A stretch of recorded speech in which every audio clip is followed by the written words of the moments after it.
Greetings, travelers. Welcome. Welcome to the BMX Flatland Learning Stream, where we ride a 15 by 15 square foot area. The cool thing about Flatland is you can basically learn this anywhere. So if you learn these skills, you can take them to many regions. We're going to start the stream off by doing a Bible study devotional. So if you do not want to listen to that, I'd skip over the next 20 to 40 minutes, and then we will get back into BMX riding.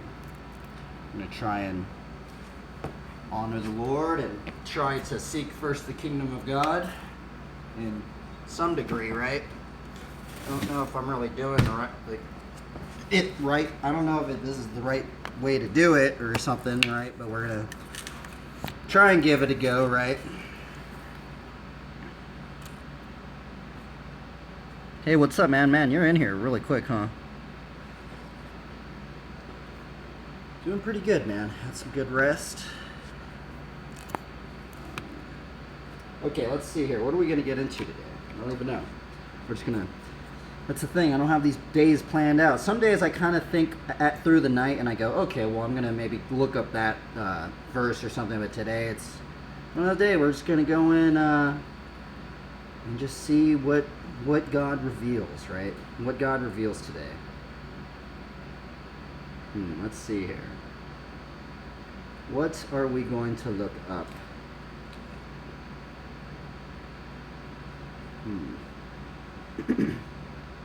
Should we look up some Proverbs? Should we look up some Psalms?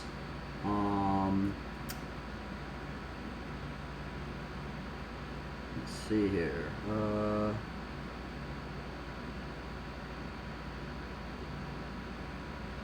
We did 1 Colossians. I'm trying to find a verse that we haven't covered. Let's see here.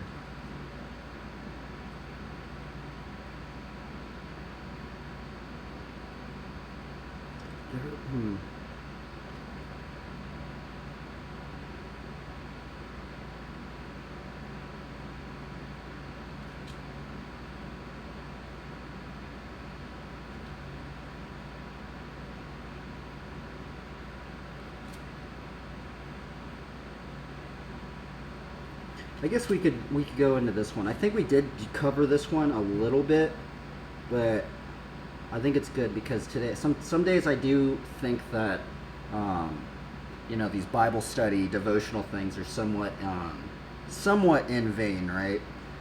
But we're going to continue, right? I think if there's one thing I've observed with many believers is that it does seem that there's a consistency that I start seeing, especially with some believers, man. Especially because I've seen some believers actually that are doing like a daily devotional thing, or I think daily. They do it a lot, and they just do it so many times, man. And they have this consistent rhythm, right? And it kind of inspires me. That's also what kind of keeps me inspired to keep doing these things, right? Because they're consistent too, and it kind of makes me go, oh well, okay. I guess if they're consistent, I'll try and attempt to be consistent, right? Even though a lot of them don't seem to work or something like that. And anyway, so let's see here. We're going to go with 1 Corinthians 58. Therefore, my beloved brothers, be steadfast, immovable, always abounding in the work of the Lord, knowing that in the Lord your labor is not in vain. Very interesting. I guess we should read 1 Corinthians 15, right?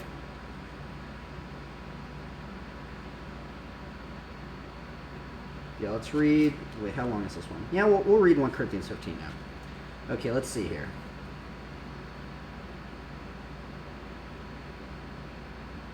Now, I would remind you, brothers, of the gospel I preached to you, which you received... Uh-oh, there's a spider. Now, let me restart this. Now I would remind you, brothers, of the gospel I preached to you, which which you received and which you stand, and by which you are being saved, if you hold fast to the word I preached to you, unless you believed in vain. For I delivered to you as of first importance what I also received, that Christ died for our sins in accordance with the Scriptures, that he was buried, and that he was raised on the third day in accordance with the Scriptures, and that he appeared to Cephas and to the 12, and then he appeared to more than 500 brothers at one time, most of whom are still alive, though some have fallen asleep. Then he appeared to James, then to all the apostles. Kind of strange. He appeared to... I wonder why they wrote it like that. It's so strange. It's like then he appeared to James. It's like, why did he go to him first? I don't know why.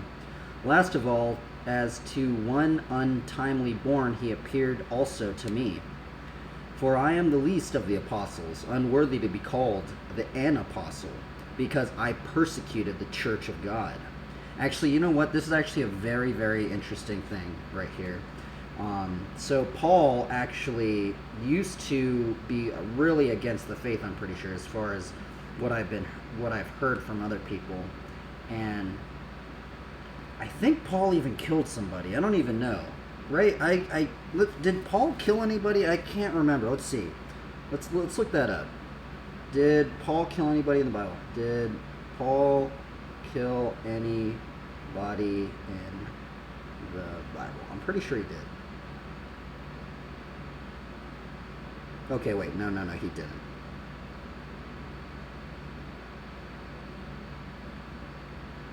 I was wrong. I guess that might have been Moses. I think I got Paul and Moses wrong.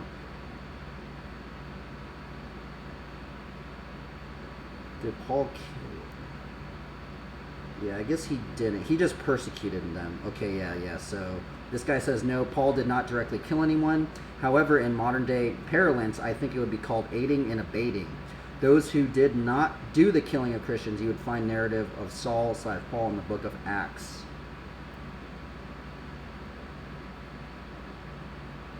Okay, so it was Moses who killed somebody, right? I'm pretty sure, yeah, and then he ran away, right, or something. Did Moses kill...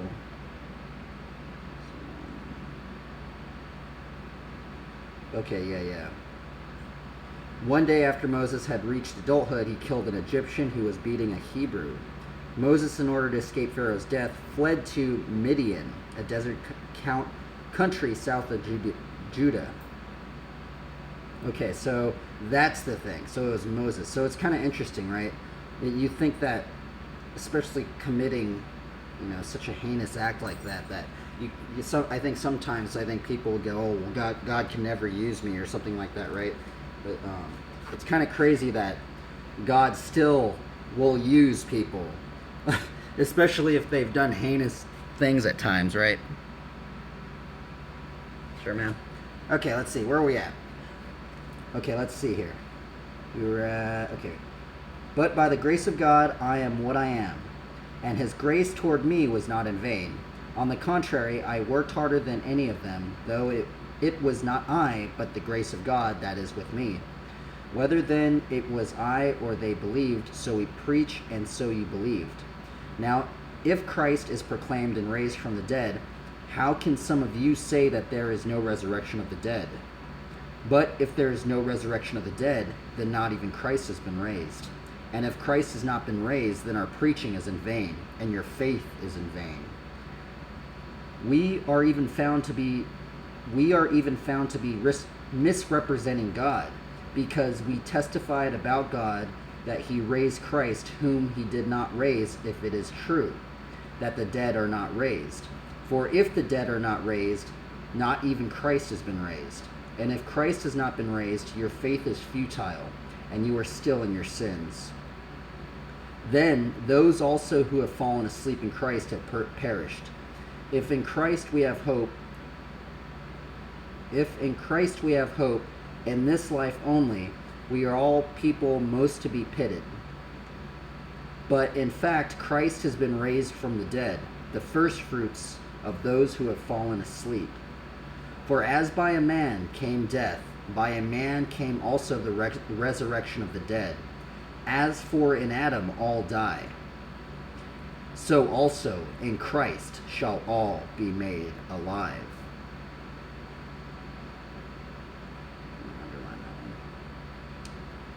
So there's actually another verse in here.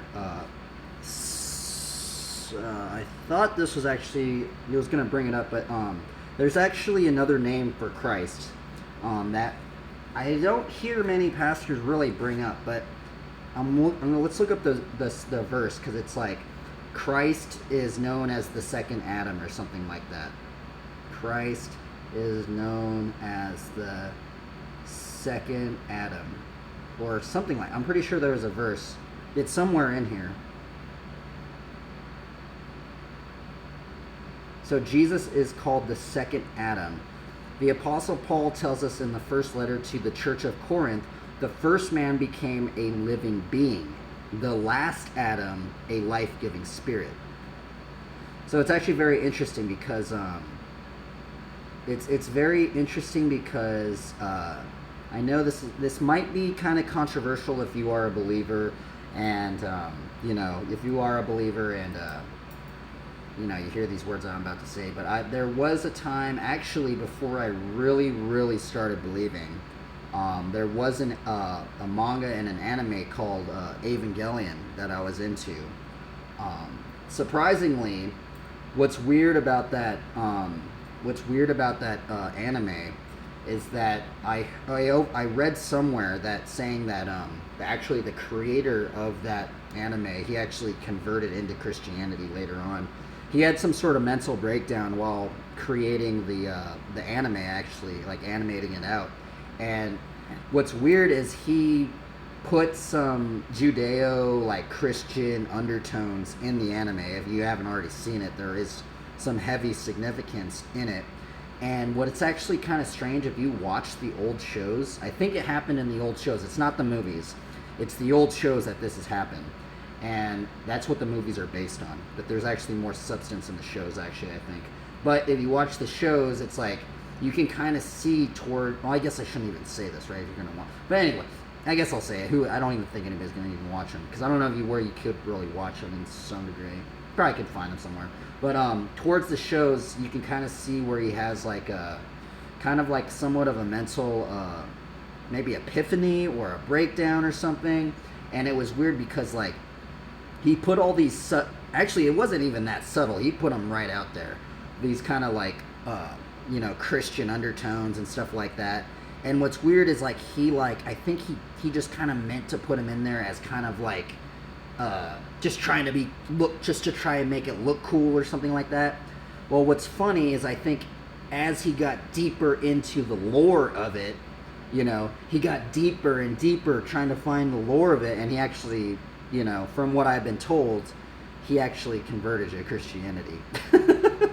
So that's just the funny thing, and what's also funny about this, I guess it's not even funny, it's just really awesome to think about, just because there's actually, so I don't know if you guys have heard, but there's this, I guess everybody's probably heard it a little bit, but it's the Dogtown Z-Boys, right? The skateboarding crew that, sprung up in Venice, right? Like Venice Beach, California. Well, what's weird about the whole story in that and why it relates to what I'm talking about now is because there's this skater, if you watch like a documentary, I think on Christian Hosoi and some of the other people in it, but Christian Hosoi, he actually became a pastor, which is actually pretty crazy to think about, right? Like one of the Z-Boys, I think actually like two of the Z-Boys from that crew became pastors, which is kind of weird. Yeah, what ended up happening was, some major things happened to Christian's life, and I think he had to go to jail for like 3 years or something like that. While through that, he started talking about his faith, right, and what got him into the faith. And what was weird that Christian said, because I've also heard some believers say, well, oh, you shouldn't be wearing a cross, you shouldn't be wearing a cross. I don't like people that wear crosses, all that stuff. And I'm not one to like say what you can or can't. You know, I'm not like the one to like really like, because I don't really know. Because I've met many believers that wear crosses, and it kind of inspires me, right? Because you don't necessarily have to say anything, and they can kind of plant a seed of faith, right? Or kind of like give you a little bit of motivation. Because there's been times where I'm like, man, I am ashamed of the gospel. I don't want to keep doing this, and then I'll see somebody walking around and they have just a cross on. It was just like, and it's just like a reminder, like, dude, like, and like before I even like started wearing a cross, right? It's kind of crazy. And like the thing is about this cross, I didn't buy it. I actually found this. I found this one in Long Beach. There's actually, I've never bought any crosses yet. All the crosses that I've had, I found them in Long Beach on the ground. The first one I found was by where was it by? It was by this gym by Belmont. I guess both of the crosses I did find in Belmont, but it was by the beach. And what was weird about the first cross that I got is that the first cross that I found, it was just this random cross I found. I'm like, what in the world? I picked it up. I'm like, well, that's weird. It looked like it was silver, right? Well, I wore it for like a month, right? And I was like so embarrassed to even like show it or anything, right? I would keep it under my shirt. Well, what was funny is that cross actually corroded. It wasn't real silver. It actually corroded and it started rusting and all this stuff. And I was like, man, that's weird. And there's actually a verse in scripture. It says something like, silver has corroded. Bible verse. And it's like, it'll eat you at like fire or something like that or something.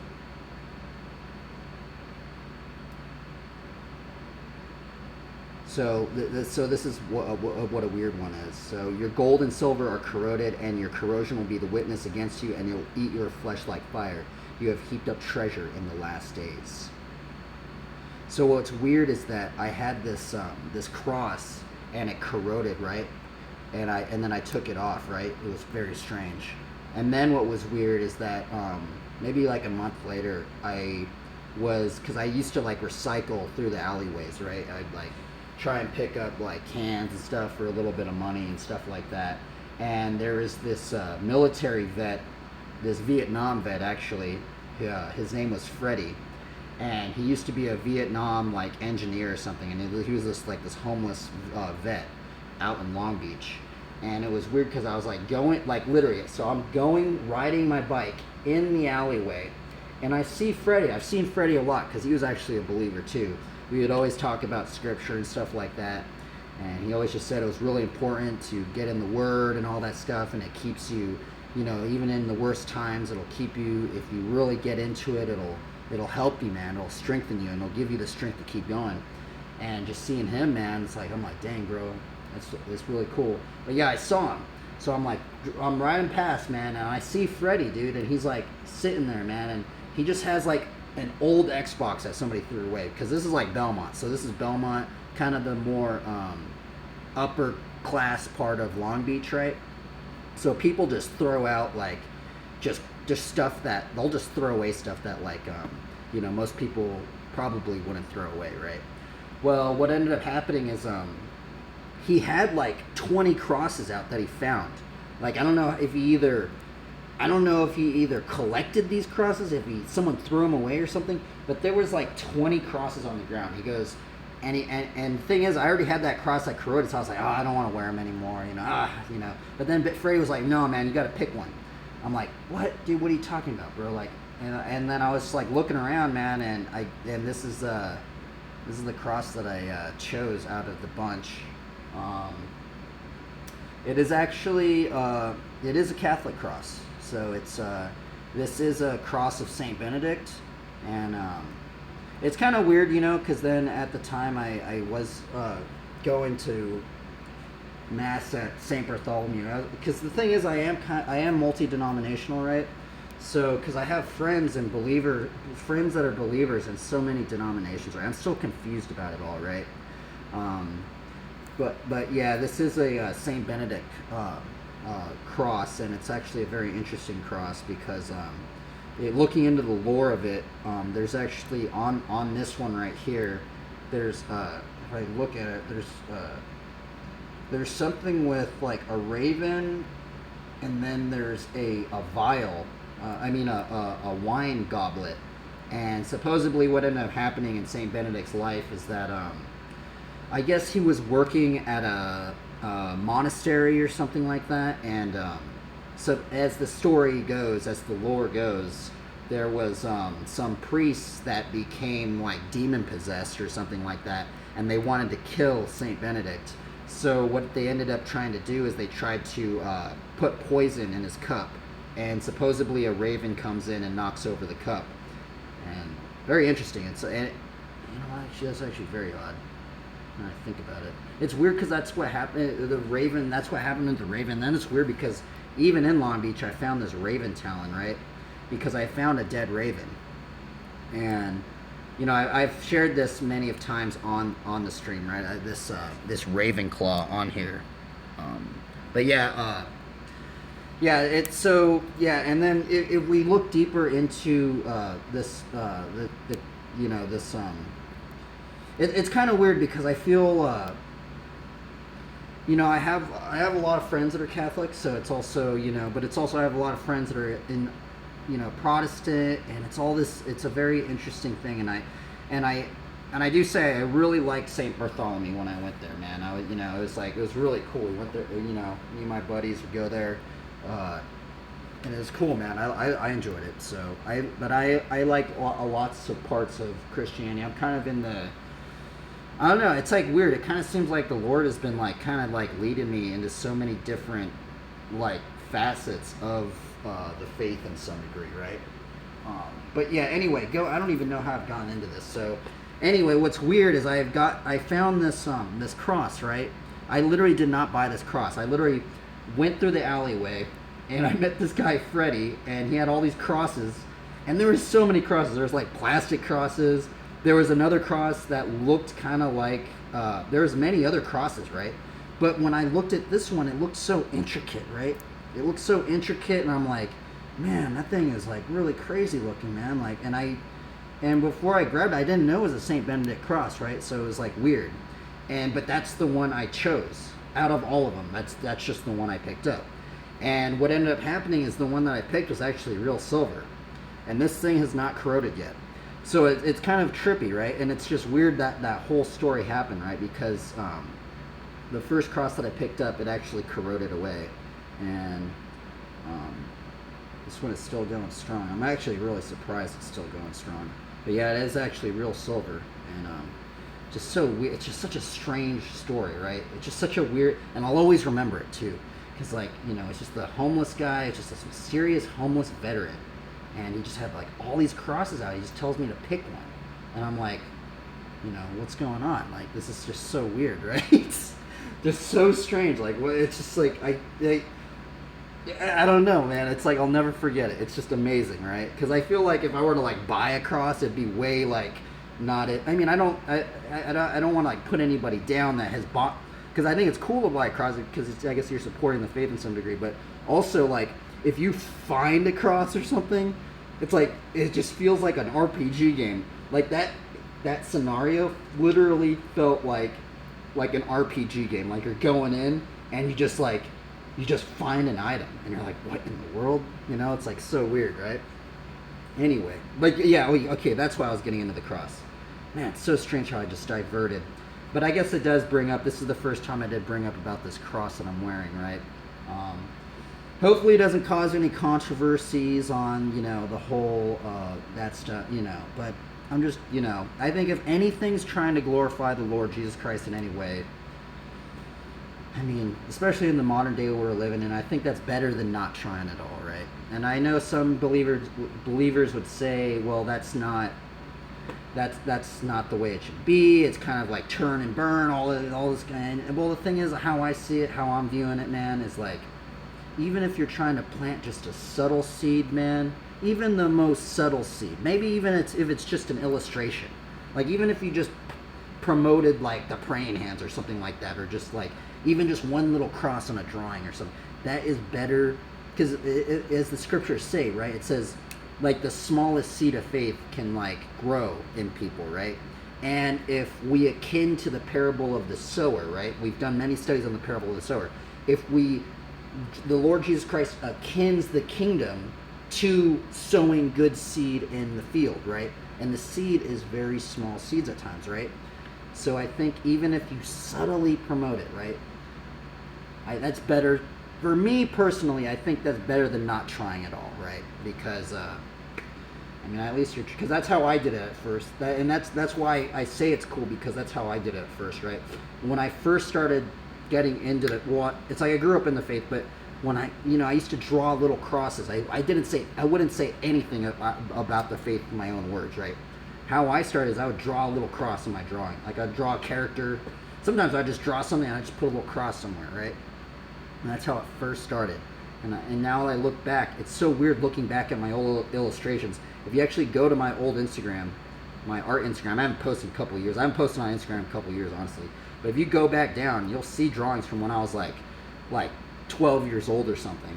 And I would draw like a little cross somewhere. And I'm just like, what in the world? And it's just so weird like looking back at it. And it's just like this little seed. And then like going back into what I was talking about, the Dogtown Z-Boys, right? Well, Christian Hosoi, you can look it up on YouTube too. Look up Christian Hosoi documentary, or like Dogtown Z-Boy documentary. There's going to come a lot of documentary. You're going to have to scan through them all. But the one that I watched was about something about the Dogtown Z-Boys and about Christian Hosoi and his faith and some of the other people in the Dogtown Z-Boys and stuff like that.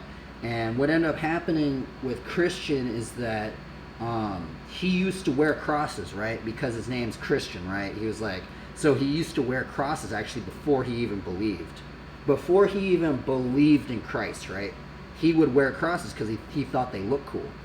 And what's weird is that he went in saying, and he became a pastor, by the way. So and what's weird is he said that looking back at his earlier photos, because he was like a pro skater, right? He would have all these photos of him with a cross on, right?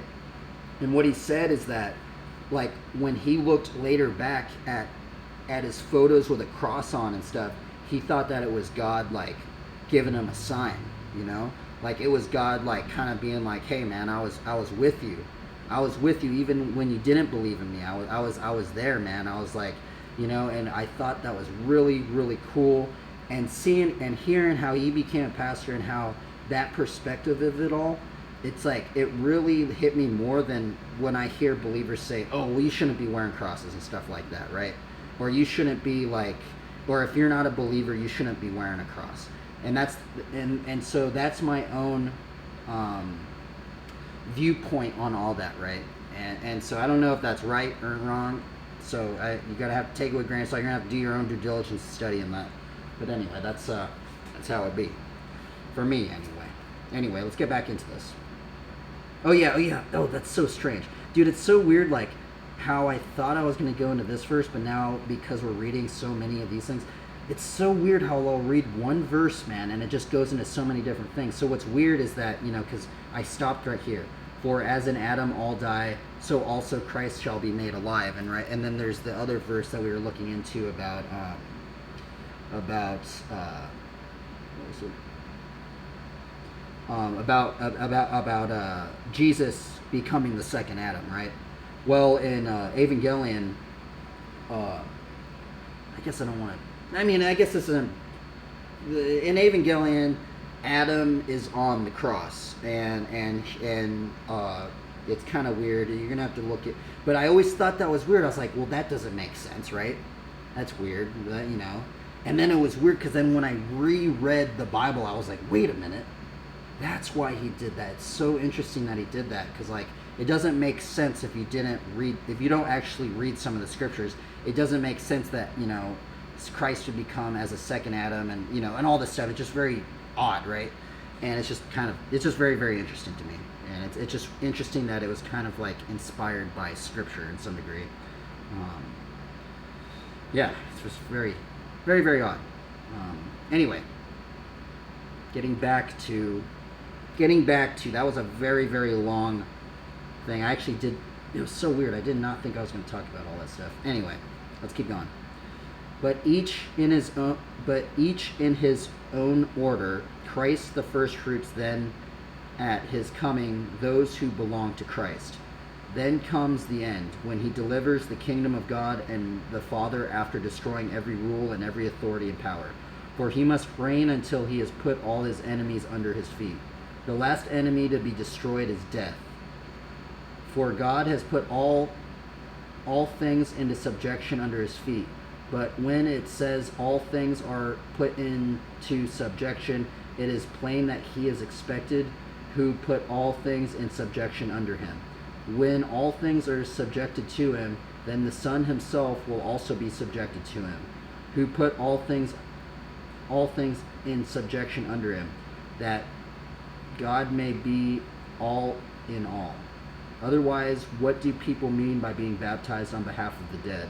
If the dead are not raised at all, why are people baptized on their behalf? Why are we in danger every hour?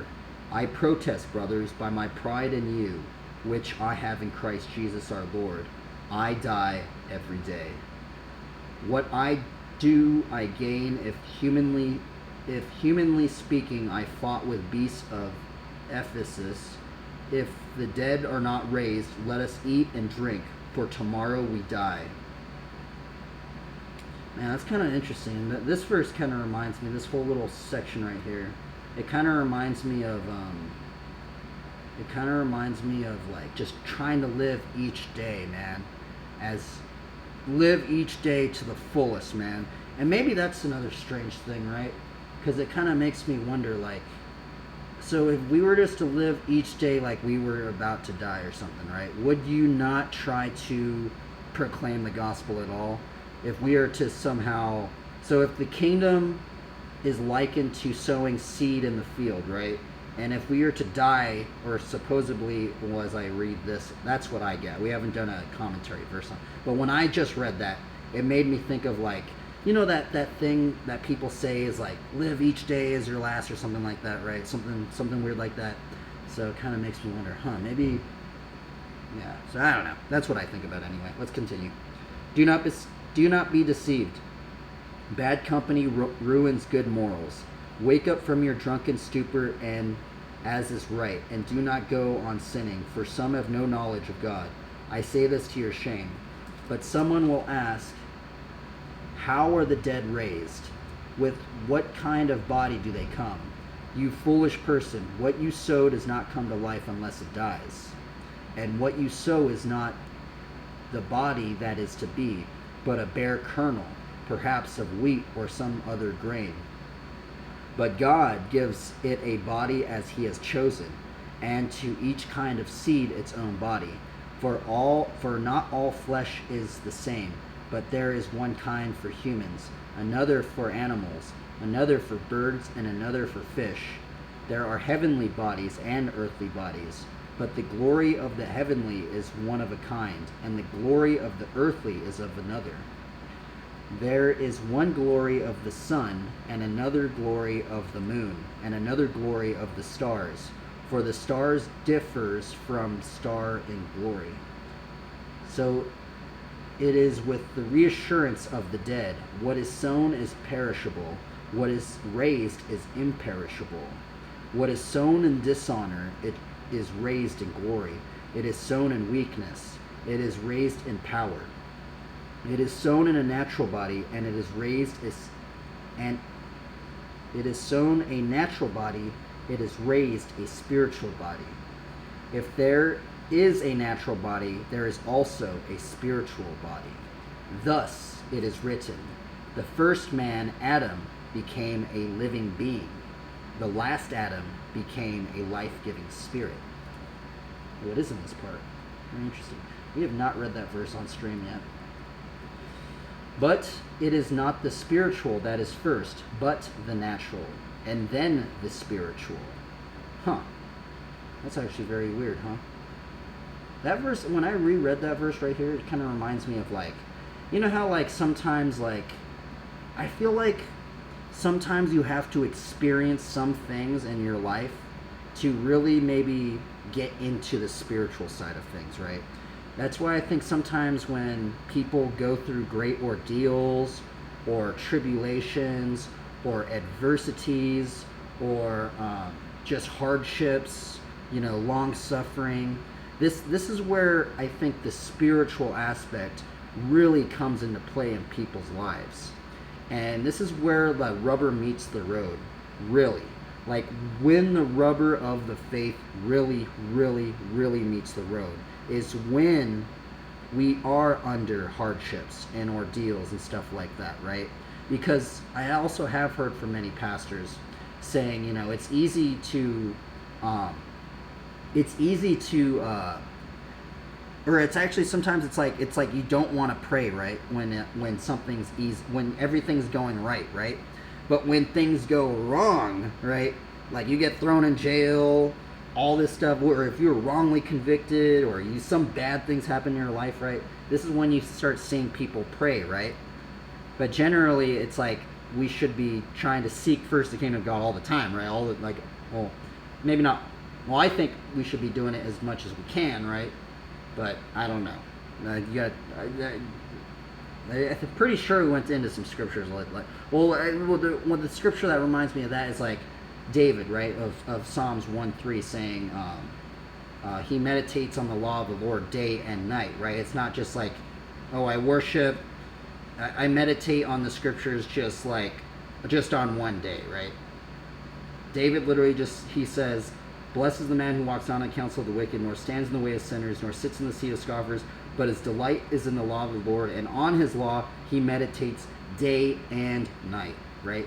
So he's meditating like all the time, bro, on the word, on the law of the Lord. And, it'd be so weird if David said, "But his delight is in the law of the Lord, and on his law he meditates just one day of the week," right? It'd just be so weird if he said that, right? But he literally says day and night. Like it almost just seems like he's doing it every single day, right? Anyway, I don't know. That's just my own opinion on that, so I could be wrong, so you could do your own due diligence to see what I got wrong or something like that. I probably got it wrong, I don't know, but that's what I think of it anyway. Okay, let's see here. But it is, okay, the first man from the earth, a man of dust. The second man is from heaven. As was the man of dust, so also those who are of the dust. And as is the man of heaven, so also those who are of heaven. Just as we have borne the image of the man of dust, we also bear the image of the man of heaven. I tell you this, brothers, flesh and blood cannot inherit the kingdom of God, nor does the perishable inherit the imperishable. Behold, I tell you a mystery. What is this? I'm going to underline this. A mystery. I like that word, mystery. Behold, I tell you a mystery. We shall not all sleep, but we shall all be changed. In a moment, in the twinkling of an eye, at the last trumpet, for the trumpet will sound, and the dead will be raised, imperishable, and we shall be changed. For this perishable body must be put on the imperishable, and this mortal body must put on immortality.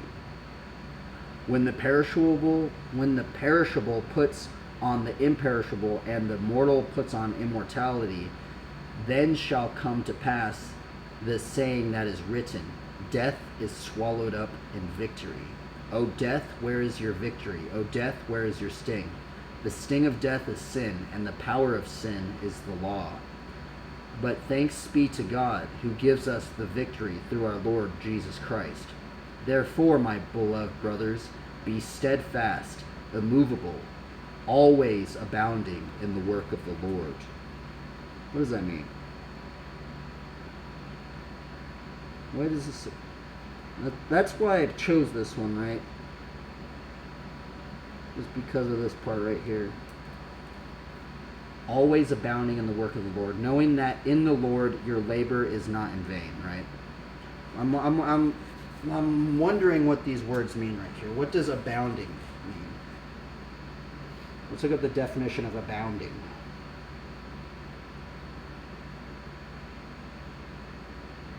Very plentiful.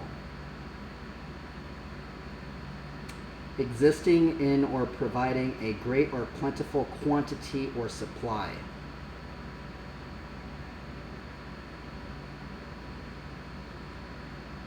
Biblical meaning of abounding. According to the WE, vine, the Greek word rendered abounding, perissio, in this passage is defined to be a bountifully furnished, to abound in a thing, the work of the Lord. Likewise, strong, defined, this word from abound in quantity or quality, be in excess, superfluous.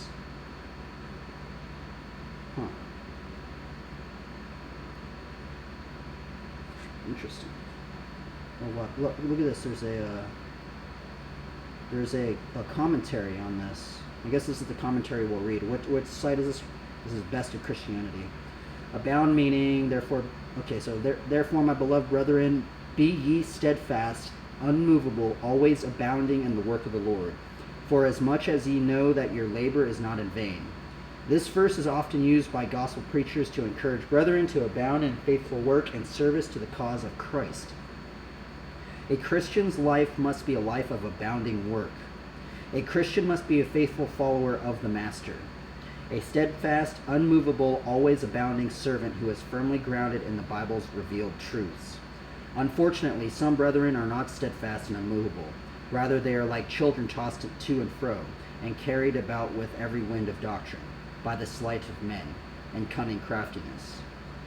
Ephesians 4:14. Such are those who lack the qualities associated with always abounding in the work of the Lord. Okay, so then we read that part.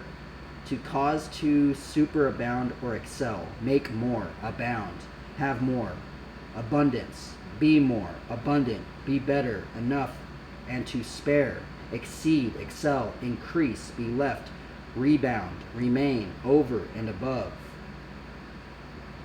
Therefore, one who abounds has an overflowing abundance. When Peter, he said, launch out into the deep and let down your nets for a draught. When Peter obeyed and let down the nets as Christ directed, they caught enough fish than their nets could carry, and the ship began to sink. This is abundance. Abounding meaning. Definition, Bible.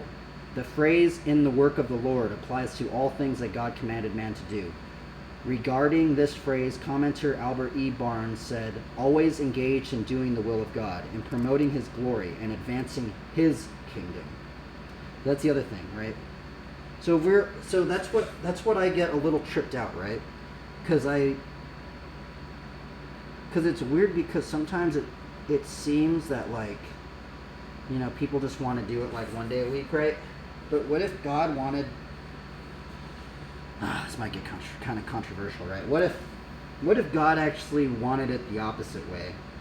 What if he wanted us to promote his kingdom and to his glory like 6 days a week and then rest on one day of the week? Where it's now, you know, it seems like most churches, they kind of go, well, let's worship on one day of the week and then maybe do a couple Bible studies. Sometimes I wonder, like, I don't know. It might be kind of controversial. Oh, well, I don't know. That's what I mean, that's the thing, is when I read that verse, it kind of reminds, it's like, why did he say always abounding in the word of the Lord, right? It's like, I don't know, man. I'm confused now. But let's continue reading this commentary. Always engaged in doing the will of God and promoting his glory, advancing his kingdom. This phrase means not only to be engaged in this, but to be engaged diligently, laboriously. Excel in this. The work of the Lord here means that which the Lord requires, all the appropriate duties of Christians. Paul exhorts them to be practice every Christian virtue and to do all they could to do. Paul exhorts them to practice every Christian virtue and to do all they could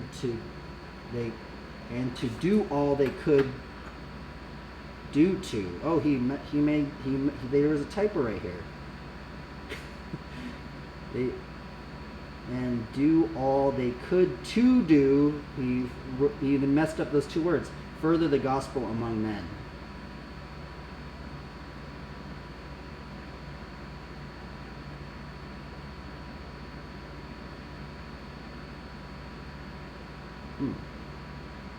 Interesting. I don't know. I don't know if this is. That's the weird thing, right? Because I feel like maybe there is a reason why so many are just their hearts are growing cold in the faith, right? It's probably because we. I mean, the thing is if we are supposed to seek first the kingdom of God, right? If we are to seek the Lord with all our heart, right? What is that? What's that? What verse is that? If we are to seek the Lord with all our heart, all our soul, and all our might, or something like that. Seek the Lord with all your hearts. Jeremiah 29:13. And ye shall seek me and find me, when ye shall search for me with all your heart, right? Okay, so when I read this verse, right, it reminds me of okay, so a heart can't stop beating. Okay, so if a heart stops beating, I don't know. Let's look at that. How long does a person die if their heart stops? How long will a person die if their heart stops beating? Stops beating. 5 minutes. 8 minutes. That's the longest. How quickly should I receive treatment for cardiac arrest? Cardiac arrest can be fatal if it lasts longer than 8 minutes. That's gnarly, huh? And it's so crazy. I mean, I guess the heart. Okay, so I guess in this Bible, the definition of the word heart is much different, right? But it is kind of weird to think about it that way, right? Let's look up heart definition Bible, just so I don't confuse people. Heart definition Bible.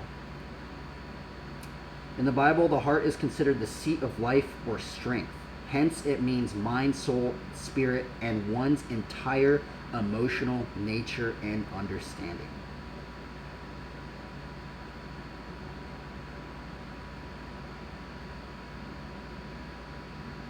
Life or strength. In the Bible, the heart is considered the seat of life or strength, right?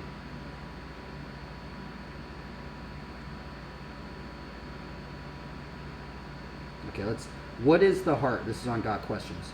First, we'll state the obvious. This article is not about the heart as a vital organ, a muscle that pumps blood throughout the body. Neither is the article concerned with romantic, philosophical, or literal definitions. Instead, we'll focus on what the Bible has to say about the heart. The Bible mentions the heart almost 1,000 times. In essence, this is what it says. The heart is that spiritual part of us where our emotions and desires dwell. Before we look at the human heart, we'll mention that since God has emotions and desires, he too can be said to have a heart. We have a heart because God does. David was a man after God's own heart. Acts 13:22. That's another interesting thing, right? David was a man after God's own heart. And God blesses his people with leaders who know and follow his heart. 1 Samuel 2:35 and Jeremiah 3:15. The human heart in its natural condition is evil, treacherous, and deceitful. Jeremiah 17:9 says the heart is deceitful above all things beyond cure. Who can understand it? In other words, the fall has affected us at the deepest level. Our mind, emotions, and desires have been tainted by sin, and we are blind to just how persuasive the problem is. We may not understand our own hearts, but God does. He knows the secrets of the heart. Psalms 44:21. Also see 1 Corinthians 14:25. Jesus knew all men and had no need that anyone should testify of man, for he knew what was in man. John 2:24-25.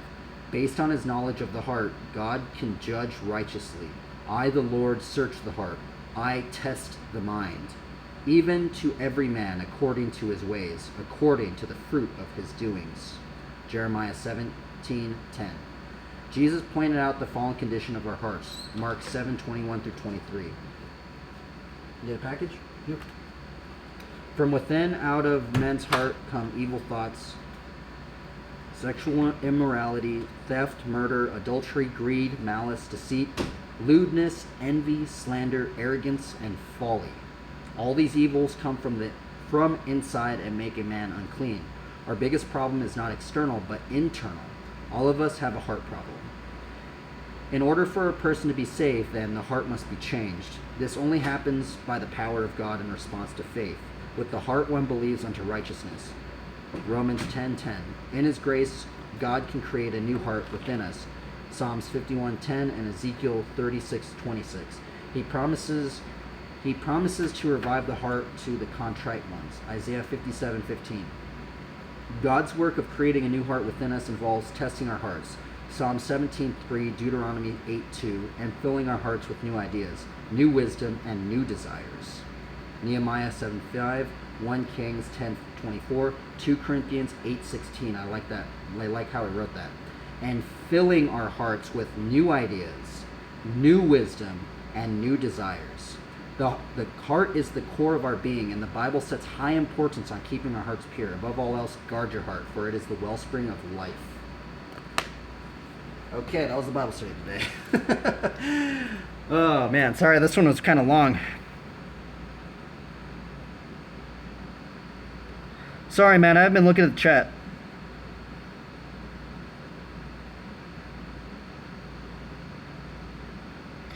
How God could make this to happen?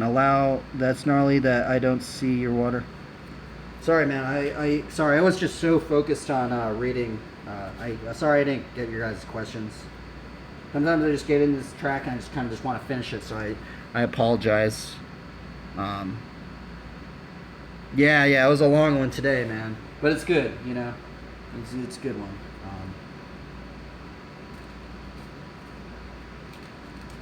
There's always something. It's always weird, man, because all these things start tying in together, man. It's weird, dude.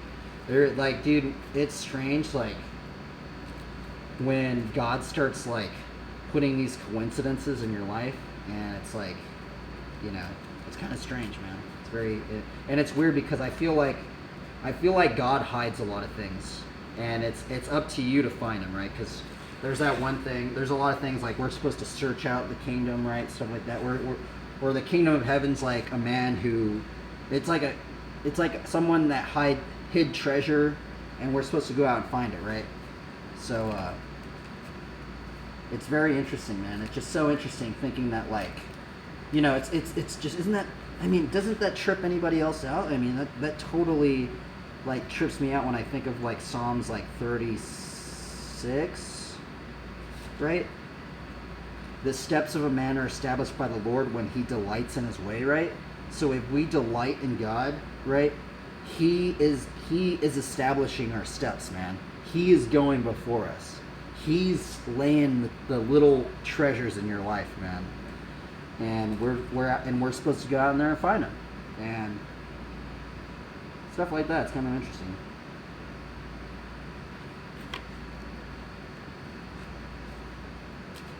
So we're going to do a card draw now. Do a draw.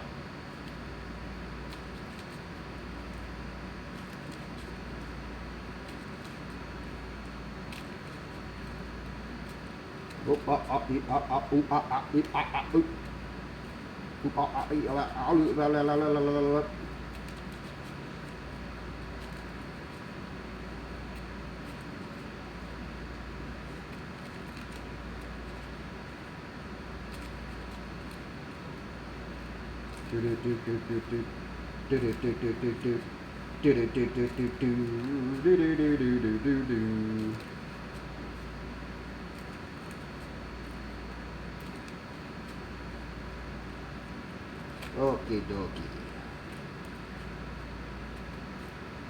One more shuffle and we'll get to it. Okay. Oh, there's one card in here. Okay, let's put that right in there, I guess. One card I left out.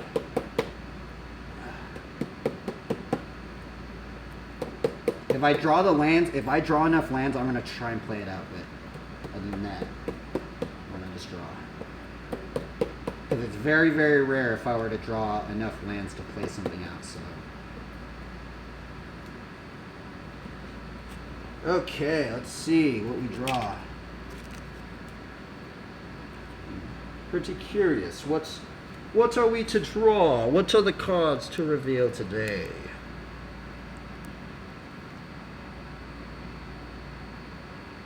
Okay. First card of the day. Uh-oh. Come on, buddy.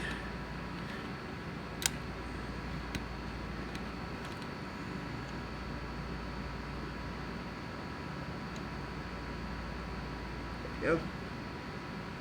Okay. I have some harder days, and sometimes these harder days are feeling like God is testing me. You know, sometimes those hard days are good. What I've heard from many people, it's actually good to fail, man. It's good to have those hard days, because if you can, those hard days make us gain resilience, right? They give us like more armor. They're like, it's like we're just getting stronger and stronger, right? So like, say you're like a bodybuilder or something, right? Like you have to endure like just pain, and maybe not pain, but you got to do a lot of work, and a lot of that stuff is very strenuous, and it gets hard, man. But the thing is that hard stuff is what ultimately kind of improves you sometimes, right? Let me check this coffee.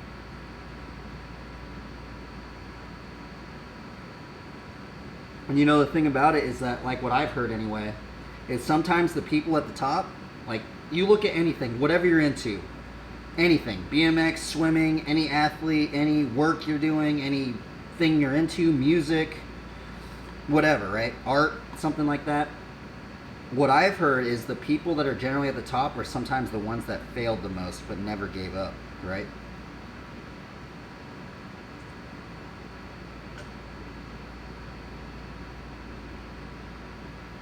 But how do you kind of get that mindset, right? How do you get that mindset of not giving up, right?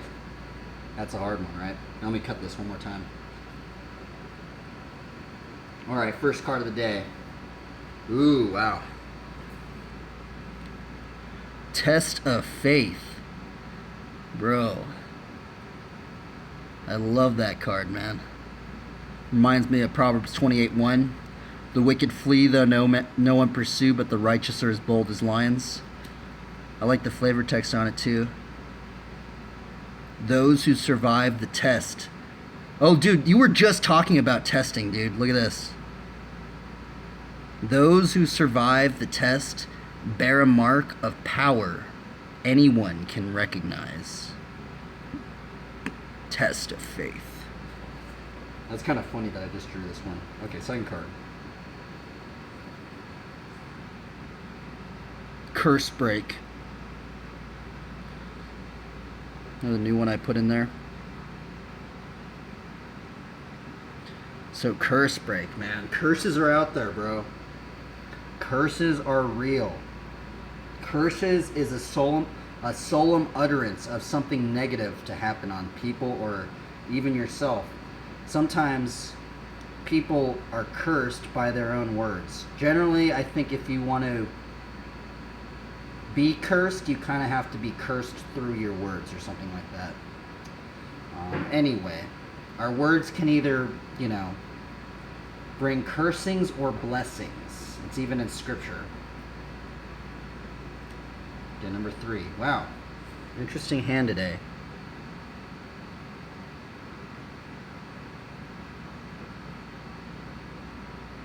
Faith's shield.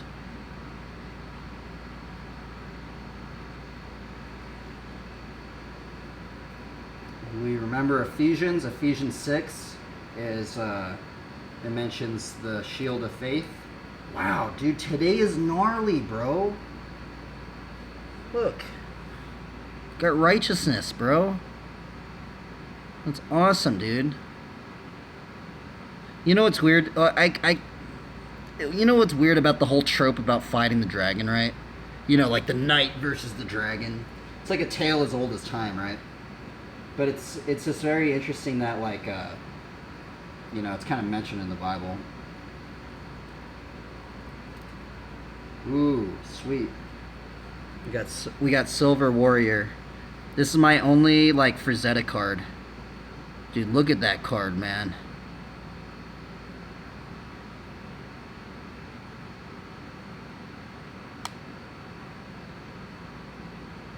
Gnarly.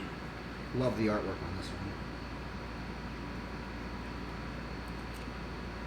Oh wow, Spirit Mantle. Man, we're getting a lot of interesting cards today. Spirit Mantle.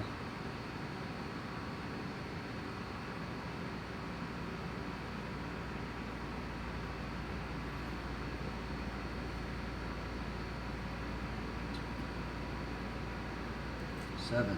Wow, dude, this is a full, like, same set. Soaring Hope.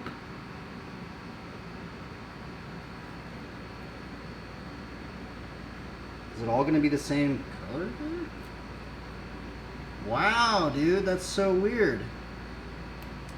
I actually might be able to play this out, maybe? I guess I'll try and play it out. Look, I got a planes. So I might actually be able to play this out. So I guess, like I said, I'm going to try and play it out if I can, right?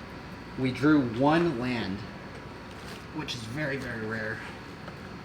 I guess not rare, but which is odd. Get it?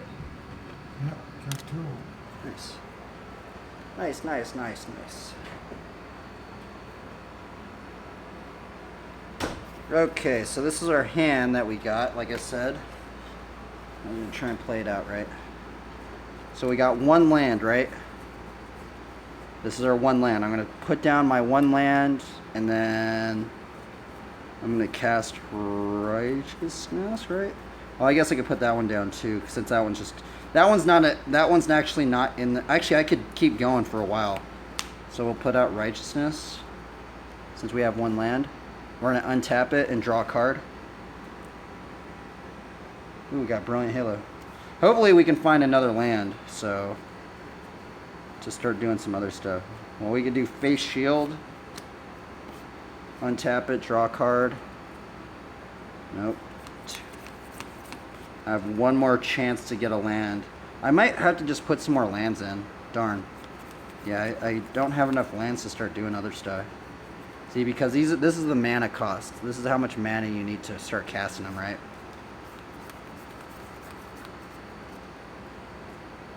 Oh, I guess I could play some stuff.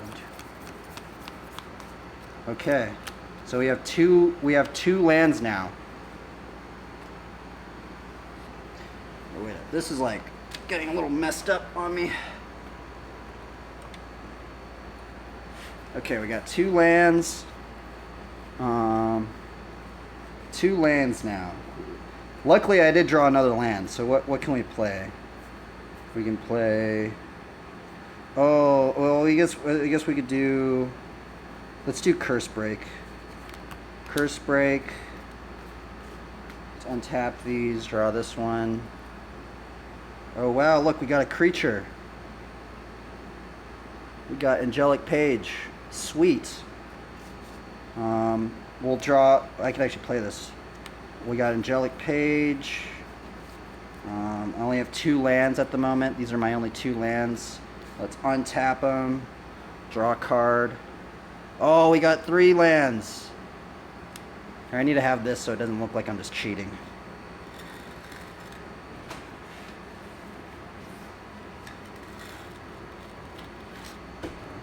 There we go. Okay, so we have 3 lands now. This is our hand. What can we cast? Oh, we can cast out Noble Panther. Yeah, let's put out Noble Panther. Put out Noble Panther.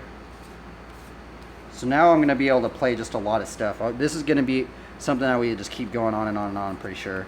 Because I have enough room to keep going. We're going to go Brilliant Halo, enchant creature. We're going to enchant our Angelic Page. So we're enchanting Angelic Page with a Halo. I'm going to untap this. Oh, we just got Frontier Guide.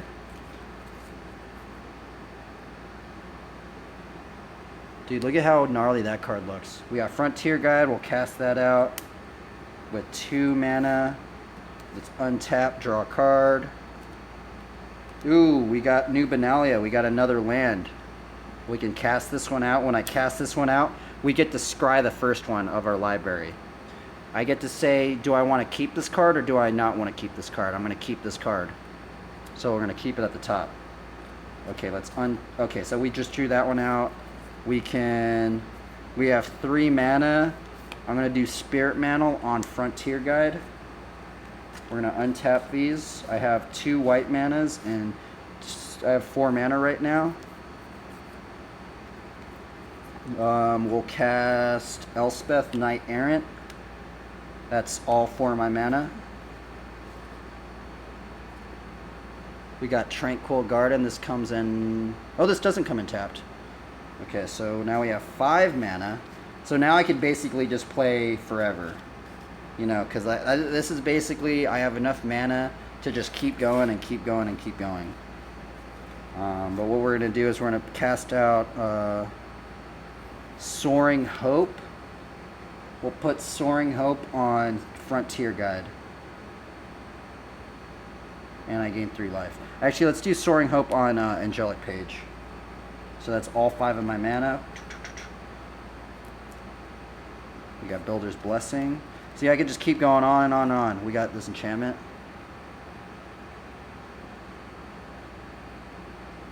Builder's Blessing. Yep. Wow. This one's not... Oh my goodness, bro. Look at this one.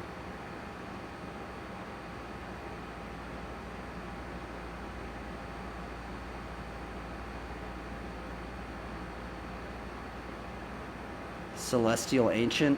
So I have a lot of enchantments in here. So if I play this 1, 2, 3, 4, 5, this one would be tapped because that one stays tapped for 2 turns. That means every time I play an enchantment, all my creatures get +2/+2. We'll do Field of Souls. All my creatures get +2/+2. Or no, +1/+1. Another +1/+1.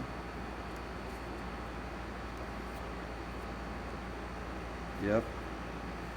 Gnarly. Anyway, that's how you can play it out. So that's how I haven't really been playing it out, but that is kind of like how I would play it by myself, right?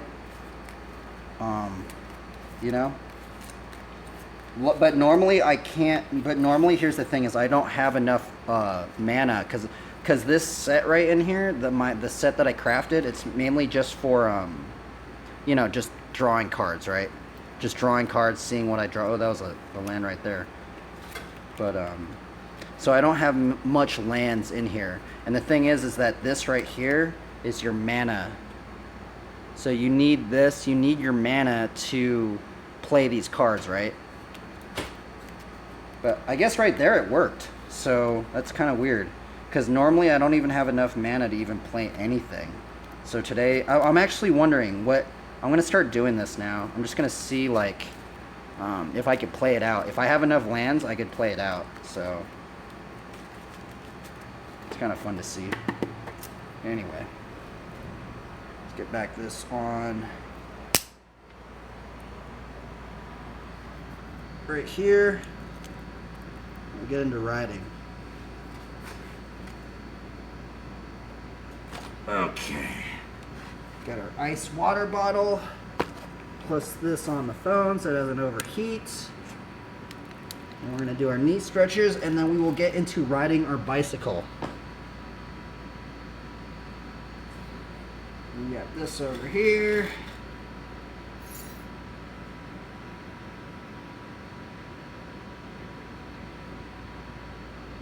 Okay. Let's get into riding our bike. Or knee stretches.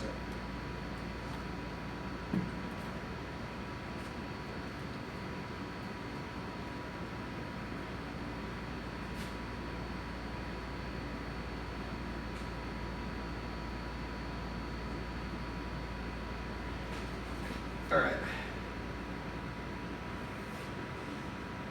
Man, that actually looked kind of cool. I just saw like a little glimpse of the board setup.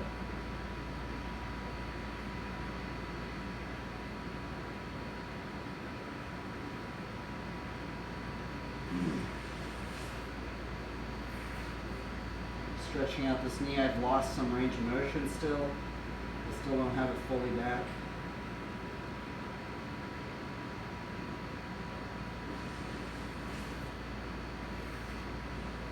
What are we going to work on today? I don't know.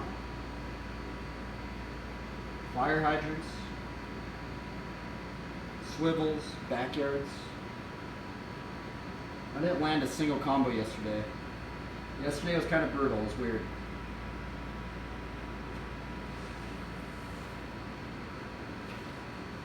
Let me do some exercises. Okay, knee exercises. This is for my ACL. I was supposed to get surgery. Well, some people said I was supposed to get surgery. Some people said I shouldn't have got surgery. I don't need to get surgery, so I probably have one more good fall until I have to get surgery. Hopefully I never have to get it, but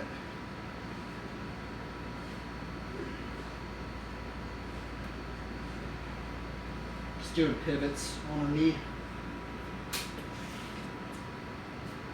Hamstring stretches.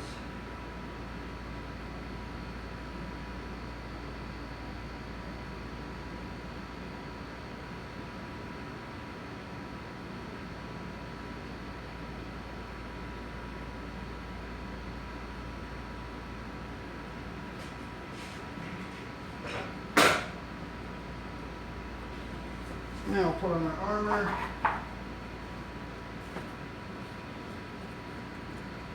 The armor just makes you be able to ride longer. The only problem with the armor is that it makes you overheat a lot. It's a lot way hotter, so. I used to wear armor underneath my pants. A lot of people do wear their armor underneath their pants, but it makes it even more hotter. So, you want the most cool way to do it, like in terms of body temperature, like the shorts and then wearing the armor. There's a pretty significant difference.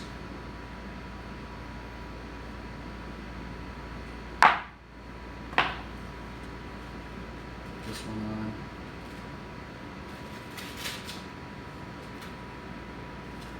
But a lot of flatliners don't even wear anything. But the thing is that, I don't know, for some reason I always end up getting chinners and all sorts of stuff, or just,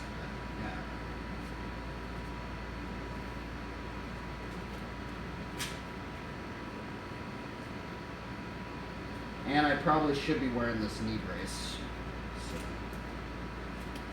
hopefully it's keeping me out of injury.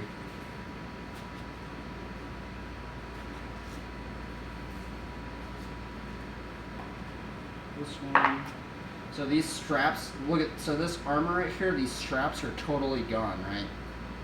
Most people probably just throw them away, right? The thing is, you can use shoelaces. So what I do is I take this, a shoelace, let me just tie it like that.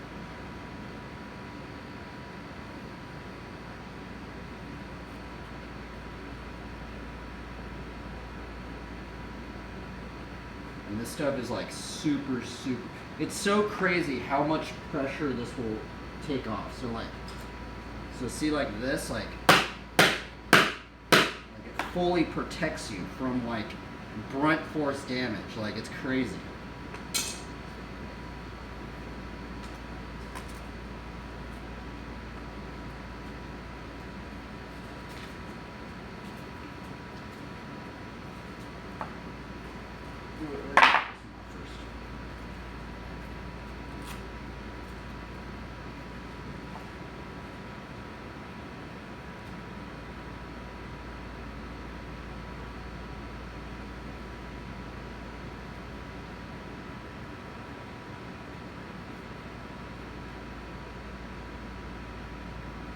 Let's do this.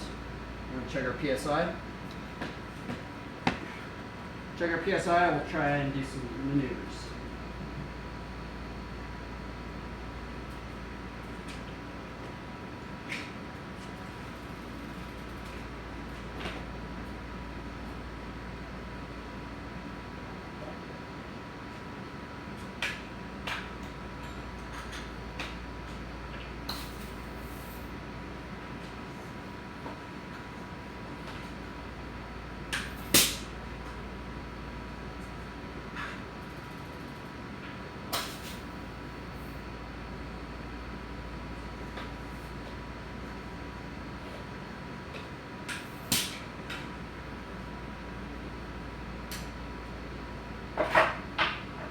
Okie dokie. He's saying something. Pain train raid. Thanks, bro. You're going in. Let's do this.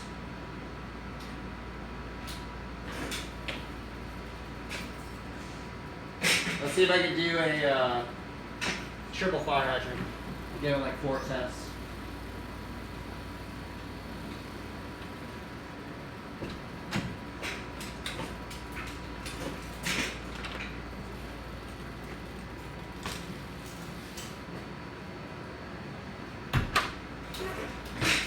Oh, almost.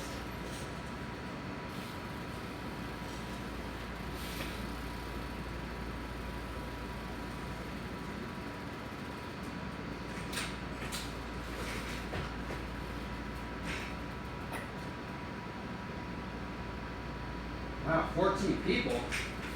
This is like the most people that this is the most people that have ever been in the stream. Got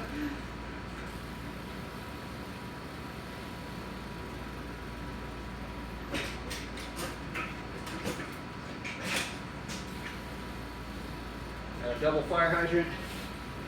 I'll put on some music after this, I think.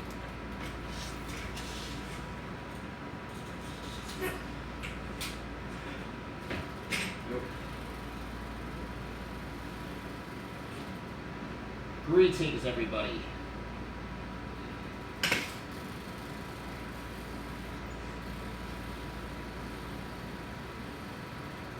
We're just gonna have some fun.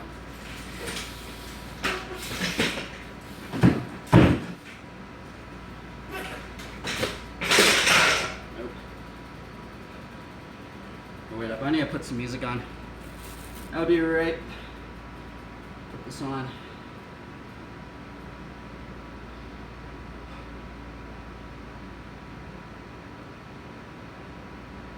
Okie dokie.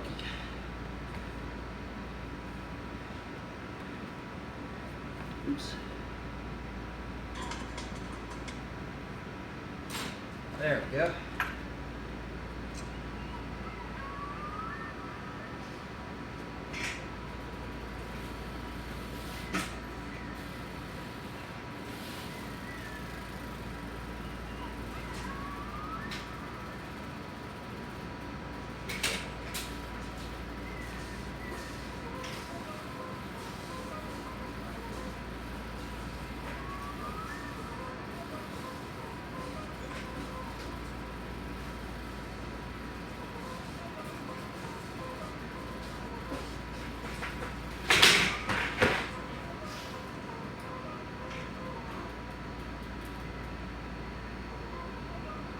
Oh, a bunch of road cyclists, huh?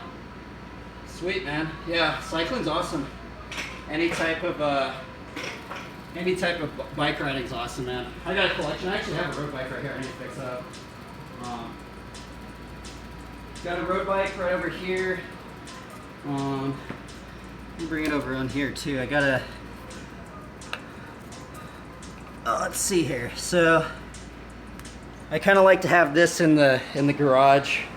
I do have a little, I mean, I guess it's covered with a ladder, but I got a Olympic, an Olympic thing of bike wheels.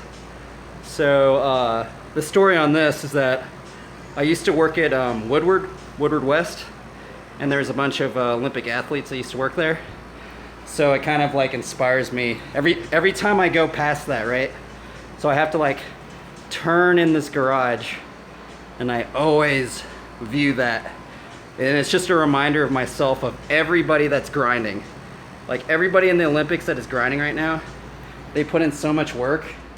And word on the street, so word on the street is actually Flatland BMX is going to be in the next Olympics, so pretty stoked on that.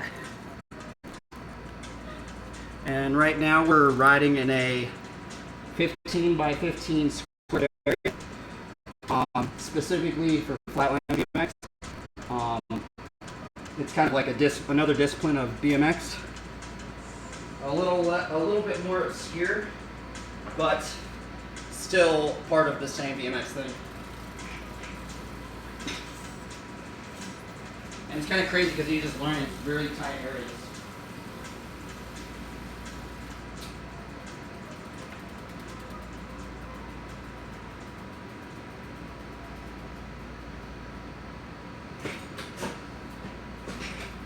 It's really fun too. Very, very fun.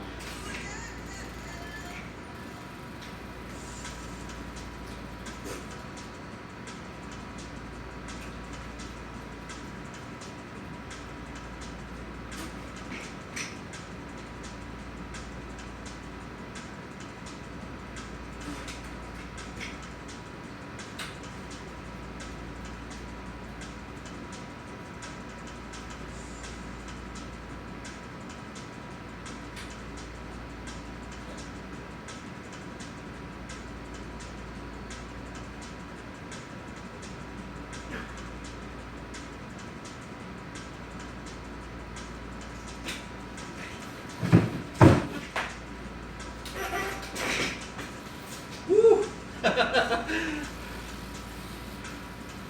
Normally I don't really land that.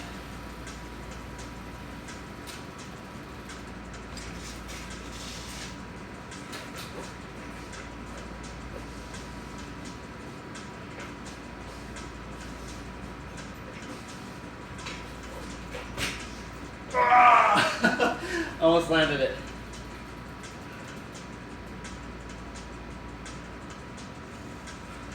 Yeah, flatland BMX is super hard, super fun.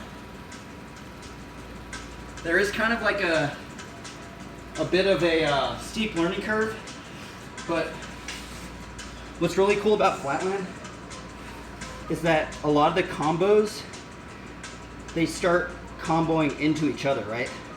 So from those combos, you can do another combos and bring it in, and I guess like the combinations of what combos and tricks you learn and put together in your run, it kind of develops your own style, right? And it's really cool. So with flatland in general, there's people that are more like front wheel heavy, right? They do a lot of front wheel tricks. And then there's some people that are really like back wheel heavy, right? They're really just back wheel heavy. And then there's people that try and do both, right? I've kind of tried to like, I'm trying to get like an overall, like, I want to get good at both of them.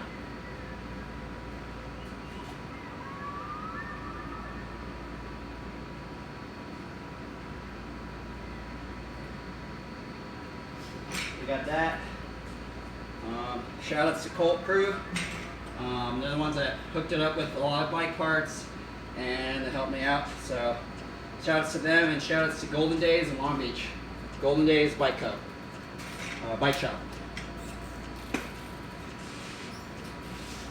Adjust my brakes real quick.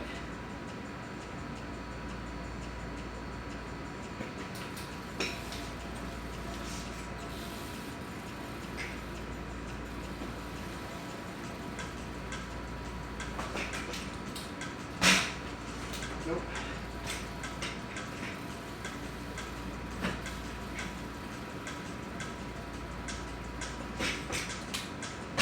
Oh, come on. You can also just go around in circles and stuff, it's fun.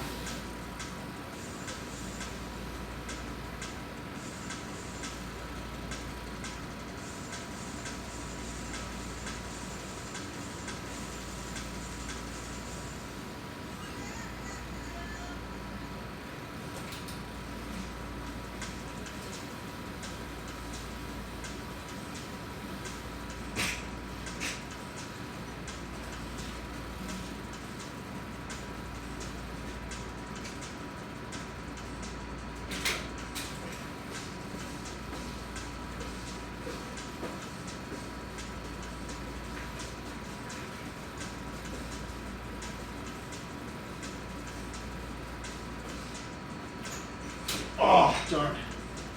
Didn't light it. See here. Thanks, dude.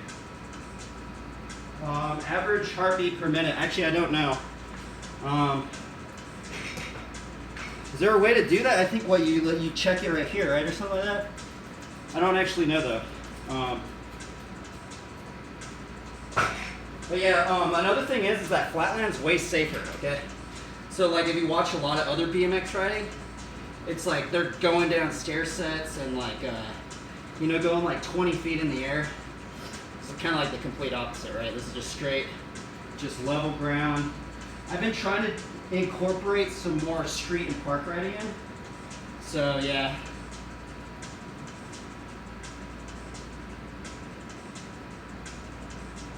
Okay, yeah, I've never done that before.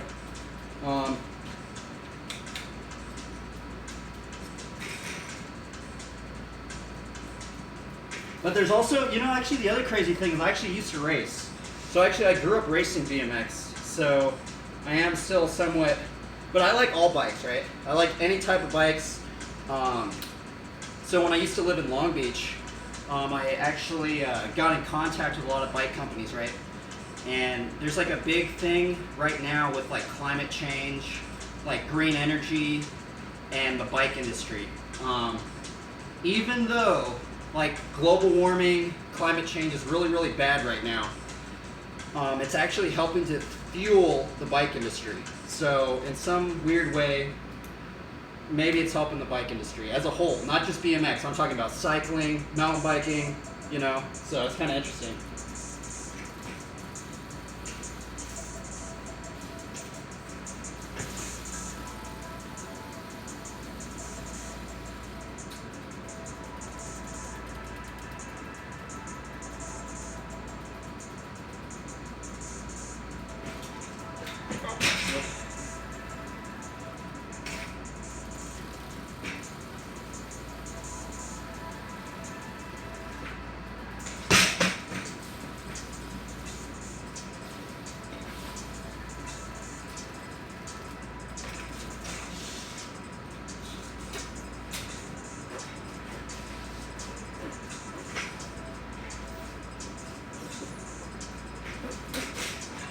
Oh, done.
Yep.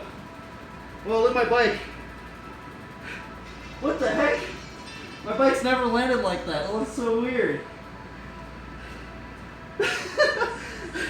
That looks just, it's never landed and just stayed like that. It's so weird.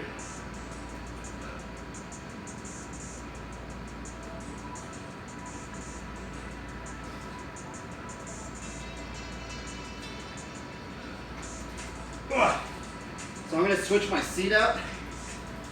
Actually, I do have a road biking seat. It's really bad. It's really stripped out too. I'm going to change my seat for this trick. Actually, let's do some bar spin tricks before I switch it out.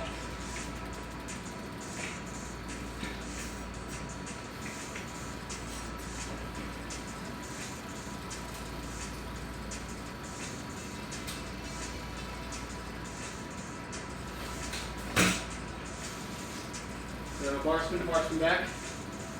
X up to bar spin. Oh, nope.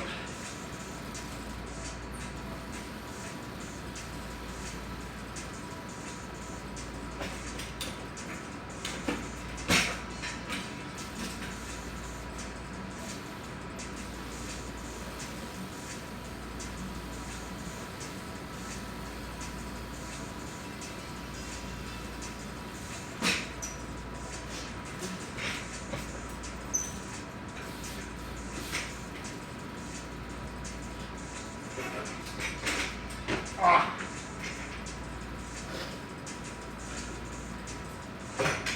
Yeah, it's really fun. Yeep. Oh, great. right back. I gotta get some more.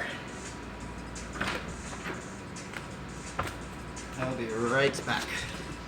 32 seconds.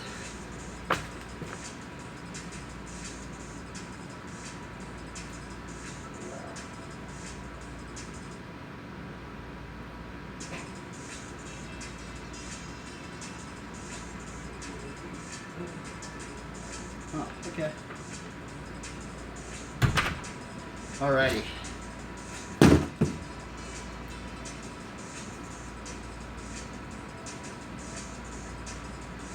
I need water. Ah.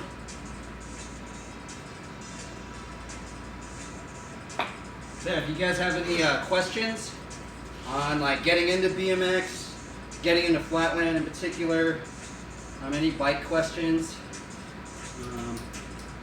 I will say there is one thing. I have been talking to some people, some BMXers in the bike industry, and there is one thing that's starting to occur for the past maybe 10 years, maybe more than 10 years. Maybe it's been like 15, maybe even 20 years. I don't even know, but a lot of the BMX riding, they don't like rocking brakes anymore, right? They don't like brakes. They don't like front brakes. They don't like back brakes. Generally, it's in part because you know brakes have kind of a maintenance, right? You have to like maintain them. You have to make sure your wheels are true. You have to like make sure your cables aren't snapped. You know, there's a lot of maintenance involved. But unfortunately, what's occurring is I think a lot of the bike shops for the BMX industry in particular, it's actually taking a blow to the bike shop market. Because BMX bikes aren't really riding brakes anymore as much. So I had this conversation actually with Grant Moore. He actually rides for Park Tool. I'm pretty sure all you guys know what Park Tool is, man, because like, you know, there are those blue tools, you know. But yeah, we were talking about that, about like the effects of being brakeless in the bike shop scene anyway.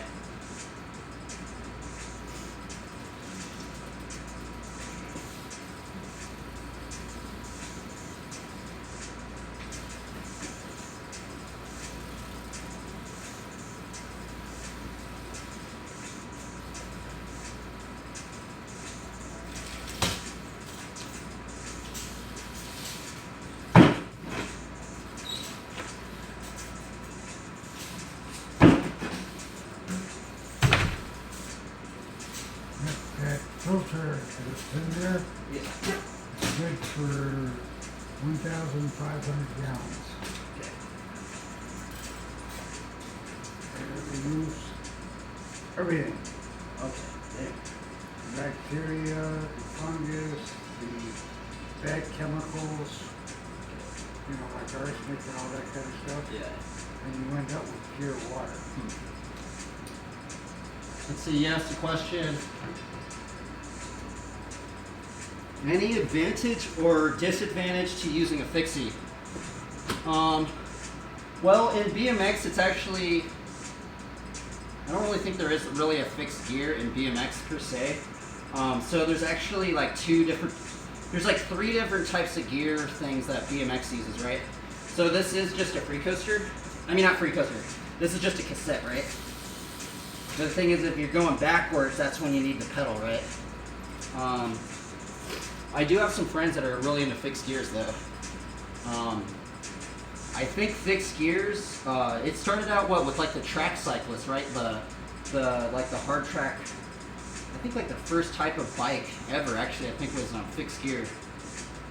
I think it'd actually be really interesting to do like a fixed gear on a BMX bike, actually.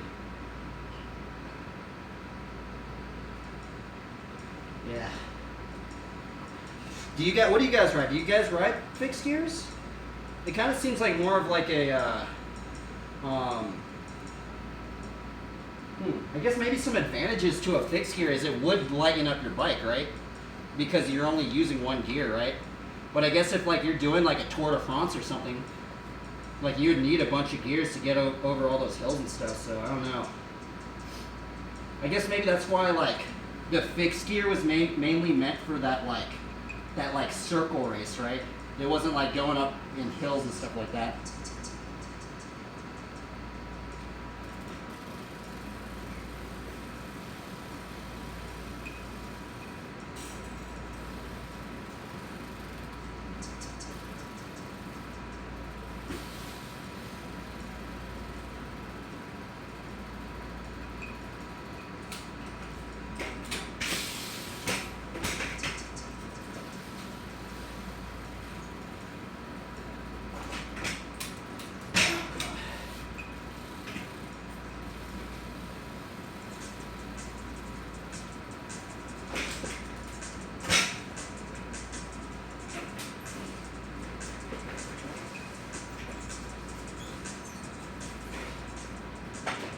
Nope.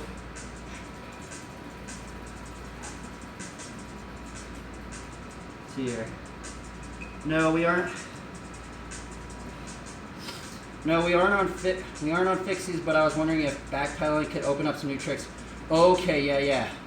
So like backpedaling with a cassette, because there's also a free coaster, right? A free coaster you don't have to pedal backwards, but yeah, backpedaling with the cassette, it actually opens up some new tricks, right?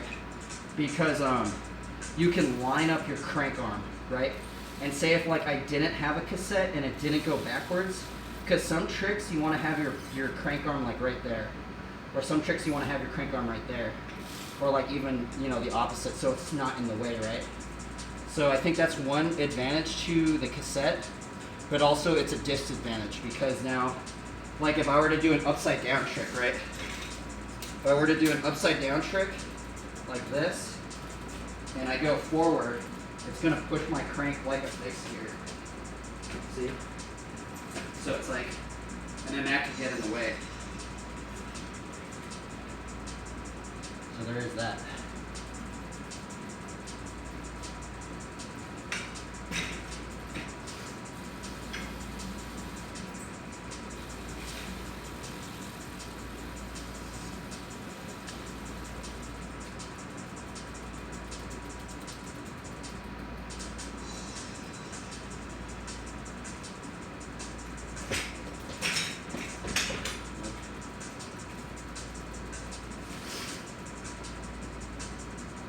Yeah, thanks for explaining. Awesome. Yeah, I love the bike, man. Bikes are cool. I think ultimately bikes will help heal and restore the earth. I think anything that helps promote the bike industry too is cool. So I'm cool with all types of bikes.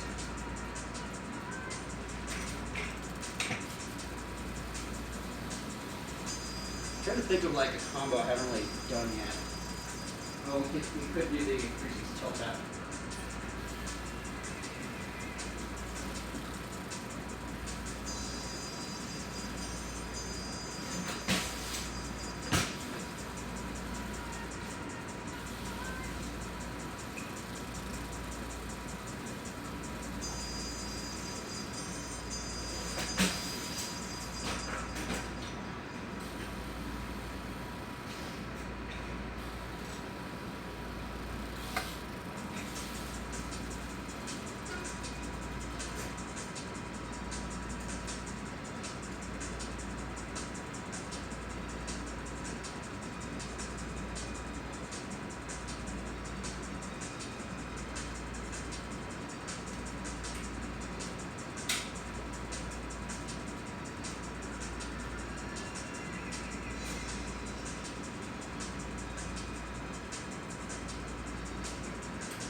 But see, there you can like combo, like do these crazy combos.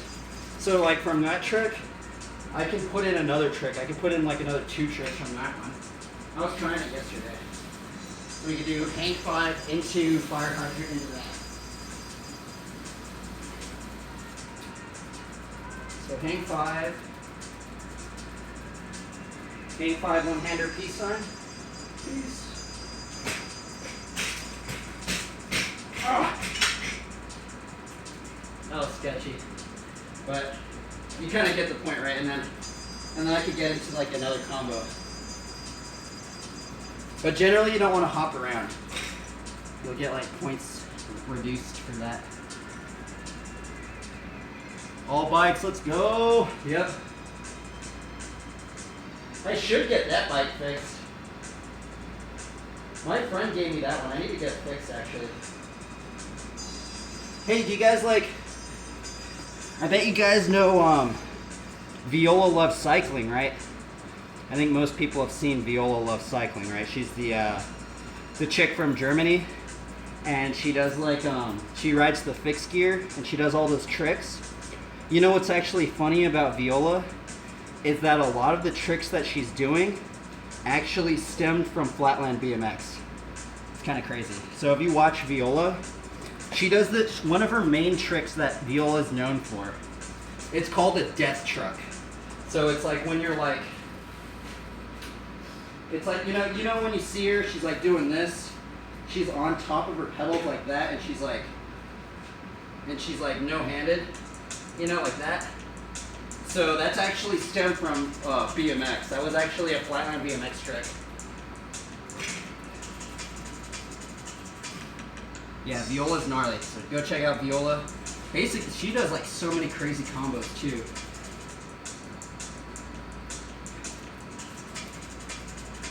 She actually has a really cool podcast too. If you look up Viola Loves Cycling podcast, she has like an hour-long thing where she talks like about like how she got into riding bikes, like the bike industry. Oh yeah, it's called artistic cycling. That's what it's called that she's into. Dude, Viola needs to start streaming. That would be cool. So one of the other things, do you guys stream outside? Because the thing is, I don't have the right internet. So the thing is, when I first started streaming, I actually wanted to start streaming at the skate park, right? But I didn't have the right internet. I don't know what kind of internet you need. So that's another reason why I'm riding Flatland, in the garage in particular, is because I don't have the right internet to stream outside. So I'm a bit tethered to this in here. But it's fun to me because there's a lot of stuff I can learn.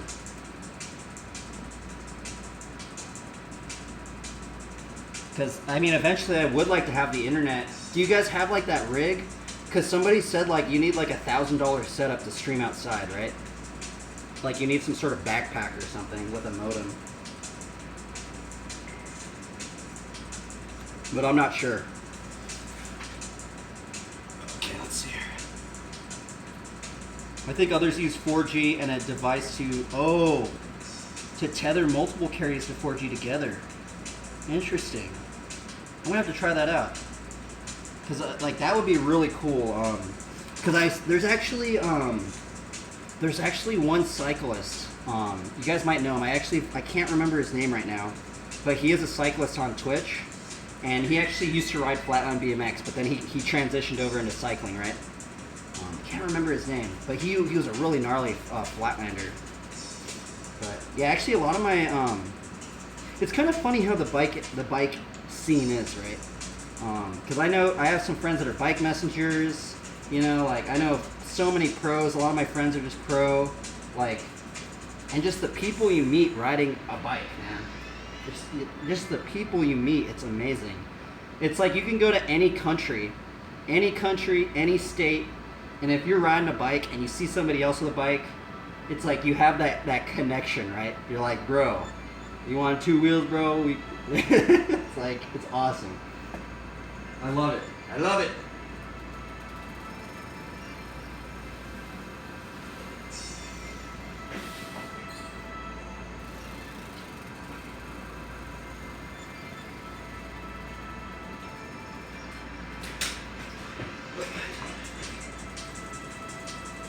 Now I'm going to switch the seat out and see if I can do some upside down tricks.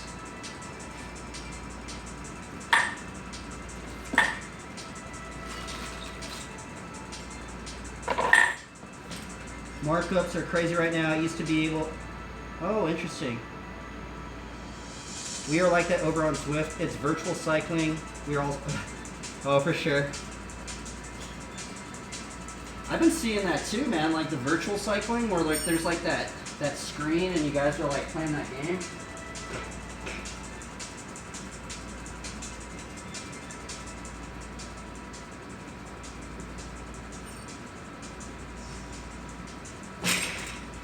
Do you guys have any thoughts on the whole shipping thing right now?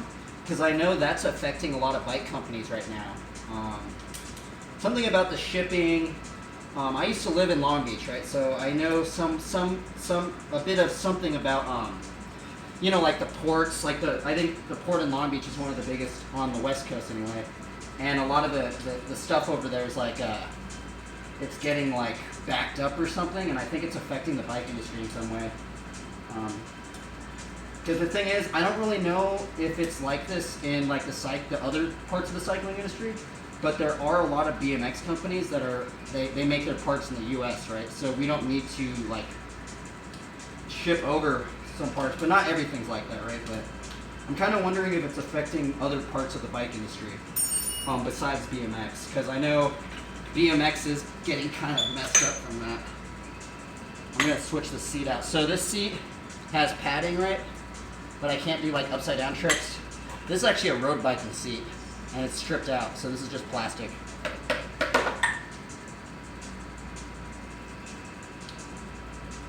Yeah, it's been tough to get bike equipment and new builds. Some companies have started to go, yeah, I've been noticing that. I've been noticing a lot of bike companies, like they're always out of stock now and stuff like that. I'm wondering if it's going to start transitioning over to more like U.S. manufacturing stuff. You know what's also weird about like the BMX industry? So the BMX industry, it kind of seems like some companies, they're like partner companies. So like some companies, like they have a different logo on it, but it's actually kind of made from like the same raw materials from other companies, right? And they kind of just put like, you know, a little bit different geometry and stuff like that, but generally some of it I've noticed is kind of like similar. Or they get built in the same factory as other companies or something like that. I'm just gonna tighten this up. Do some upside down tricks.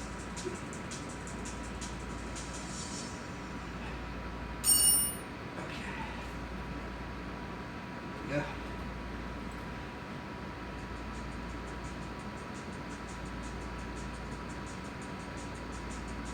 Cali used to make the best mountain bikes. Dude, I miss California. I really like California because of how bike friendly it is over there.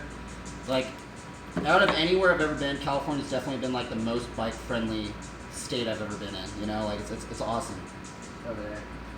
I'm not in California anymore. I'm out in the desert, but dude, I do some upside down tricks.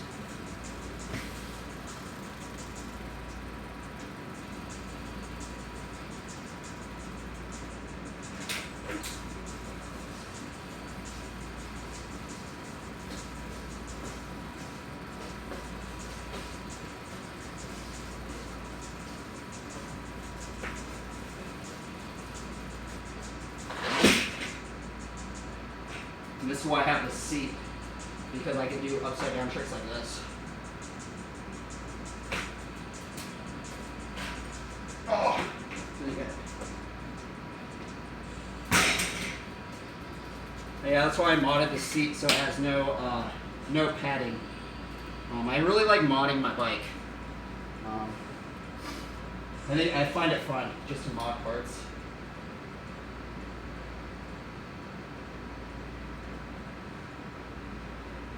Do the cyclists now, they run the tubeless tires, right? I think most of the cyclists that I've heard, they're running like tubeless tires. Let's see here.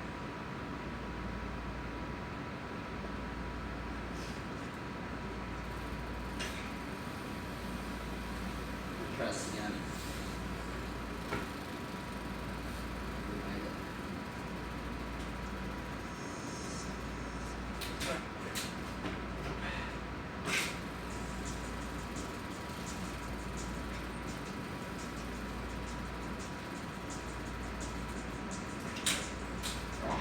Can't even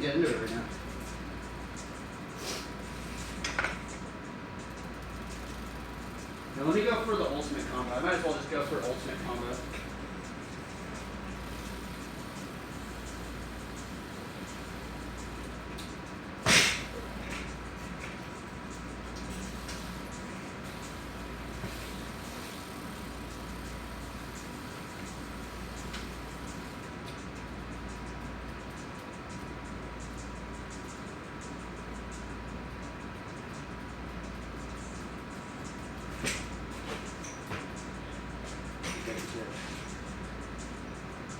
So that, so this.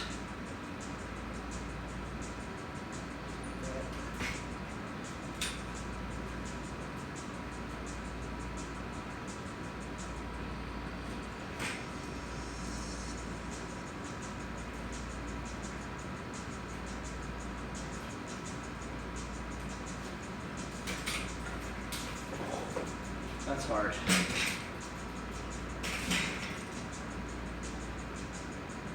Yeah, a lot run tubeless now. I'm on the fence about tubeless, both good and bad experiences with them. Yeah, I think some of the BMX industry, specifically, I think the racing industry, is getting into the tubeless stuff. But it's weird because you need like that special rim, right? Like it's some sort of strange rim you need. There's actually this new BMX tube. It's weird. It's like they make it out of this orange rubber, but supposedly it's like 1/3 like the weight or something of a normal tube. So they're trying to make like these really light tubes. Do you guys like focus on the weight of your bike? Does the weight of your bike affect like duration of how long you ride or something like that? I'm not too sure. I don't really know. I don't know.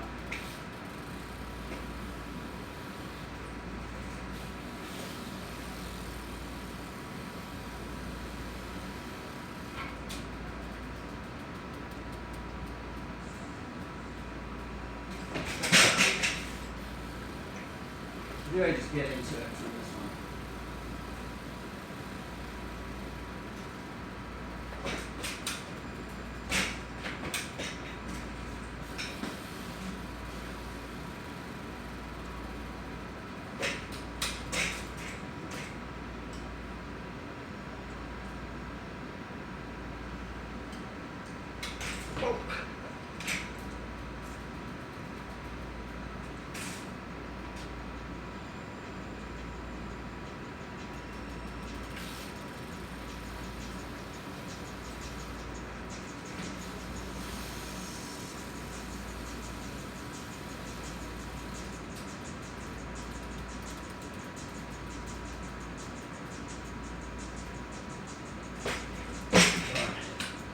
Hard.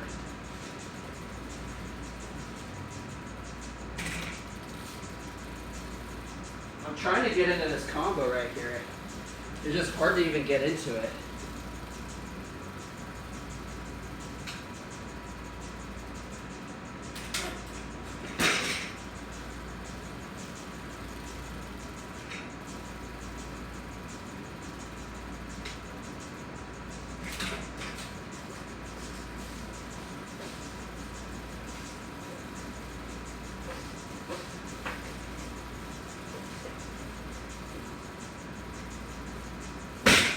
Come on.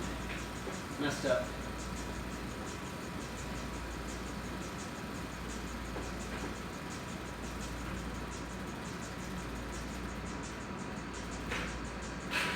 Oh, darn.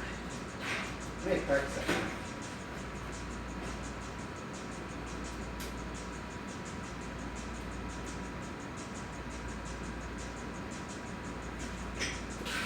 Ah, it's so hard. Get over it.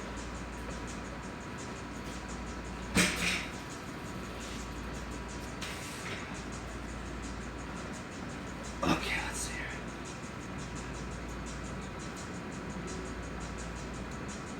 Don't know, I call it switch, but you can run your tricks in both directions. Oh yeah, yeah. So yeah, there is a switch, and it kind of feels like, it literally feels like doing it all. You have to learn it all over again. It's like learning to write with your left hand, right? And there's also kind of like, I don't know if this is I'm pretty sure it is, but so in BMX, I know it has to be in cycling, but you know, like, you know how you're either right foot forward or your left foot forward, right? So that's another thing, right? So that's the other thing that's what's really weird about flatland is sometimes you need to do some tricks left foot forward and sometimes you need to do it right foot forward. But generally, if you're left foot forward, if that's your dominant foot, you generally spin clockwise, right? If you're right foot forward, you generally spin counterclockwise. But the thing is that there are goofy footed riders. So a goofy footed rider would be somebody that's left foot forward, dominant heavy, that spins counterclockwise, or like vice versa, right? And the thing is that if you are goofy footed, it also opens you up to new tricks you can do, right? So it's kind of interesting.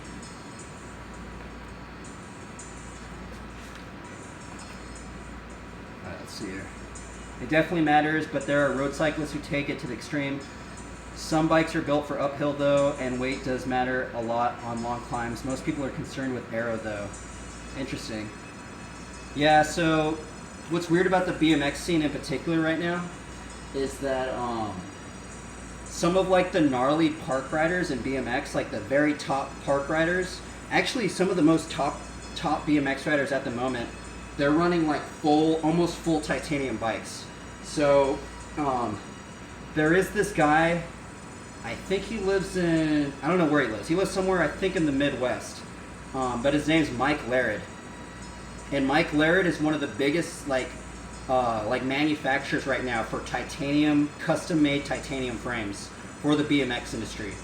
And what's weird is like, so I know road biking and other parts of cycling isn't like this, but you know how like the brands like Mongoose, well generally just like Mongoose, you know, you see them at Walmart and stuff like that. Well, there are some BMX riders that are sponsored by Mongoose, right? But it's not like they're running a Walmart bike. So a lot of all the riders that I've known from Mongoose that I've met, they actually get their frames custom made, like specifically for their body geometry, and they get it made from Mike Laird. So Mike Laird, you give him the specs that you want, any sort of customization that you want, and he'll make like custom titanium frames for you. And then what they do is they'll just slap on a Mongoose sticker on it. It's kind of interesting. But yeah, a lot of the riders now, like top tier, like Logan Martin. Logan Martin got first in the Olympics for BMX park. He runs so many titanium parts. Like I think he has a titanium frame, like titanium bolts. Like it's crazy how many titanium parts you can get. Like even these little bolts right here, and these in your stem bolts, and your bolts right here, and these bolts, even the bolts on your lever that put your lever in, they literally weigh out everything. And even just a little fraction of a gram, if you can save weight on it, they'll do that. And that's, I think, also another reason why some BMX riders are brakeless, because brakes do kind of take up some weight, right? Now the thing about it is that for flatland's a little bit different, right? Because you're not like in the air, like doing all this stuff. And what's weird is that there's different styles that develop because of your bike geometry and how much your bike weighs. So someone that has a full titanium bike rides differently than somebody that has like a chromoly bike or like a bike with brakes and stuff like that.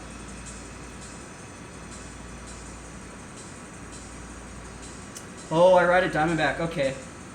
That's funny, actually. One of my friends that actually lives in the state that I'm living at right now, he actually used to be sponsored by Diamondback for BMX anyway. I don't know if they still do that, but Diamondback used to be a really, really big company. For BMX anyway. They were a pretty big company.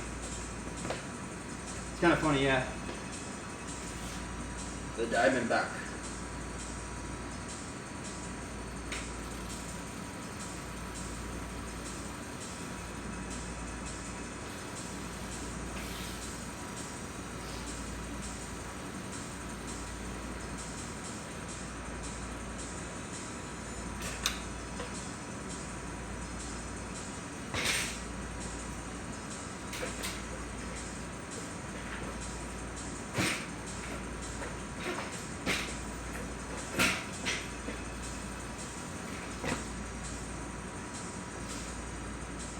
Yeah, like the style that I'm kind of in right now, I'm kind of like doing like more of like the old school style, because like a lot of the new style for BMX is just brakeless, right?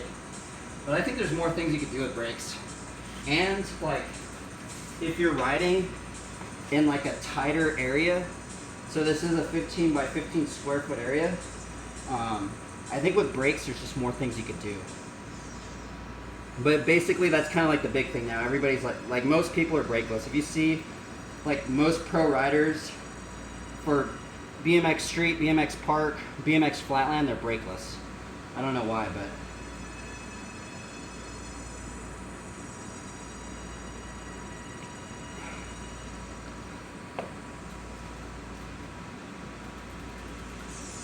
so the other thing about like flatland,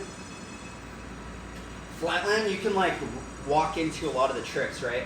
So like you don't have to necessarily, okay, so like see this trick right here? See how I like ride into it, like I'm doing the intro into it? Like see that? You know? Well, the thing about flatland, what's really interesting about flatland is that, so there's like different steps you can take to learn a trick, right? So like learning a trick is kind of like learning 3 tricks in flatland, right? So the first trick is kind of like learning the intro, how to get into the trick, right? But then a lot of tricks in flatland, you can actually walk into it. So how I learned that trick is I would just put my foot like that, and I just press on the brake, and you can literally just walk into it, right? And that's how you like kind of can figure out balance points. You just walk into it.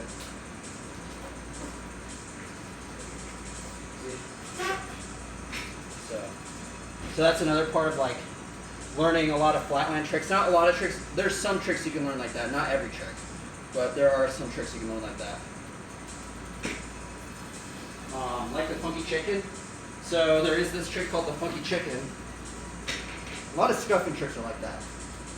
And with the funky chicken, you can walk into it too. So you can start off like this, put your leg over, and then get into it, right? And then you can learn the ride in.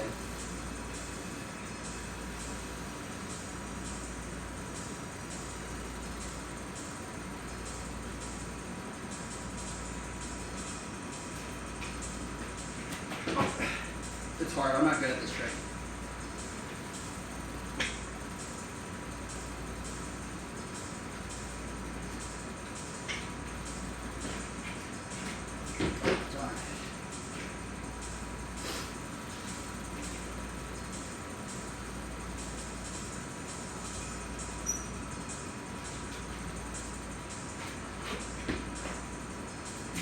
Trick's hard.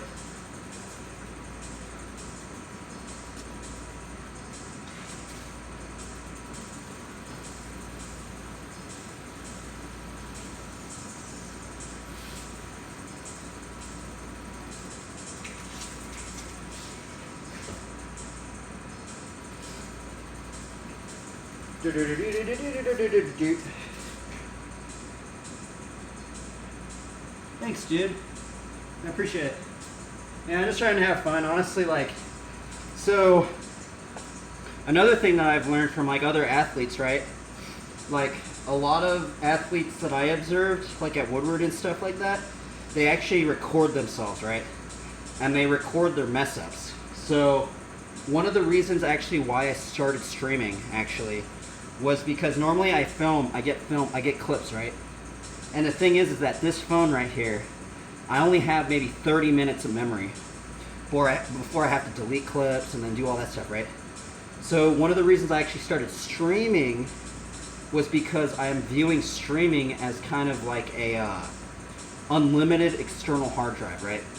It's ridiculous. I'm so surprised like more people really aren't doing it in terms of like in an athletic sense, right? Because what's really cool about streaming is it's just like you could literally be streaming 24/7, and the amount of memory that would take, you couldn't even have that all on a phone, right? Or like maybe even maybe on an external hard drive you could, but It's just so crazy that you don't have to pay anything. There's no monthly subscription. You get to have all this information basically for free. I guess the only catch-22 is it's public, right? So that's kind of the other thing. But yeah, so the thing is that a lot of athletes that I observed, like in kind of more of a, Woodward kind of Olympic kind of scene thing, right, is they like to see their mess ups, right? Because you know how like on Instagram or YouTube, a lot of people just want to see them landing it or something. Well, the thing is that if you're recording so much of yourself, you get to see like, okay, so that day I didn't get that time. Why didn't I get that time? What did I do throughout the day that kind of messed me up a little bit, right? Or you can see how you're messing up or all that stuff, right? And you can kind of like go back and kind of analyze or change something about your day and kind of hone it into making you perform better, right? So that's another thing. Isn't it crazy? Yeah, so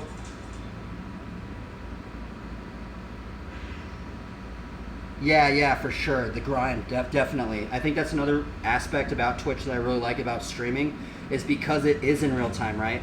You don't get to see just the highlights, right? You're seeing just the grind of it all, right?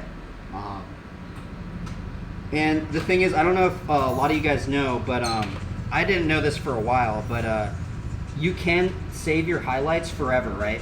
You can, if you go into the video producer, and there's going to be, okay, so if you go into the video producer, like on the computer, right, there's a video producer, you click on it, you click on your video, and then if you highlight, you're going to have to drag the highlight all the way. You can highlight your entire stream, and then you can actually save that entire highlight forever. And then you can export it to YouTube, all this stuff. It's amazing.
Darn.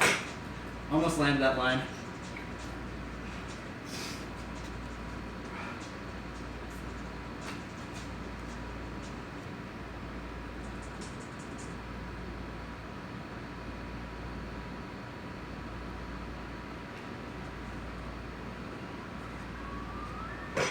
Guess you can ride that a little bit.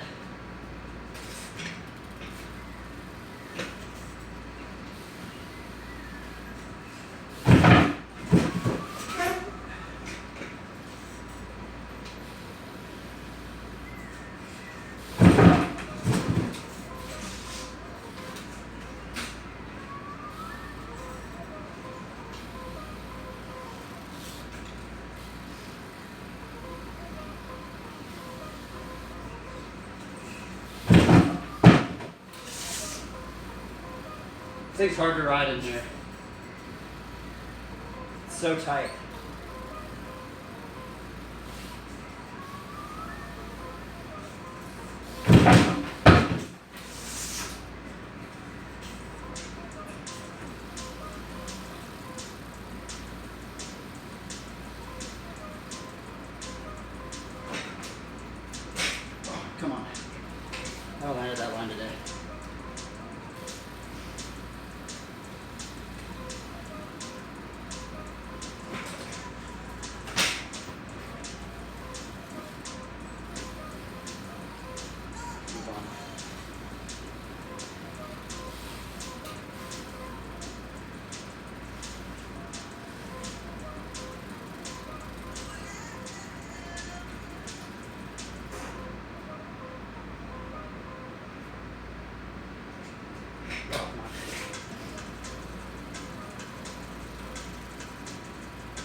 Darn it. That filter is very slow. Really? Is it filtering out everything? Yeah. The valve is not that far above the bottom. You know, you get water out, and it hasn't reached that point yet. But it's removing all the bad chemicals. It's removing all the bacteria. It's pure water coming out. Yeah. Cool. So when you pull water out of the bottom, you might want to put a little more back in the top. But it's a 2.5 gallon reservoir worth of stuff.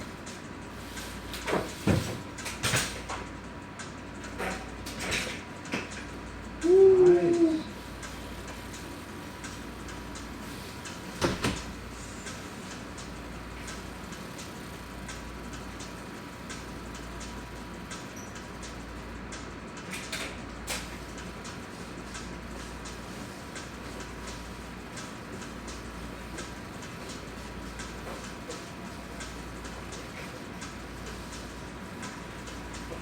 Oh, come on.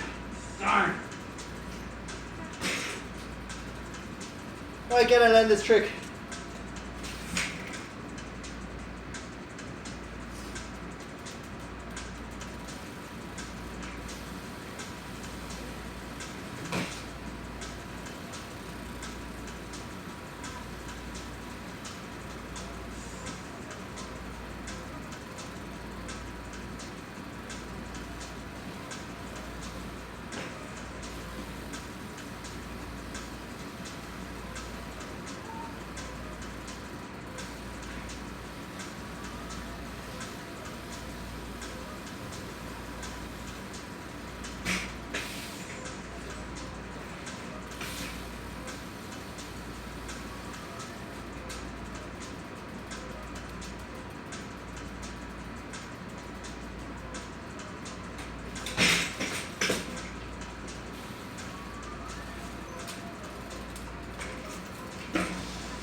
Oh, I messed it up right there. See, sometimes it's just like, it's just fun to see like how long you can keep going, right? So I've already landed like all these tricks I'm doing. I'm kind of, okay, so here's actually another thing. Is that there's like 3 different modes of riding for me, right? There's kind of like show mode, where it's like I've already landed all these tricks and I'm just trying to do them like all right. That's kind of more of like where I'm at right now. There's kind of mess around mode, where I'm just kind of like messing around, jibbing around, right? And then there's learning a trick, right? And then like learning a trick's like, you're just gonna watch me just not land it for like weeks and on end until I land it, right? So there's many different modes.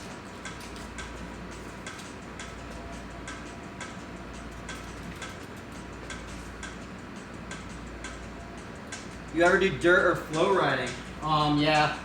Actually, on my YouTube, actually, I have actually, because I guess I will say that one of the reasons why I actually started riding flatland was because I partially tore my ACL riding BMX park, you know, where you like air out and stuff like that. I partially tore my ACL. I actually had surgery scheduled, but then some doctors said that I didn't need surgery and that I could go into physical like rehabilitation or something like that. There's actually this ESPN guy that I sent videos to. His name's like Kyrene something from Australia.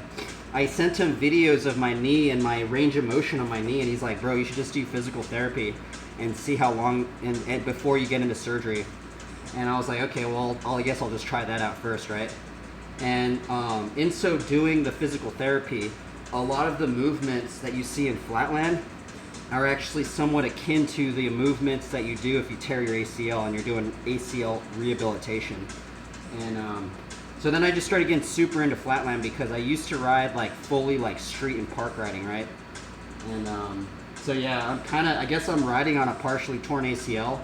I probably have one more good fall until I literally have to get surgery. But up until now, it's already been maybe 2.5 years, maybe a year, maybe 2 years, maybe a year and a half or something. And so far, it's still holding up. So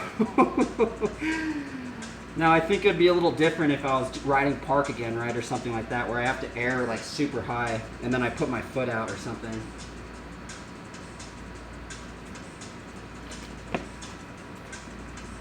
I don't know if you guys have ever torn your ACL. Oh wow, that's pretty.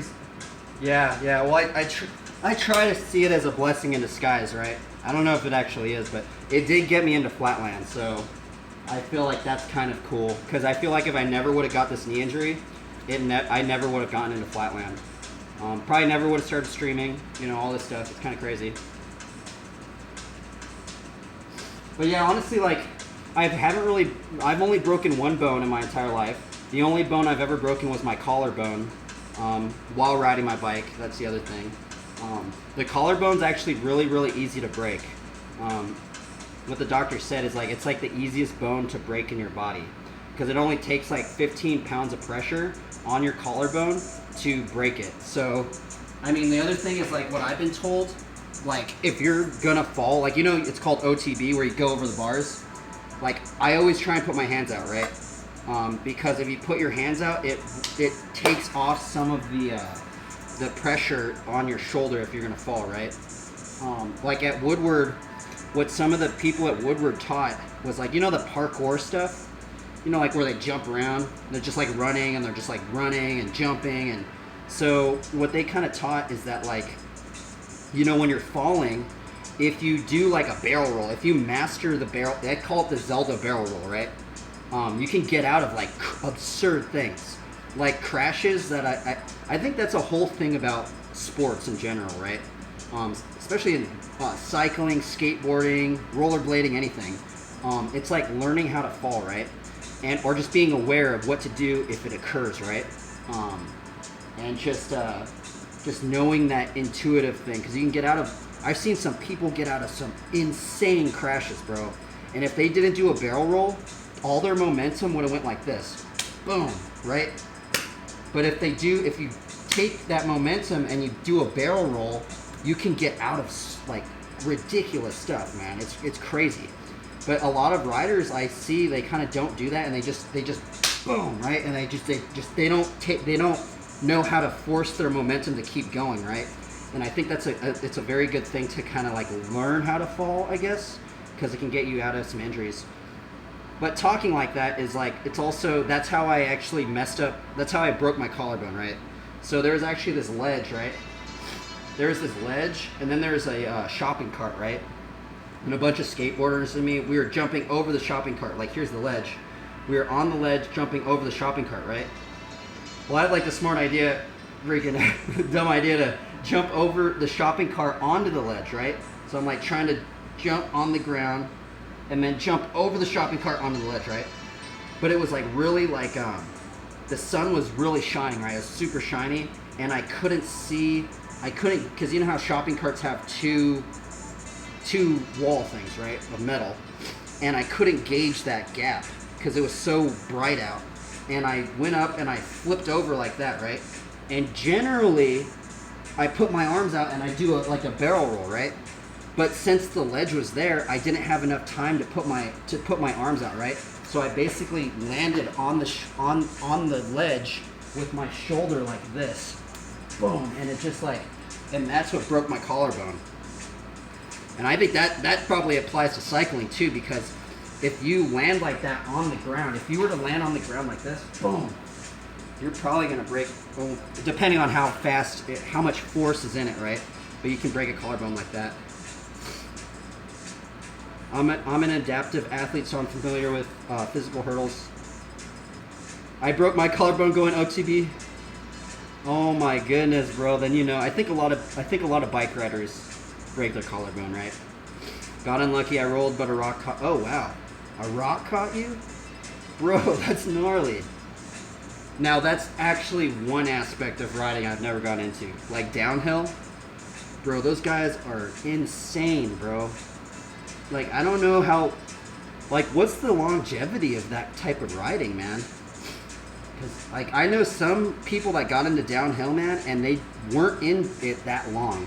Like it's kind of one of those things. Like, man, there's just so many risks in. I mean, I give total credit to the downhill guys because they're just so gnarly, right? But there's so many variables that can mess you up. Like a rock gets in the way, freaking it totally just you slide out on it, or like there's some loose gravel and you land perfectly, but the gravel just makes you slide out. There's so many variables in downhilling that's so gnarly that, yeah, but that's why they get so much credit because it is so gnarly, right?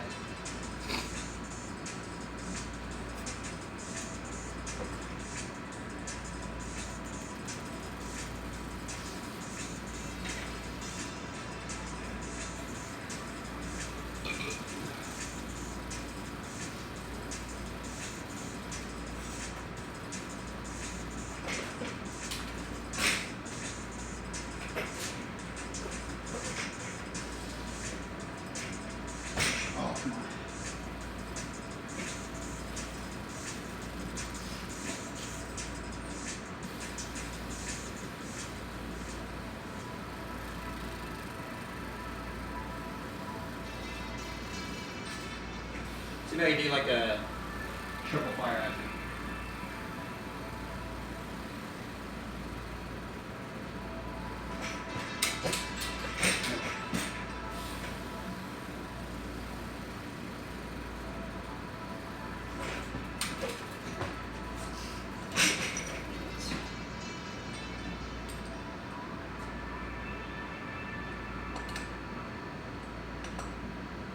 Have you guys ever cycled in Telluride, Colorado? Telluride, Colorado looks incredible, man. That place looks like you're in like, I mean, if you guys are into cycling, man, I'd look up if there's races or something in Telluride, Colorado, like in the summer. Because like Telluride just looks like, it looks like something out of like an RPG game, like Lord of the Rings or something. Like you go there, I don't know, you guys might have been to Telluride already, but this place is a trip, man.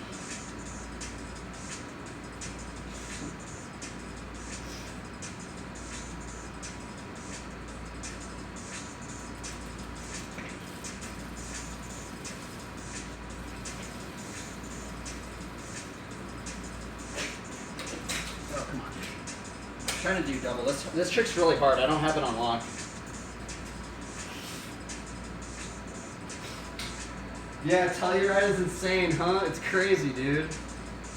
It's just it's so wild, man, to go there, because, like, it just looks like something out of, like, it doesn't even seem real, man. There's, like, so if you guys don't know, like, Telluride, okay, so you go around this bend, right? And you're in this valley, bro. And there's these giant mountains right on the side of you. And then at the end of the valley, there's a giant peak, man. And there's a waterfall, like just some sort of waterfall on the mountain, and you see it going down into the river, into the village. And there's a giant lake, a water lake on top of the mountain, and it just looks so like, it's so crazy, man. It was crazy because like me and my buddies, or actually me, my buddy, and his brother, we went there for the summer, right? And this was way back when I was little when we went there, but it was like hot out, right? And his brother was like, "Oh, you got to take a sweatshirt and a jacket for this hike. We're gonna go all the way up to the lake, right?" And we're like, "Bro, we don't need to take a jacket. It's freaking hot out down here." But we brought it anyway, right? And sure enough, man, we went on this like the hike all the way up to the lake and on the mountain, and there's like snow up there. You're like, what in the world, bro? It's so weird. You're like, bro, it's like summertime, and there's like snow on the mountain. At the top, it's weird.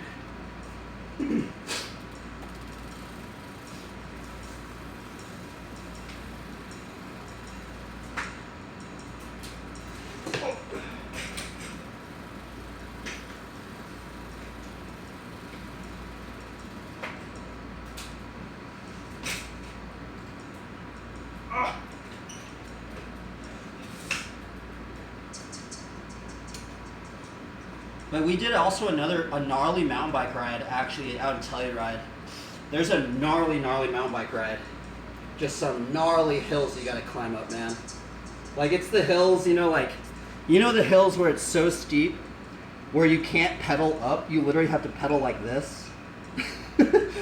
That's what we had to do on some of these hills on this mountain bike ride, man. It was like, oh my goodness, it was so grueling, bro, but it was so worth it. But yeah, it's so funny, like, thinking about it back then.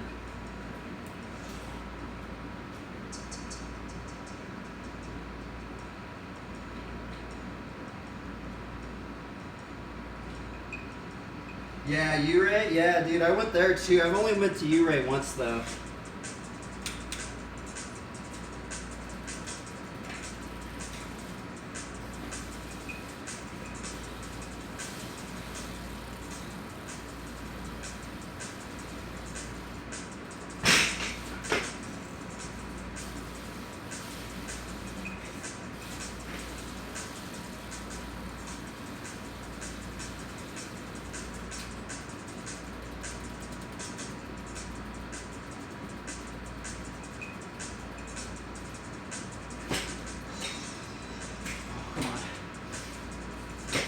There's another hang 5 line where you go in, they go fake you like that.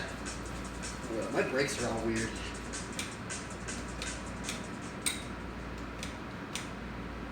Gosh, I always mess these things up.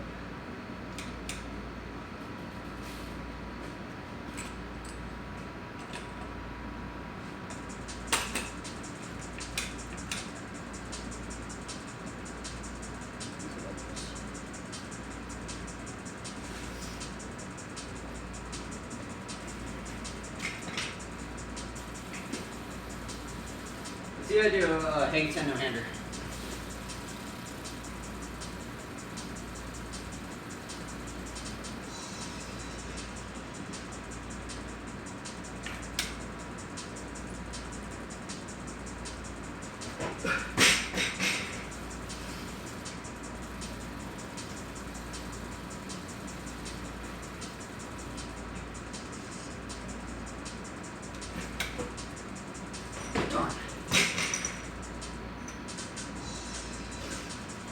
But I will say also, with Flatland, Flatland has a long longevity for the riders. There's a lot of older riders that still ride flat. And that's another cool thing about the Flatland realm, right? Because I've met a lot of riders that kind of got buck, right? They got pretty buck, they got broke off, and they got so hurt that they kind of didn't want to pick up a bike again, right? See that happen a lot, especially with the younger kids. But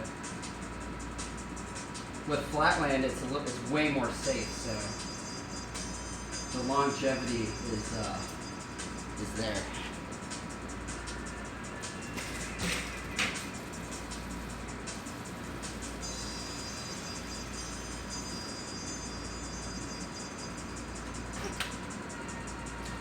Oh, darn.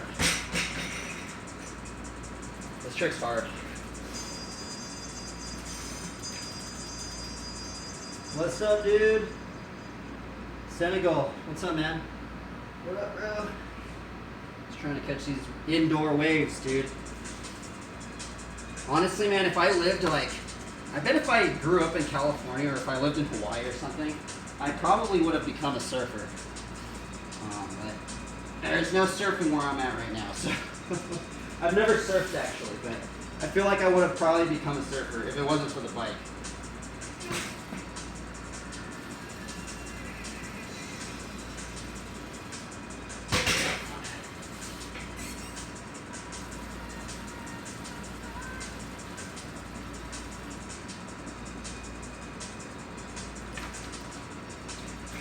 Oh, man. Trying to do a hang 10 no-hander like on a surfboard.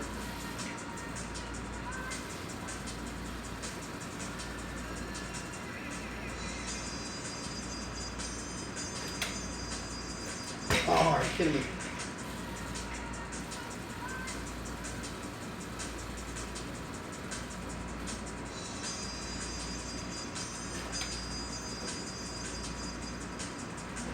So hard.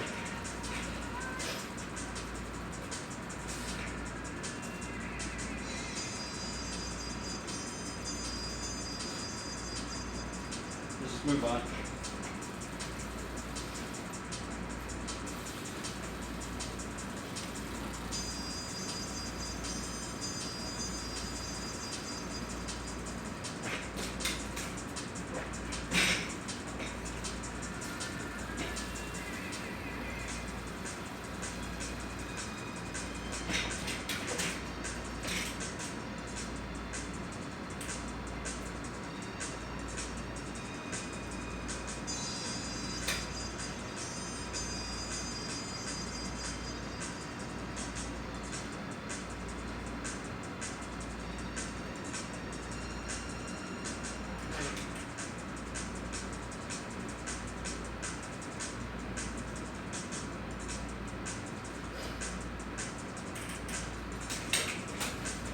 No!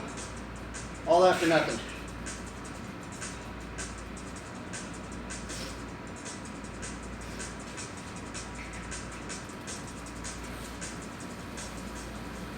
Trying to get into that.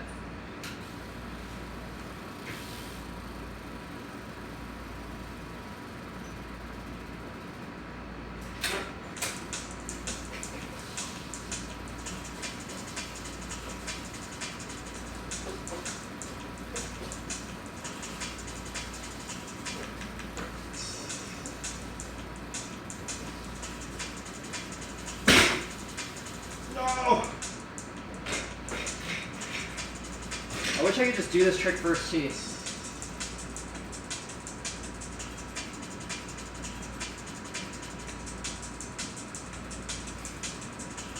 So this trick that I'm doing, I wanted to do a tail whip into it, right? But it's stick bead.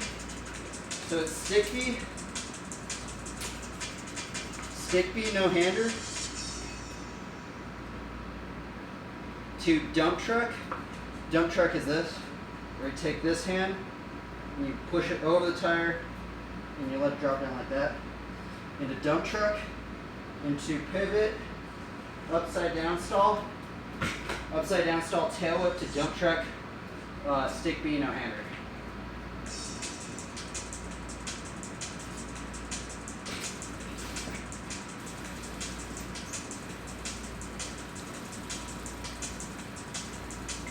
I want to see if I can put a tail up in the front of it.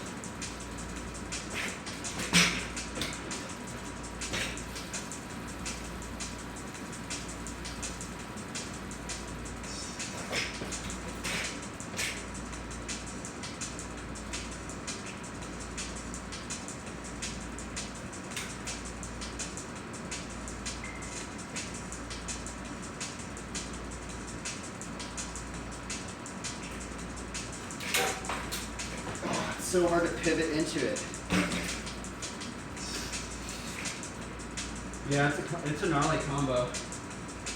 I've been trying it for a long time. I haven't landed it yet.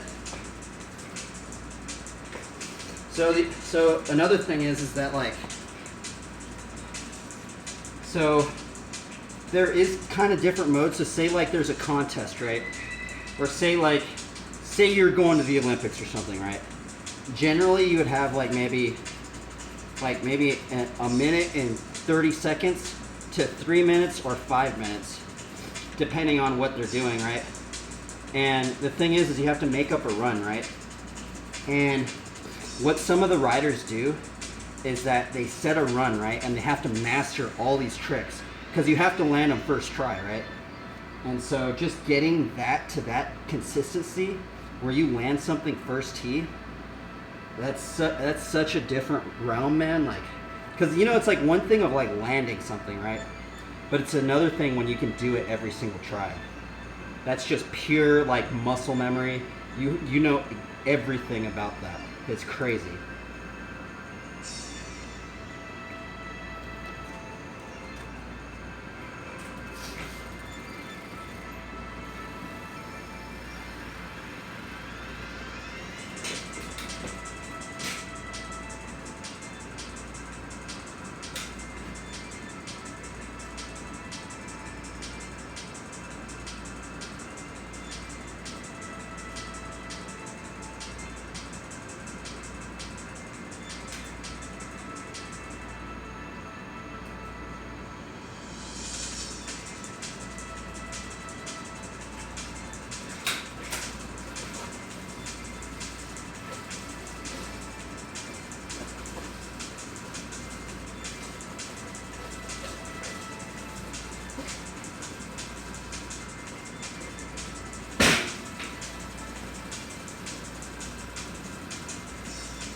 Oh man. Oh, I freaking messed up the tail whip. That was almost it right there though. That's actually the closest I've ever gotten.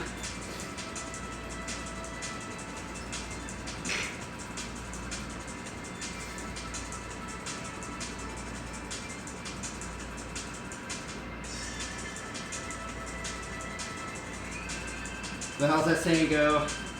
The master has failed more times than the apprentice has even attempted. Bro, you know what's funny? I was just talking about that earlier.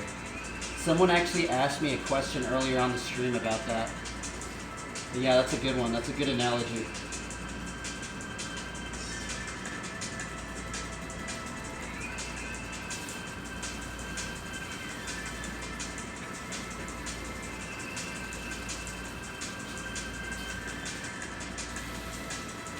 I'm just gonna kind of switch it up a little bit.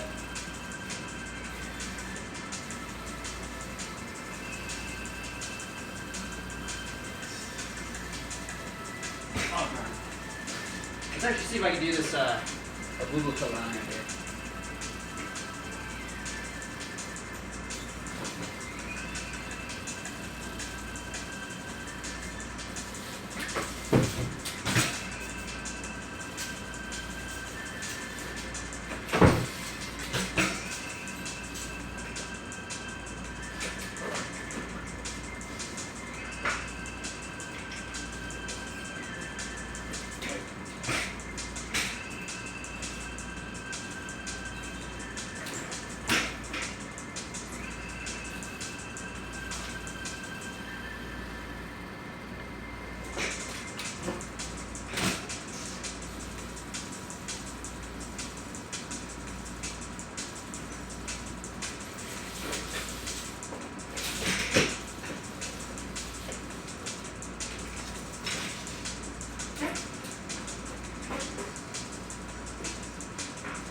That was a long line right there.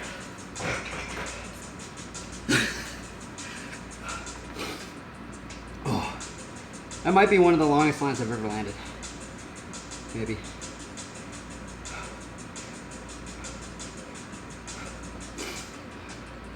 I'm gonna do a stream marker on that one.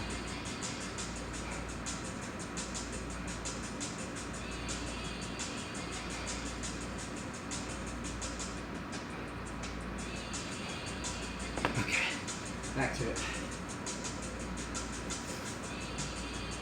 You're stoked on that one.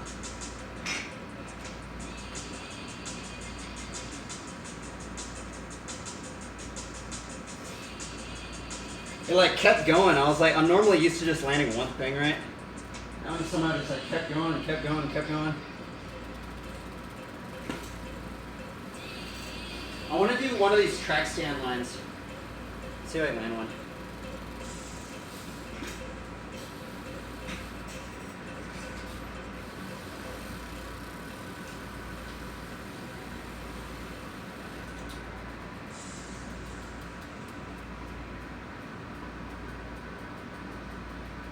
Peace. Oh, I keep messing that up.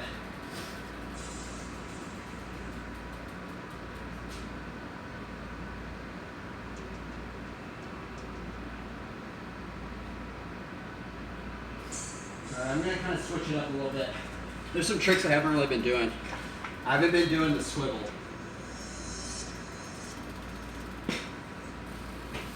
So there's the swivel.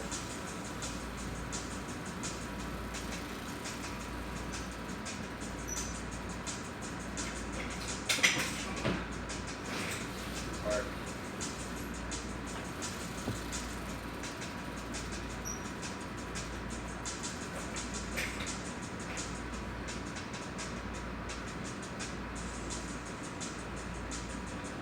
Oh, darn.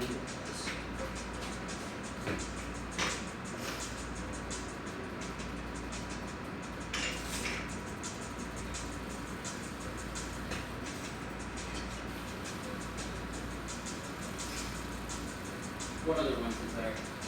What other ones have I not been doing? Oh yeah, there is the Undertaker. Let's see if I can land an Undertaker.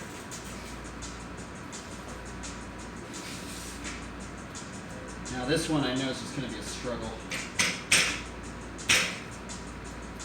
Let's see if we can get an Undertaker though.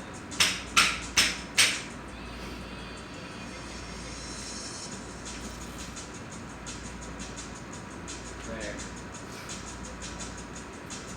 I haven't got this one yet on stream. Today.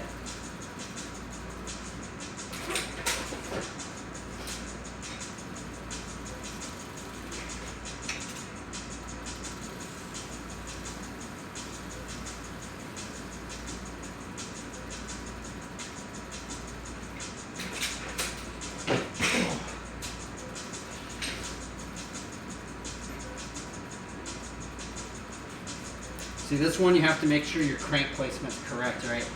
So for this one, I need to make sure my cranks are right at this level. And if your cranks are at this level, it makes you able to swoop under the bike. But see, if your cranks are like that, you couldn't do it. So you have to like find this little level, and that's kind of the hard part about this trick. But it's really hard to land. I can only land this every so often. Just a little bit sometimes.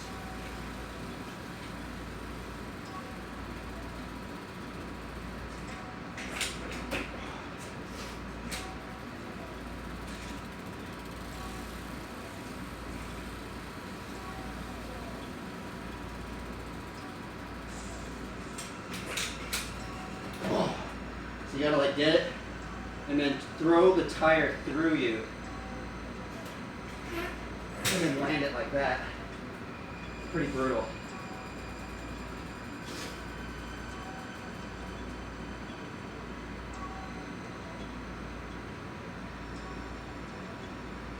It's a tough one.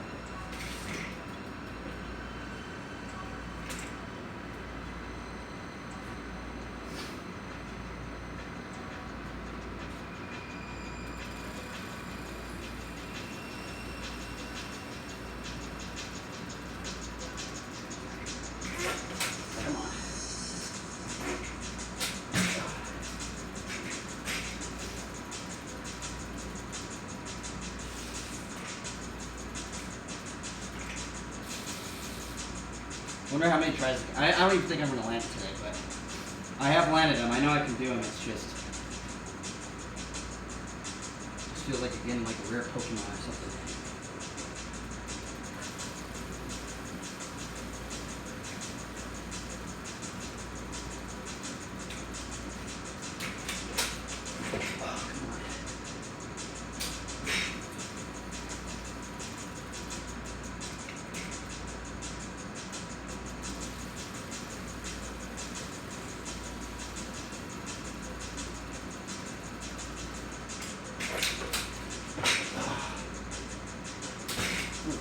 Workout. No cigar.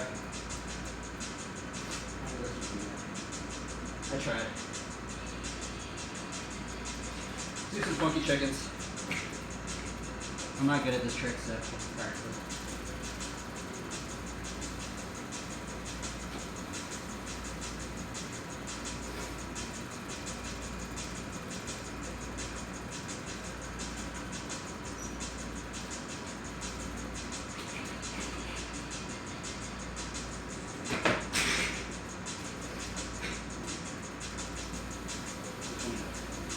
Steamroller.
Man, that one's so hard to land.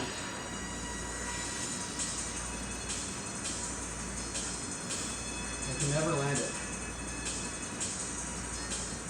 I always get to that point and I mess up right there. This is brutal, all that for not landing it.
What other combos have I not done in a while? Oh, I've done a lawnmower.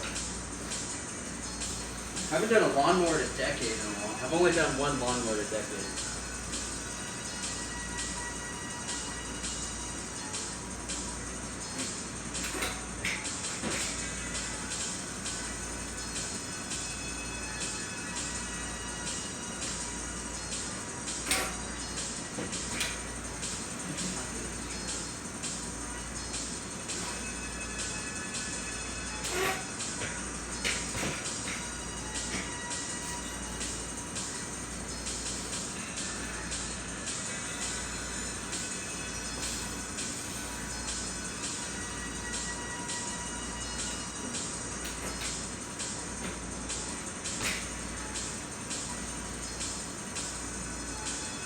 Why is the trick so hard?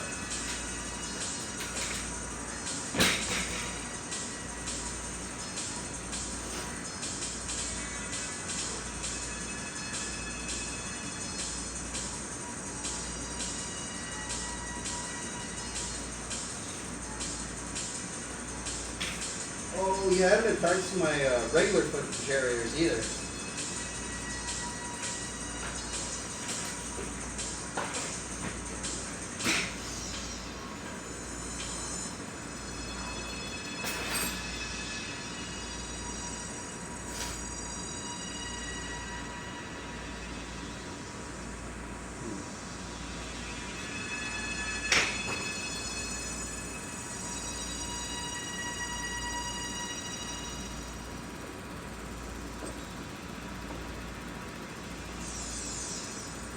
Well, everybody, I think it's time for me to get some food. I'm running out of energy. I need to refuel.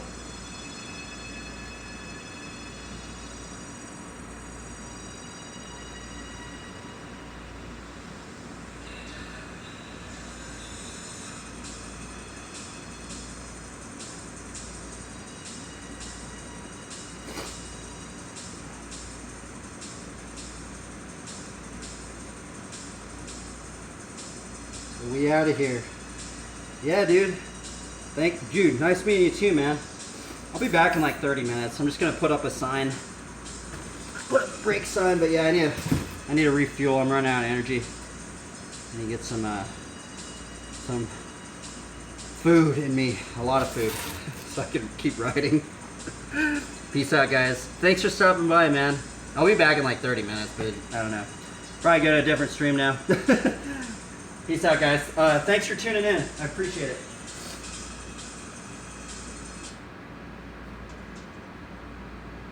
Time to eat.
Okay.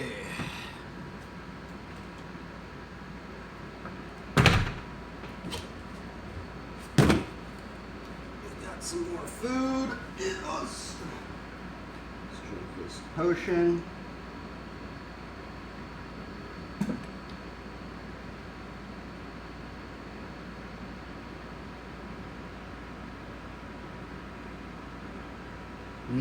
Yummy. Potion. Let's do a card draw. I'm actually curious what we're going to draw again. So we're going to do a card draw. Let's see what we draw within this. And we'll let our food settle in.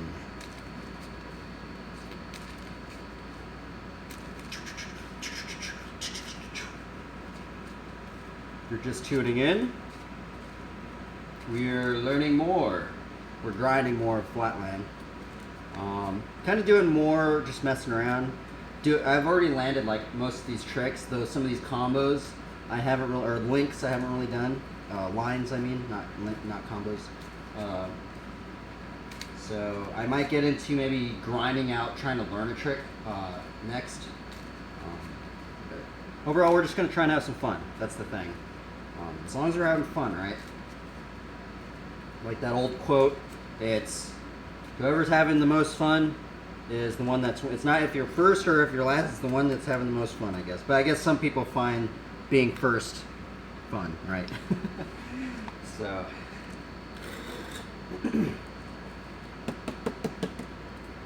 let's see. Let's do a couple more cuts and draw. And I had kind of fun doing the card draw thing earlier today, so we're gonna do another one just to see what we draw out.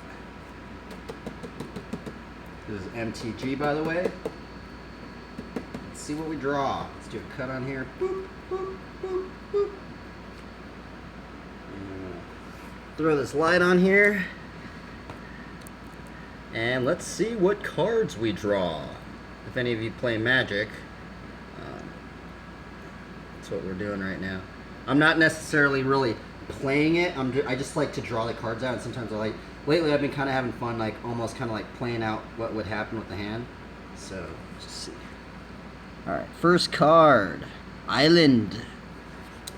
Second card. Oops, that was my phone light. I have to get a better setup. Second card, Skywatcher Adept. Man, I love the art on that one. That one just looks so crazy. Dude, imagine riding your bike in the clouds, bro. Now that would be cool. Third card, Sublime Archangel.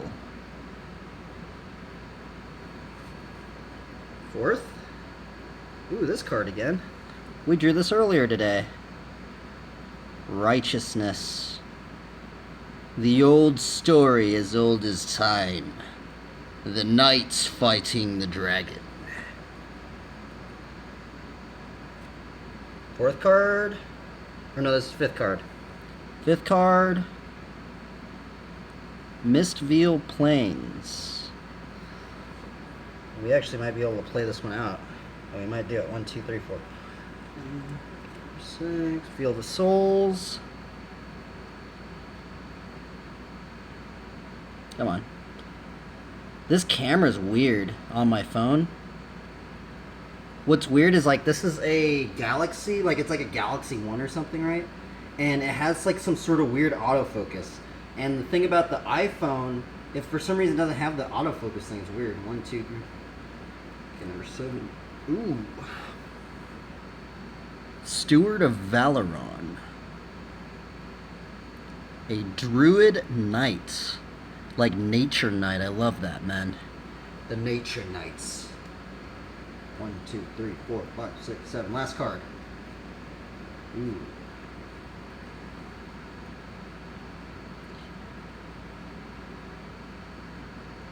Angel of Flight Alabaster. I think we're gonna actually play this one out because I think I might have enough lands in my hand to actually go in and see what we can draw. So let's put this up on here. Boop. And let's see if we can play this out. So we got our board. We got our hands. We're going to play a land. So we'll play land. Play one land. Play this guy. Boop. And I'm going to draw a card. Ooh, we are going to be able to play this out, I think. Play that one. We will play Righteousness. Righteousness. I'm going to draw a card. Ooh, Elvis Visionary. The elves. The elves have come to help us. I love the flavor text on this one. From a tiny sprout, the greatest trees grow and flourish. May the seeds of your mind be equally fruitful. And that is a good one. We're going to actually play Steward of Valoron. We're going to play our knight. This one, if I tap it for a green mana, it remains tapped for one turn. So that's like that. Okay, so we're going to untap that one. We're going to draw a card. Ooh, Call to Serve, huh? Call to Serve. Grace is a gift, never a reward. We're going to play this land. This one enters tapped. Mistfield Plains enters tapped, so we will put this one tapped. We have one mana and we can't play anything. Oh, but we have this guy's mana. So we actually have 2 mana right there. And we will play Elvis Visionary. So this guy gets to tap for a mana. And this one taps for a mana, and we get to play Elvish Visionary. And when Elvish Visionary enters the battlefield, we get to draw a card, so we will draw a card. Ooh, we got a Plains. Another land. Okay, so now all these get to untap. All these get to untap. And I have a lot of mana now, because I get to play this one. And I think I might be able to play some Angels, so... Got 2 white mana, got this one.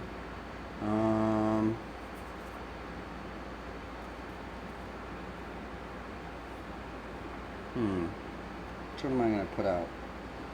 1, 2, 3, 4, 5. I have 5 mana. Let's put out Angel of Flight Alabaster. Angel of Flight Alabaster. We'll summon Angel of Flight Alabaster out.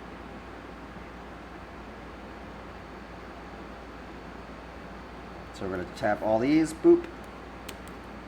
Boop. Boop. Angel of Flight Alabaster out. And this one gets tapped too, but we can tap them all. Let's draw this card. Ooh, Spirit Mammal. We're going to put another angel out. We're going to put out Sublime Archangel. Let's tap. Let's draw a card. Staff of the Wild Magus.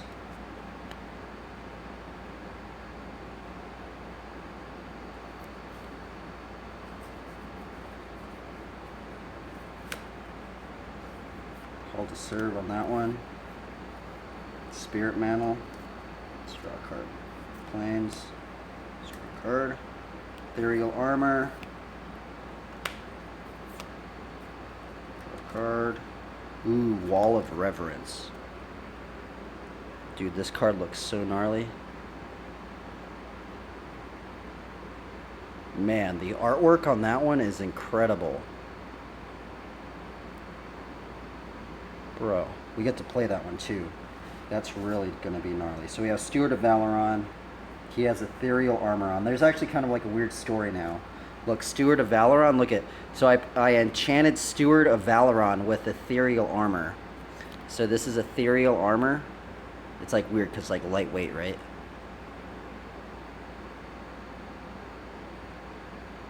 I just don't want to focus. Okay, there we go. Ethereal Armor. But then I enchanted Steward of Valoron. So it'd be cool, like, to think if there was a storyline. This is actually Ethereal Armor. So it's actually really, really lightweight. Oh man, that'd be so cool to think about. And then Boom, I get to put out Wall of Reverence, so we get to summon this card out. And I guess we'll just end it right there. That was a really cool hand. Man, the Spirit Realm looks so... Well, if there was a Spirit Realm, I bet it would look so crazy, because, like... Spirit Realm. This is a Spirit Wall creature. And then this is, like, Spirit Mantle. Okay. That was fun. I like just getting inspired by this art. Okay. I got some cool stickers on here. I thought I had like a cool like bike sticker. There's this cool bike sticker that you guys might like. I'm fond of the ancients, ride of the ancients. Oh yeah, I got this one too. Look at how cool that one is. That's one of my rare... I like that sticker right there. Save the Arctic. Maybe I'll have that as like the thumbnail.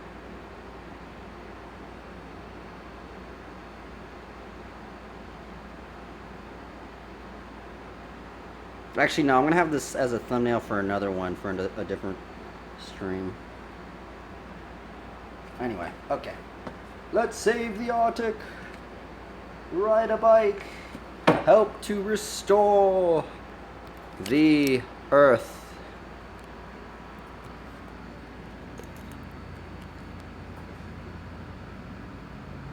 Okie dokie.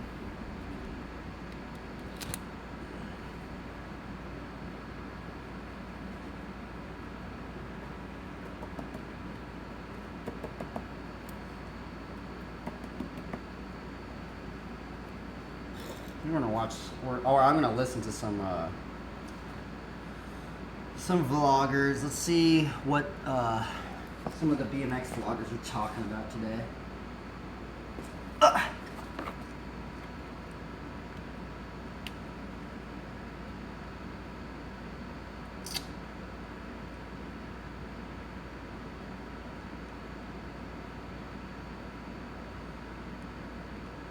So I wonder if Austin Augie's put out another video.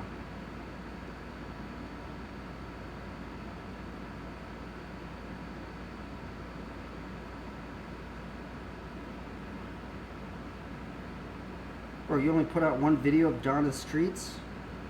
You should put out another one. Oh, it's all good. What other person rides that vlogs? I'm trying to think. Spencer Forsman? Let's see, he was at Dawn of the Streets too.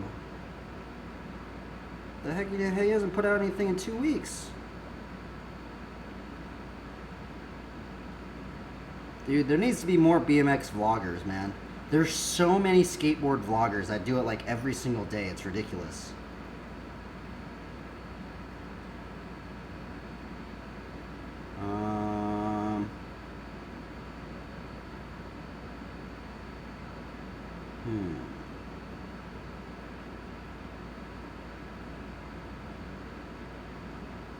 You know what? I guess I'll just film. That's what we'll do. We'll just film. But then I can't read the chat, so if you guys say anything, it's gonna... I can read it, I just got to go behind my phone, because I'm gonna film on this phone, so... Oh yeah, I need to put this ice water bottle on my phone, by the way. So I might be a little late to respond on the phone. Or actually, no, I guess I could open it up on the iPad. Okay, so let me plug this in. See if we can get this line down. Got that recording. Got this higher definition recording. And I'm going to just adjust this.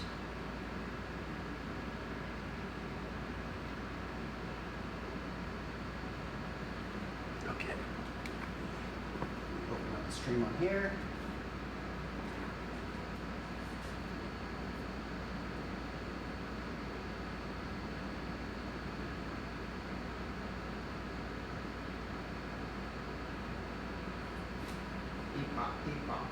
Eat pop.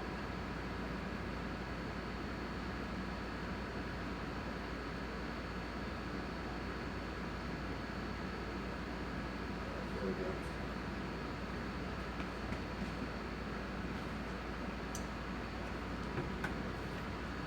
see if we can get this line down.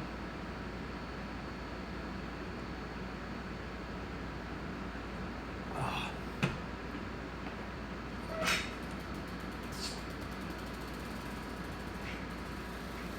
Okay, so we're gonna do fire hydrant to no-handed track stand to stick beat, dump truck, upside down tail whip to dump truck. Yeah, that's what we're going for.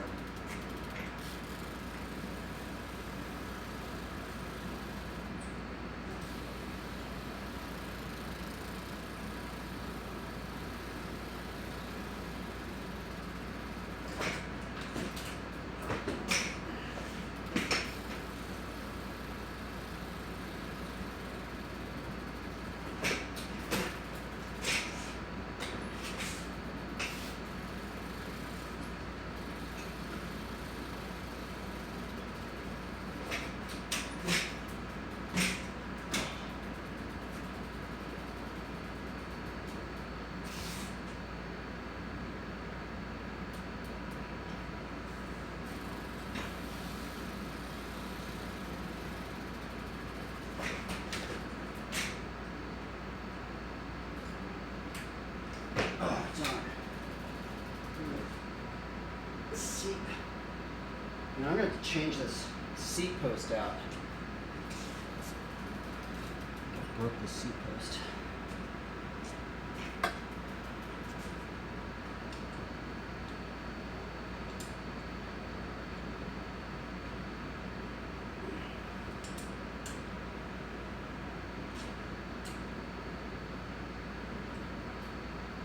Feels like it's being stripped out.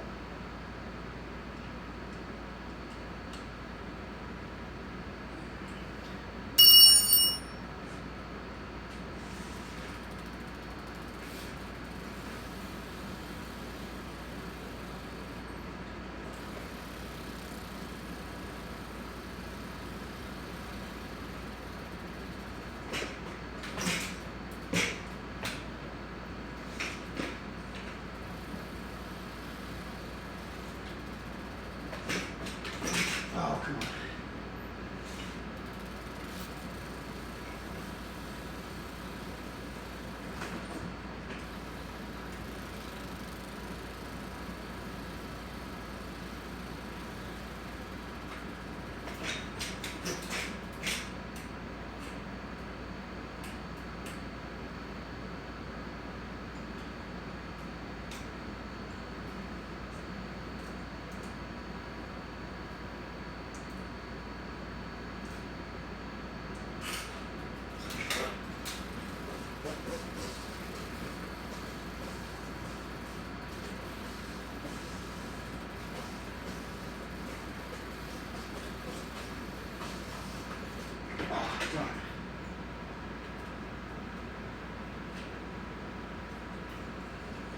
That was close, but no cigar. Clutch. Here, wait up.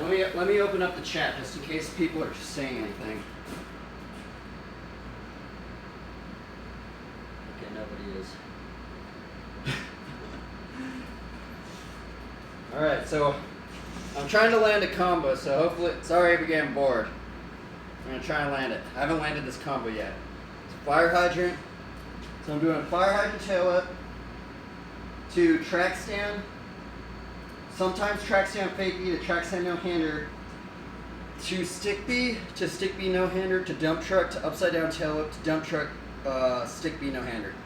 That's what we're trying.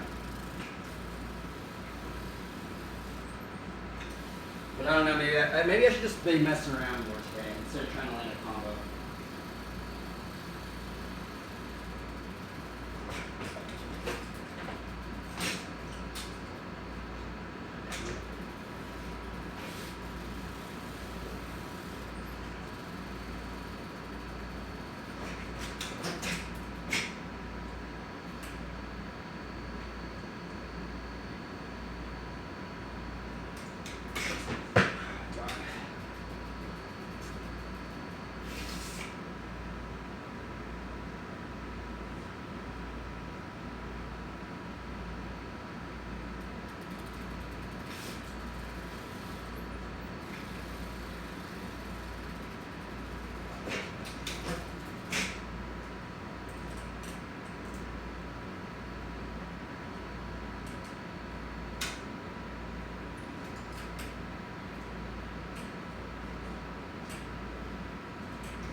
so hard to get into.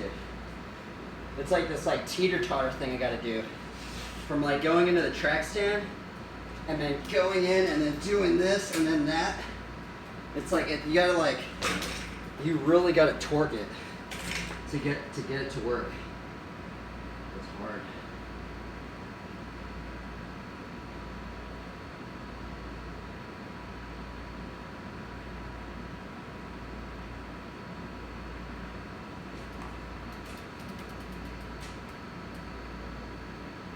Actually, people are actually still watching me. It's kind of weird.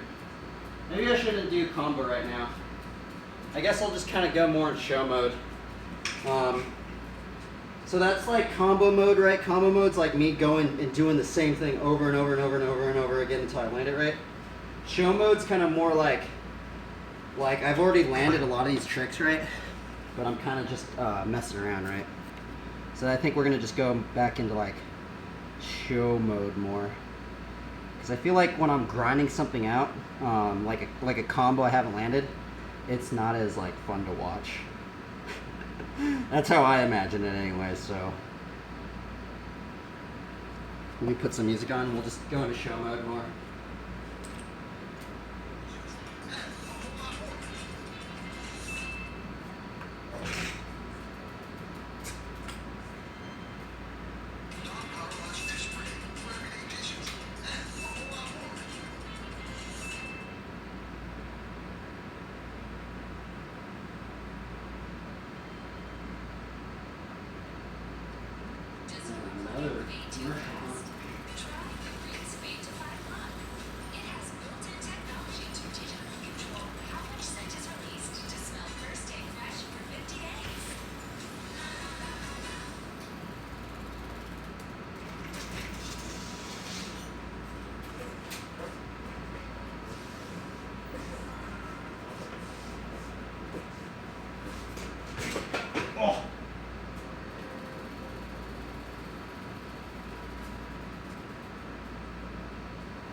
Almost.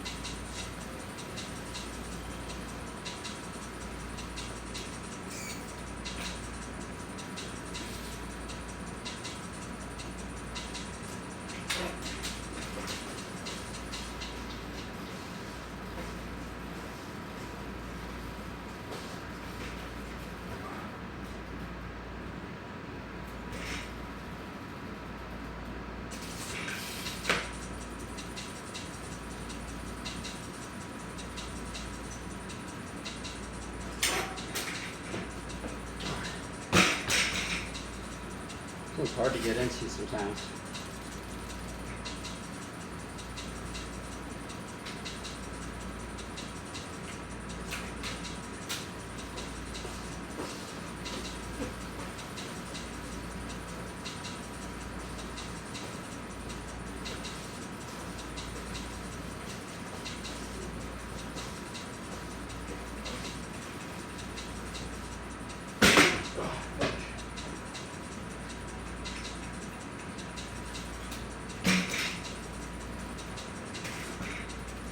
Yep.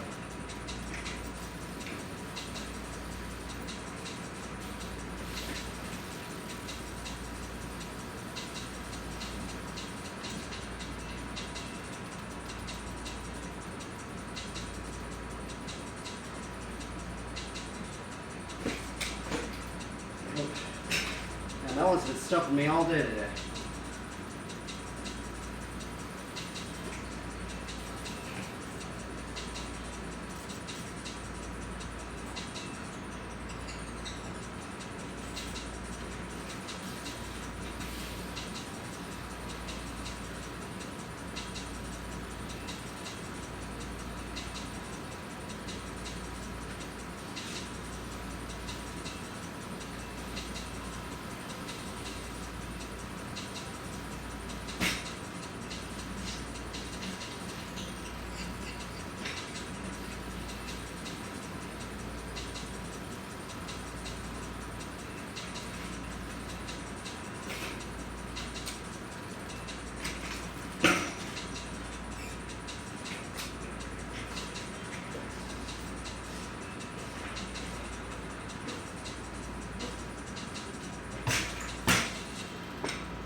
Peace.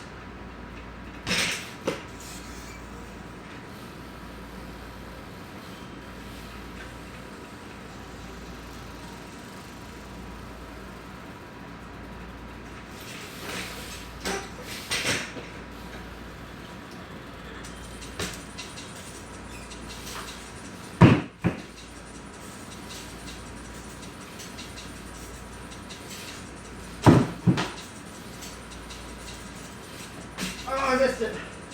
I can't believe I'm still going. I haven't not landed anything. Here, this is where it ends. I'm gonna mess up on a whiplash, I bet.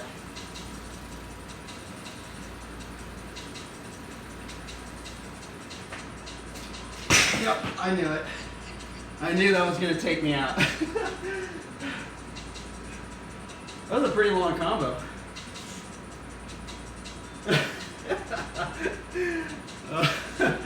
That was fun.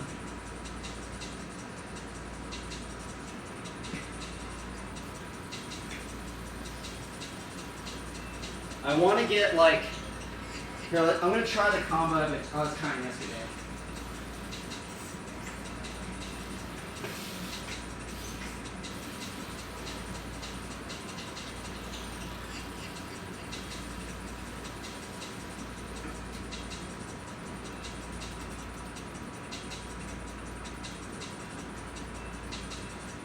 Peace. Oh, darn it. Oh, it always gets me today.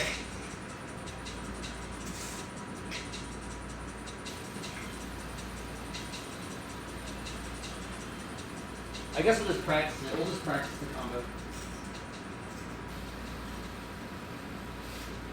So it's this. Track stand.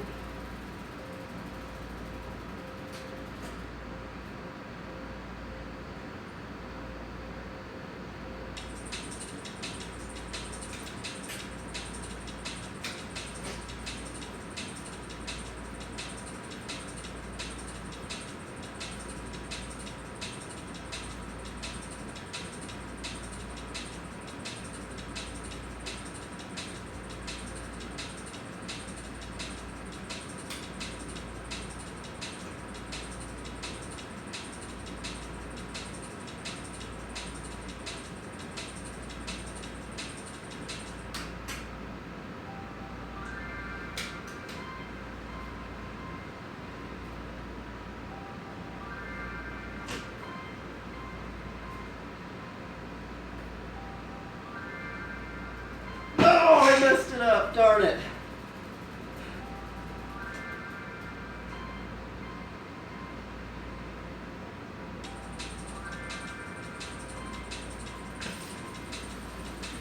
Oh well. Keep going.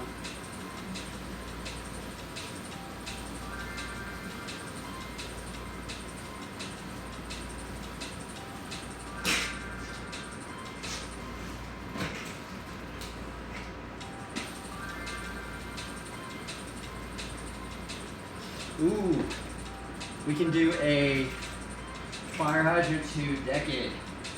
I haven't landed one today. I've not landed a fire hydrant to decade. You know what? Actually, I don't even think I've done one all week.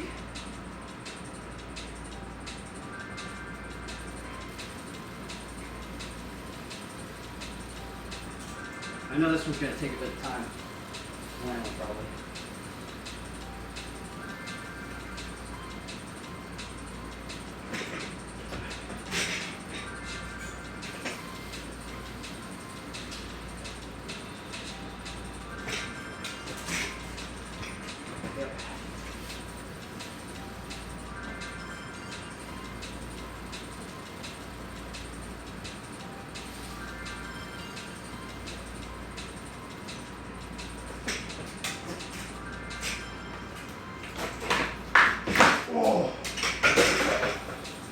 I'm so glad I was wearing my armor.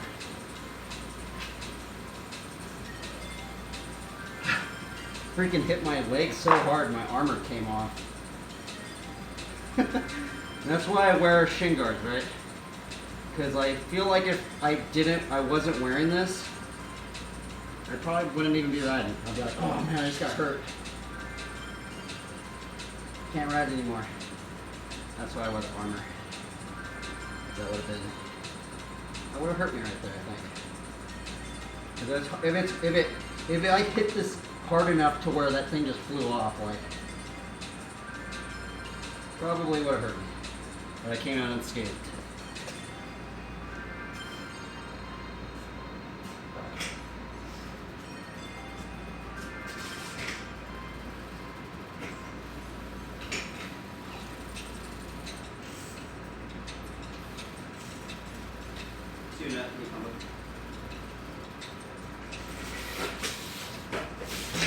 Oh! On my chain. I need to oil it a little bit.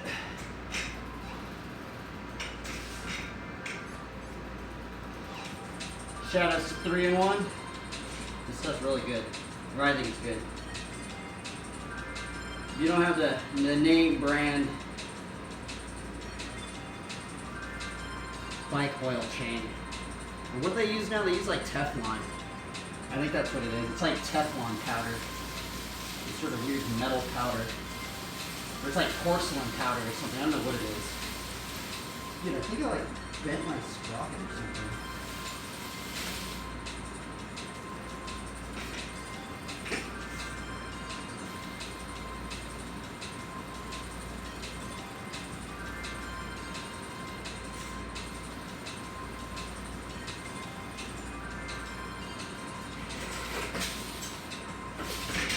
What is going on? My chain's tight. Can't do a crank flip.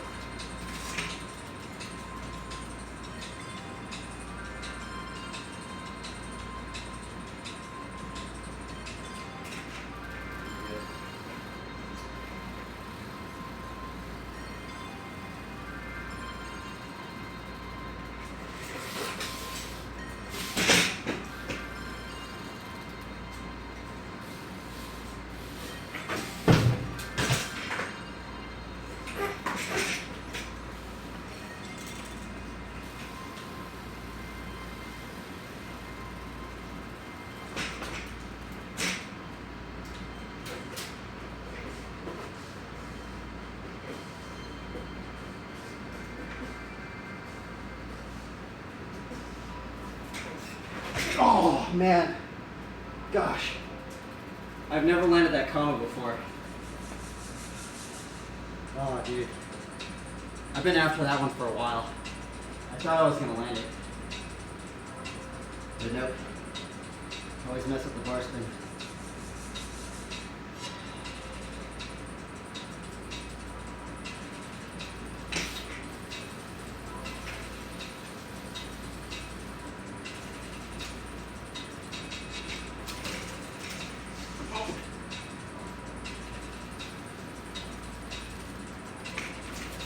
Oh, come on. These ones are fun.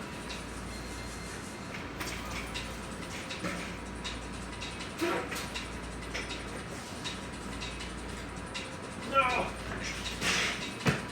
Yeah, I keep messing up the scuff. What is wrong with me?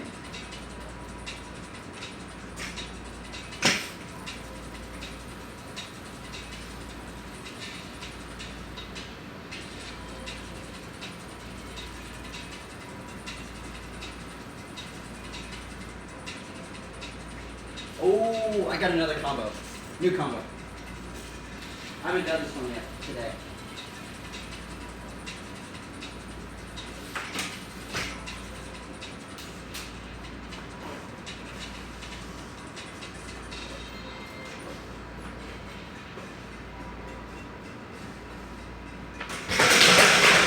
Nope.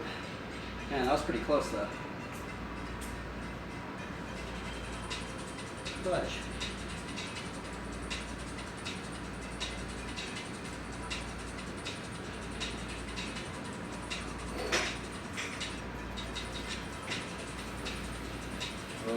Oh yeah, we could do the other hand pot combo.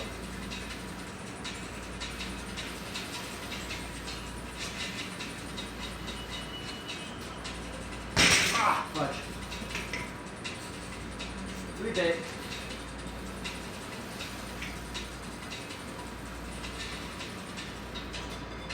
Oh, darn it. What's wrong with me?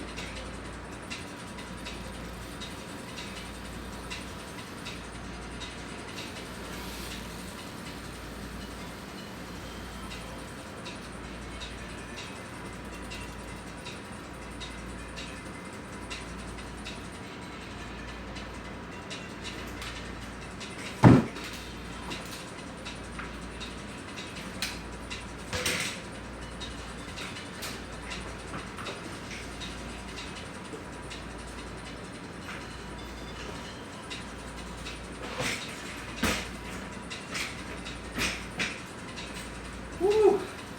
I've never done that combo before. That was really cool.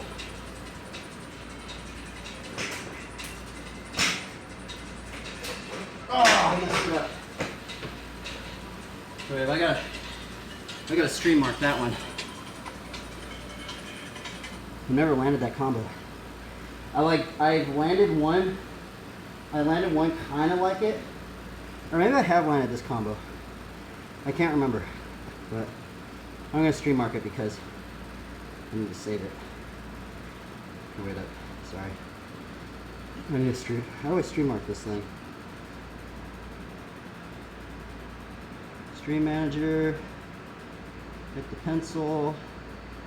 Add stream marker. There we go. Okay. Back to the music.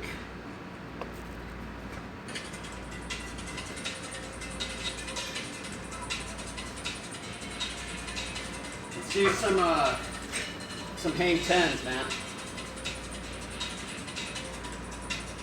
Get all surfered out. Let's do some hang 10 no-handers.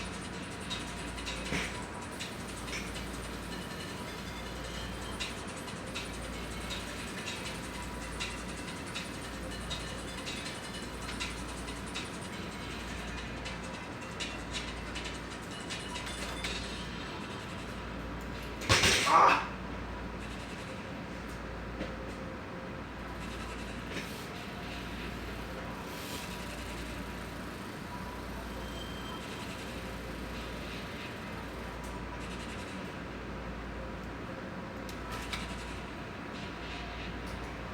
Oh, darn it. This one's tricky. I don't know how people do it. So there's some people that just literally do it like it's nothing. This trick's hard.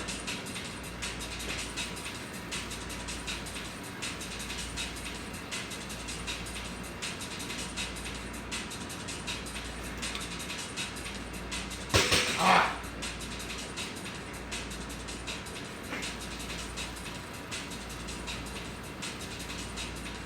Let's move on.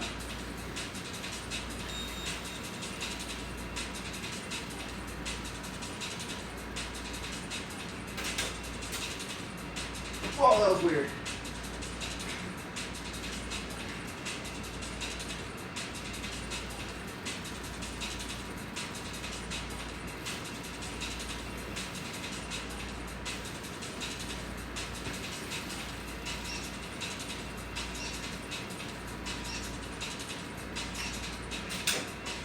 Darn it. I've been having trouble with this one lately.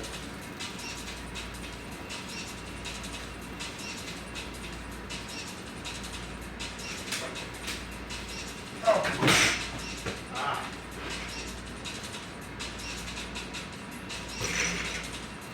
Normally I have this one kind of down. I'm not consistent today.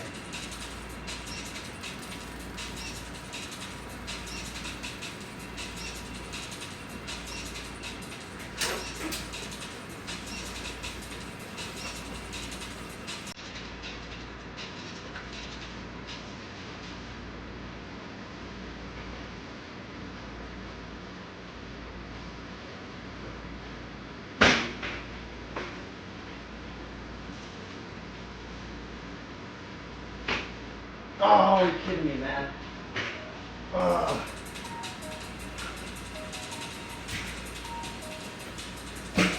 All that to mess up that?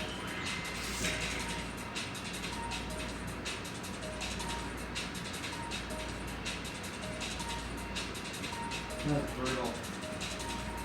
That one was so good too. Like the riding and everything. Oh well, let's just keep trying it.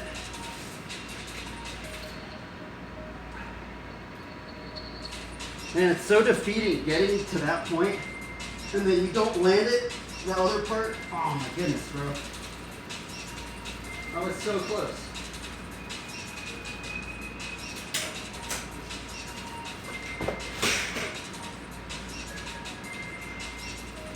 Oh well. Let's move on. No hard feelings.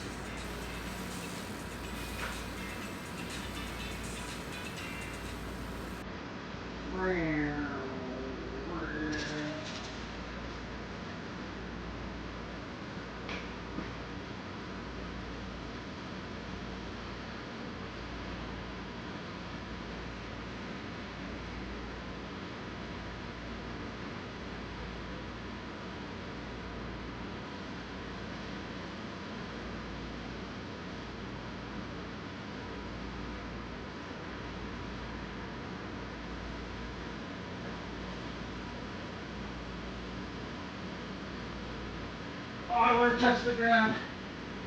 Got it. I wonder if I can touch the ground.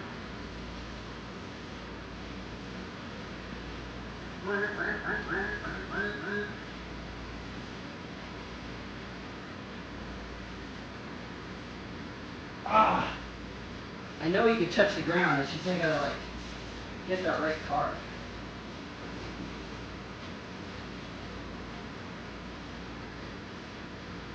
There. That's kind of sketchy, but oh well.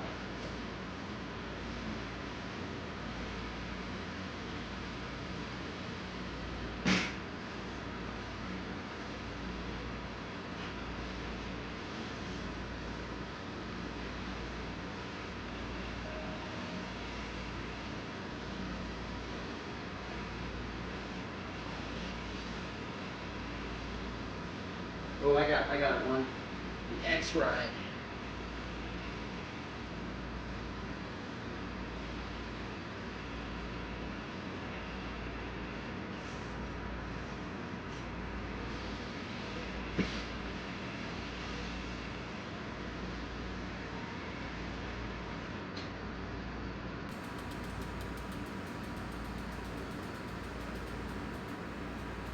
Oh, almost lost right there.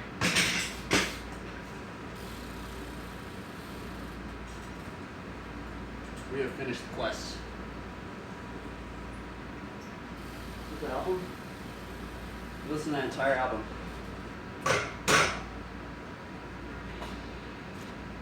Time bonus. Okay.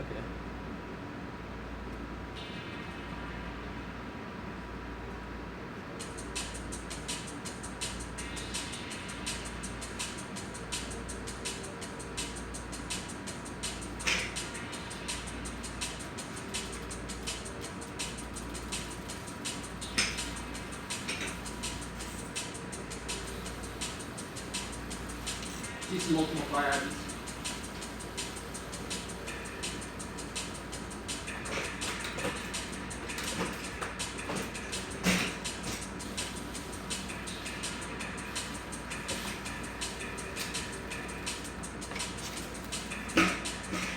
Oh, are you kidding me?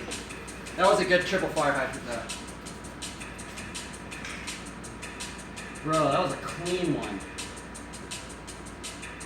That was a really, really clean triple fire hydrant.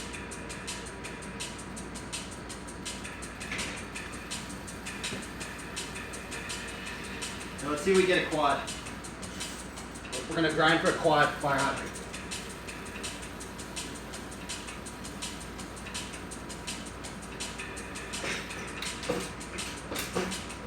Nope, that was two.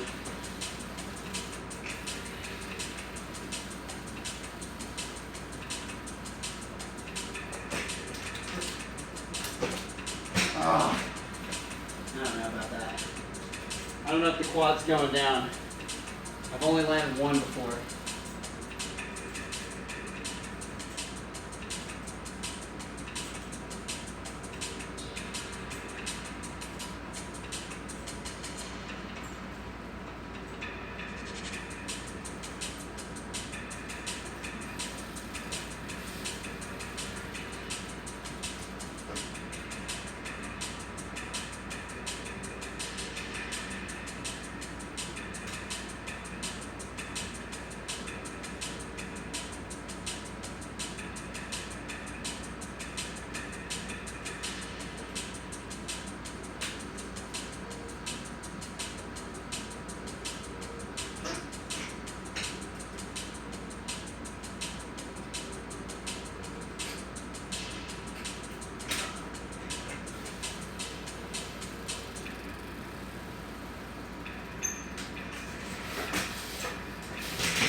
I was like off by a little fraction of a millimeter.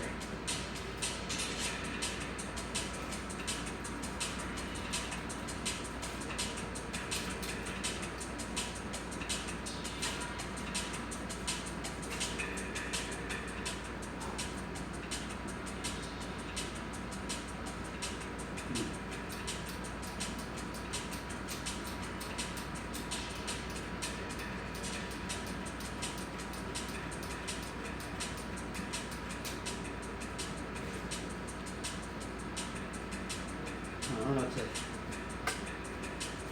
I guess we could do. I don't know what lino I'm trying to do.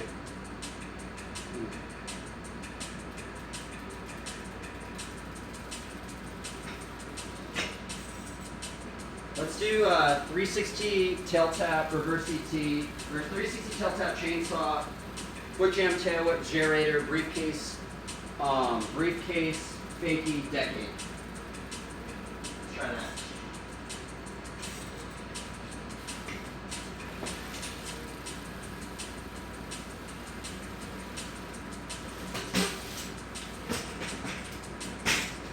Oh, that was close.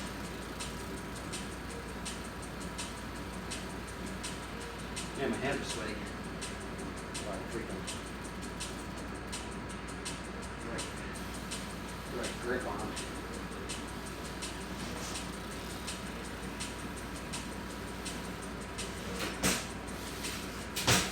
Nope. Oh, you know what? I haven't done a G-turn in here in a while. Let's do a G-turn.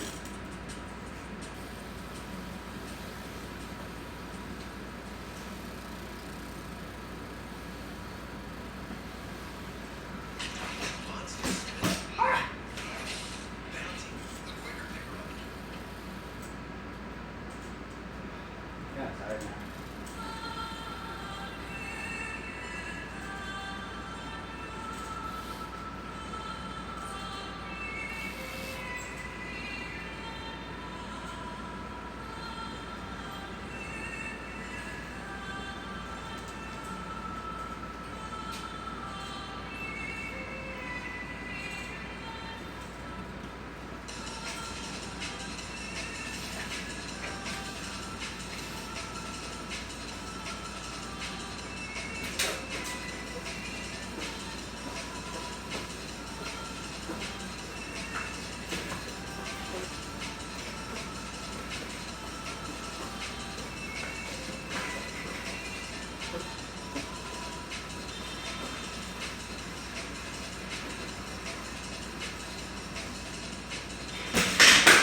Ah.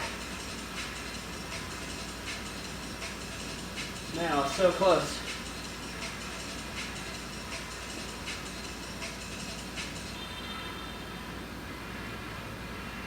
It was brutal.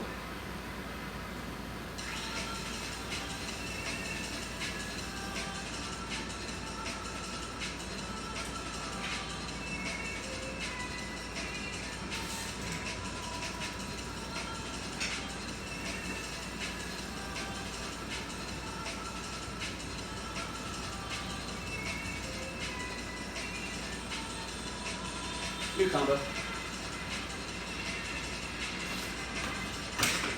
That was cool.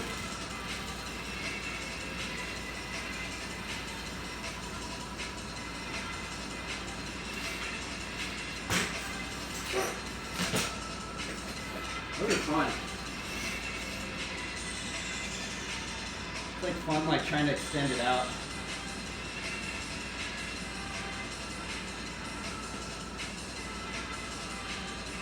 Alright,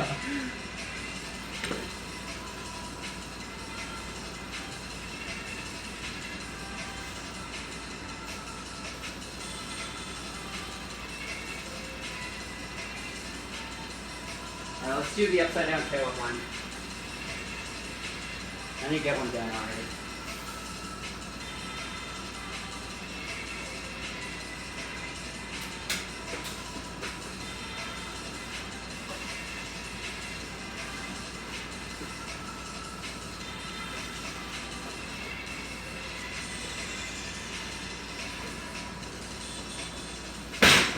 kidding me, man.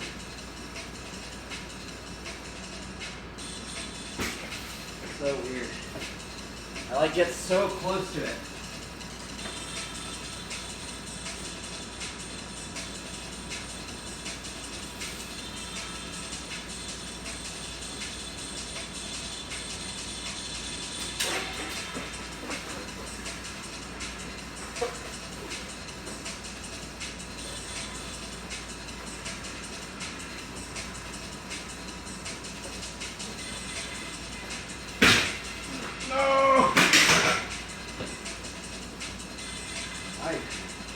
Like makes my foot tired.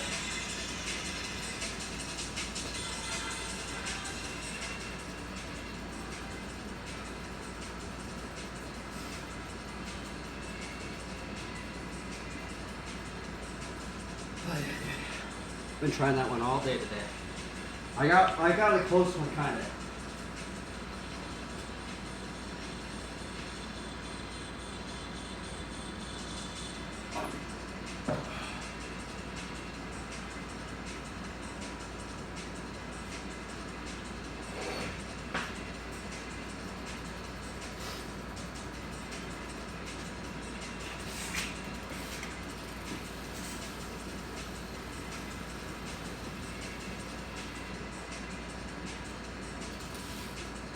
Oh yeah, I was trying to do front yard squeakers.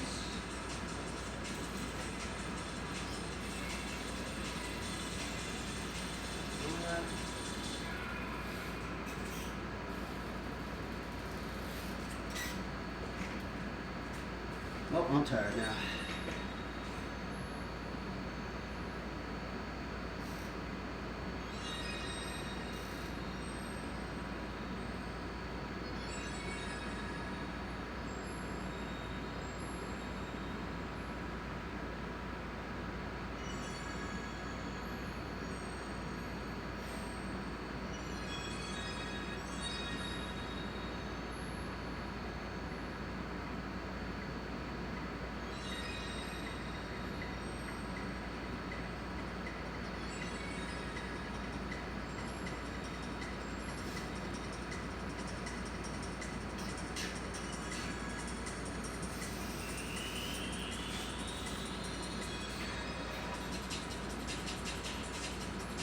Do some shepherd slaying. I'm tired. So we're gonna do some shepherd slaying. Push this out a little bit more.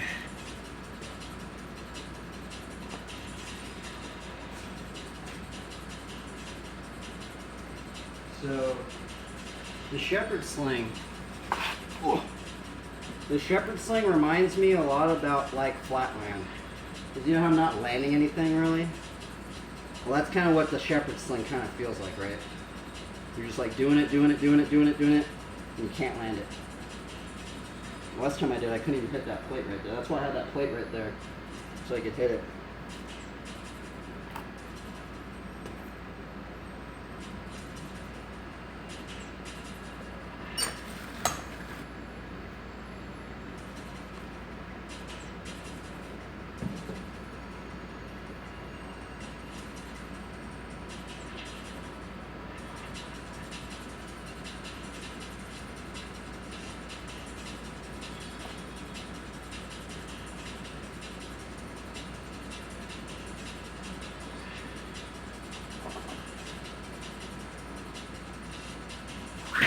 Oh, I'm so close.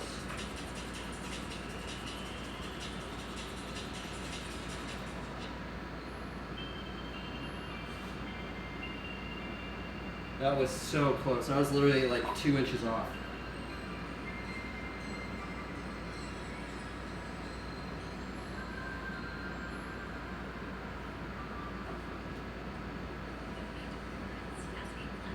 Come on. Right here, right here. Oh, misfire.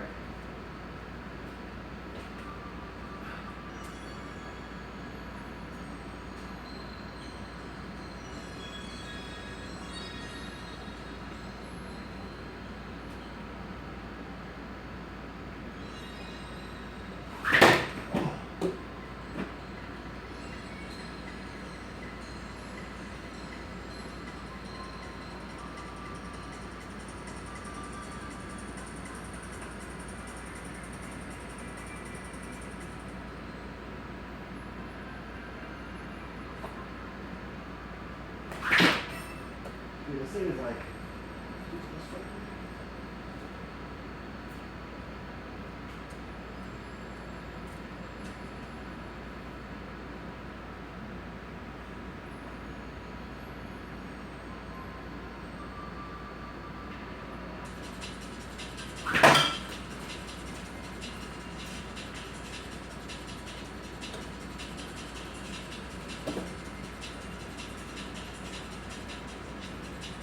Where'd that thing go? Okay, I lost it.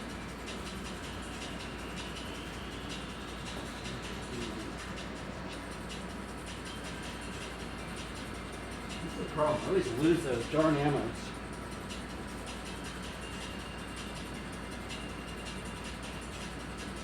Huh. Anybody see where it went? I like totally lost it. Oh, I didn't think of it.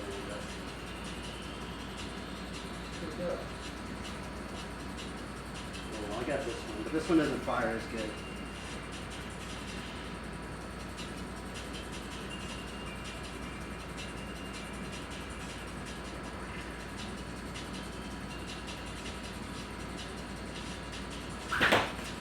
Oh, it got caught up there. Alright, I'm gonna have to make another one. So if anybody's interested on how I make these things, we got caught up there.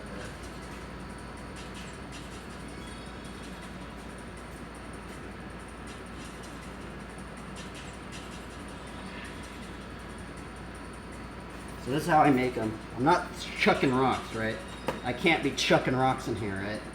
But that is what you chuck out of here, out of the shepherd sling, right? But what I've been doing lately is I just crumple this up like this, just crumple up a piece of paper towel, like this.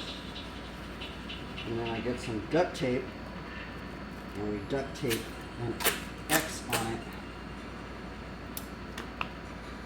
And for some reason, there's probably about 50 of these things in here. Like literally. Like I don't know where they go. They just disappear in here. All of them. Every single one I've made in here, they somehow just disappear. And that's our ammo right there. And that's generally so. For those curious, you know how, because this is the item. This is the legendary item of David, right? We did a Bible study earlier, and one of the things that one of the commentaries said David was a man after God's own heart, right? Well, the thing is, I'm using smaller ammo. I read up a commentary saying that David actually used a ammo probably about this big.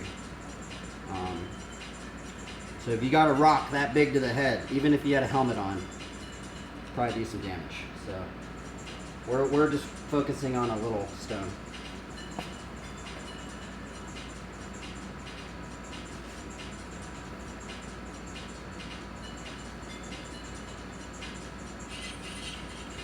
That's weird. There's actually like viewers today. Normally I don't even have any viewers. It's really weird. I don't know why people are watching today. Or no, it's probably because of that raid, huh?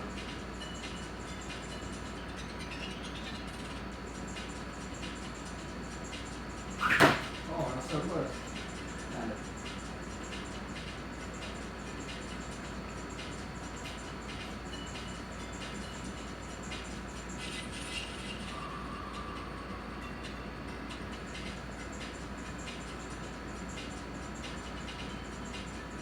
Come on.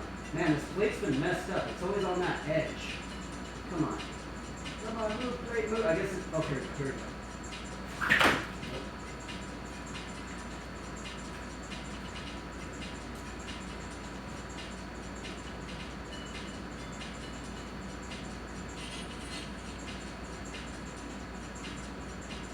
I need to fix this thing. It's always like that.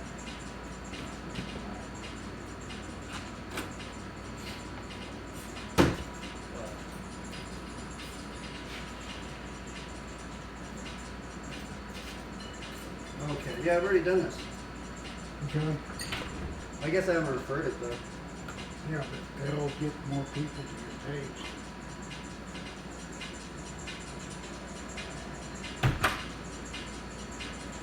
Oh, that was so close.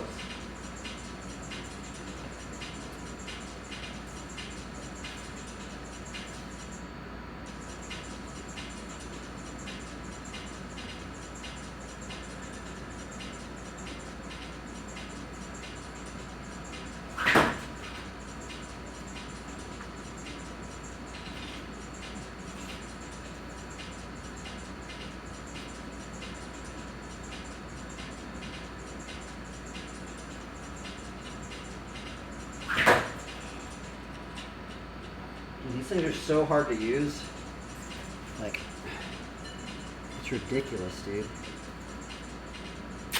Like, honestly, I kind of feel like even if you gave this to a kid, I still probably wouldn't be scared of it. Well, that's probably, you know, like, because it's like, it's so hard to get good at this thing, right? That it's just literally like, it's so hard to get good at. Like, it's just absurdly hard. You know, it's so crazy because you hand a kid a BB gun, right? And they'll hit that thing probably every single time. You hand some kid a shepherd sling, it's like, bro, I've been how many tries I haven't even hit the plate, and it's like 10 feet away from me.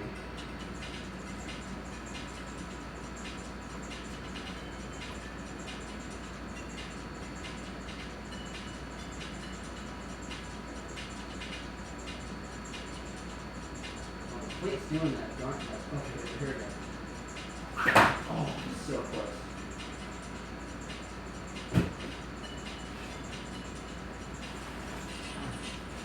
And then there, oh well.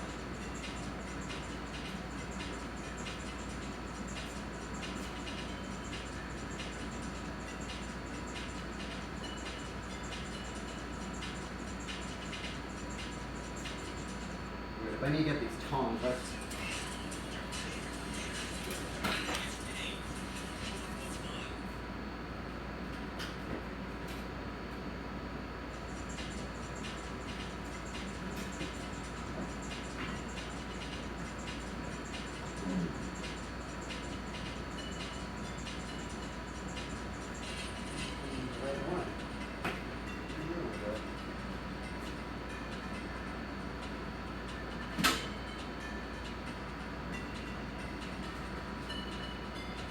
Here we're going bike practice. No, I haven't even hit it. I need to hit the plate at least once before I try it on the bike.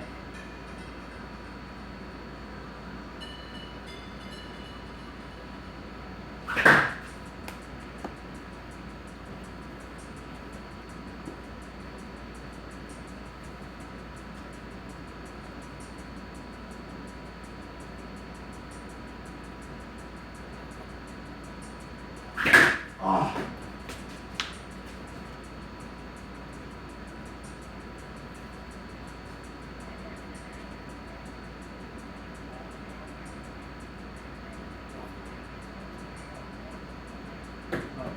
That was a misfire.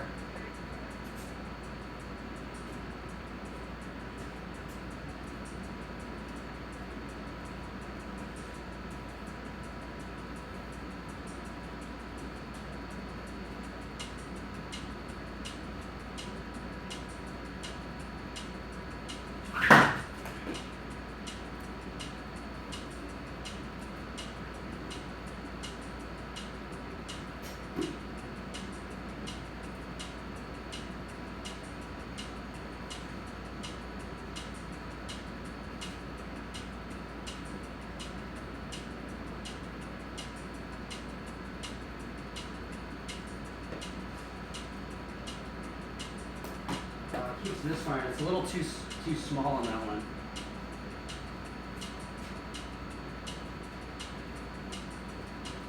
That was weak.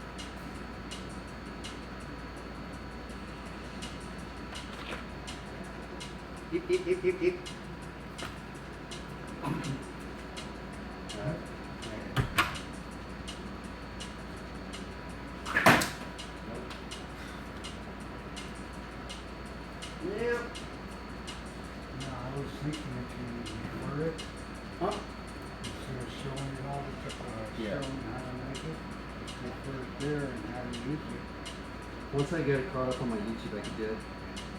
Yeah, but I mean, that's where you get more people to use it. Yeah. Twitch is kind of limited on what you can refer. There's not very much UI stuff. It's kind of just like. Yeah, but you still in the manual.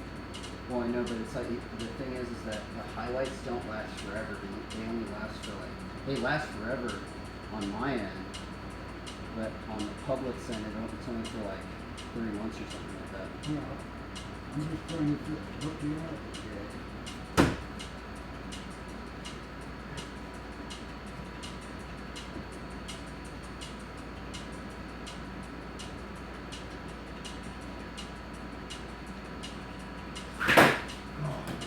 thing's so hard. I've actually been pretty defeated lately. The past 2 times I haven't even hit this target.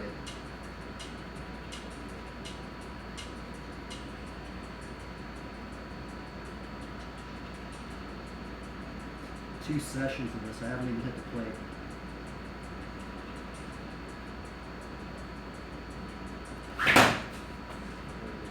I hit the tape. I didn't hit the plate, but I hit the tape. I guess that's good enough.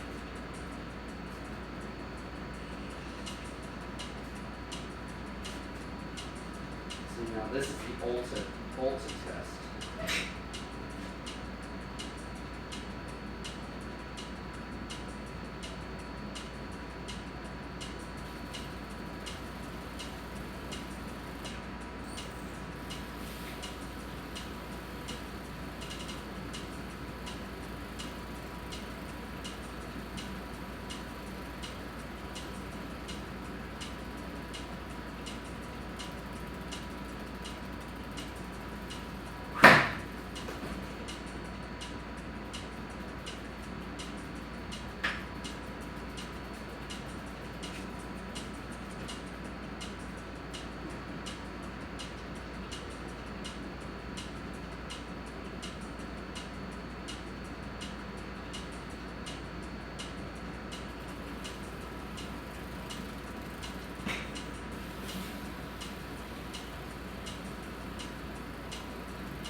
Dude, if somebody got good at this would be crazy.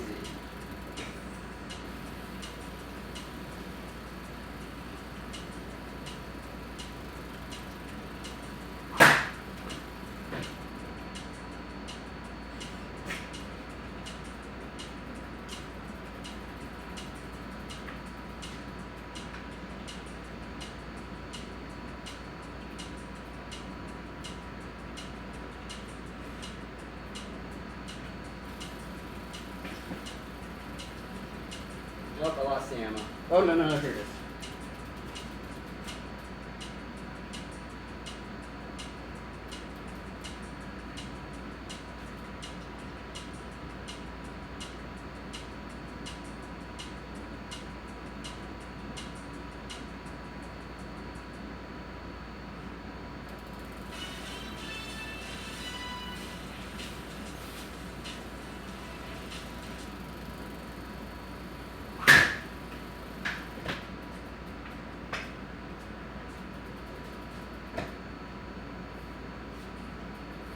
That's hard. You want a challenge? That is a challenge right there.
What's wrong with this one?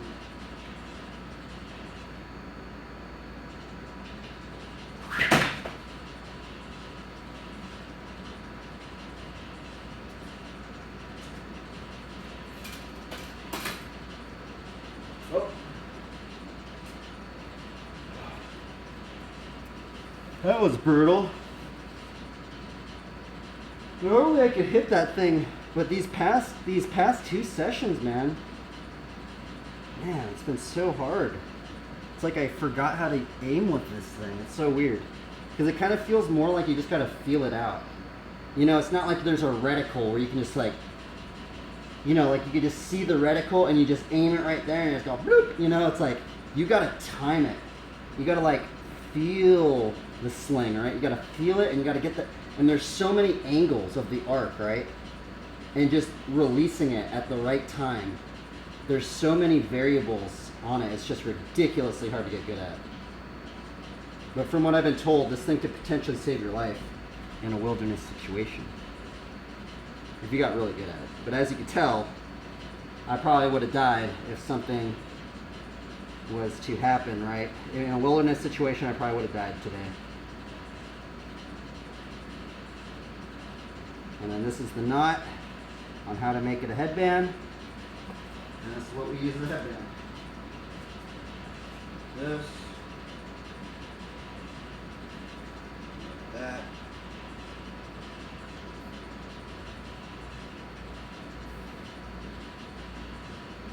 This.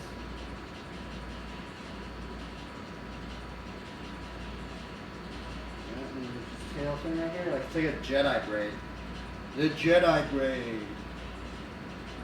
This.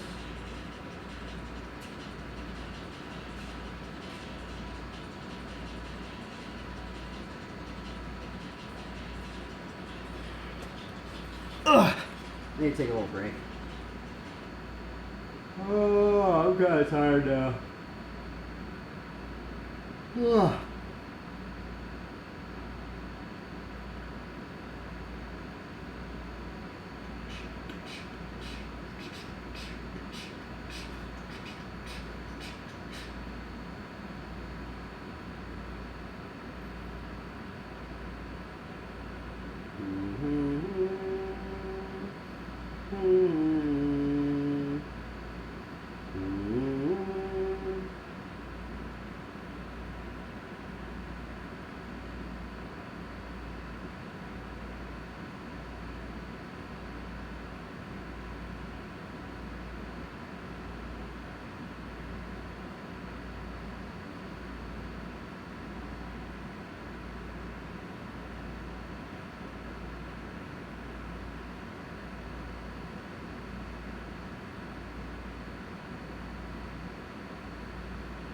Damn.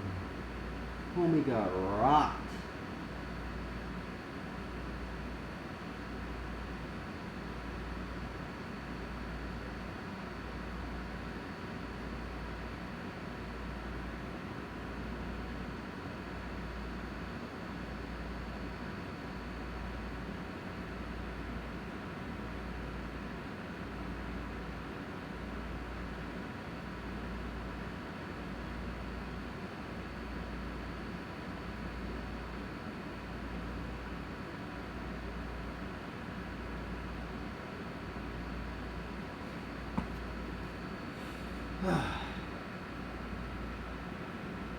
I'm gonna end the stream here. I'm tired. I'm beat.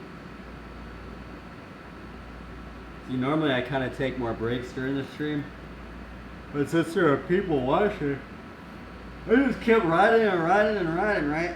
Because normally nobody watches the stream. I'll be honest with you. Normally there's only like one. It only shows the one, right? And I think just if you have that one viewer, it's just everybody just has one viewer, right?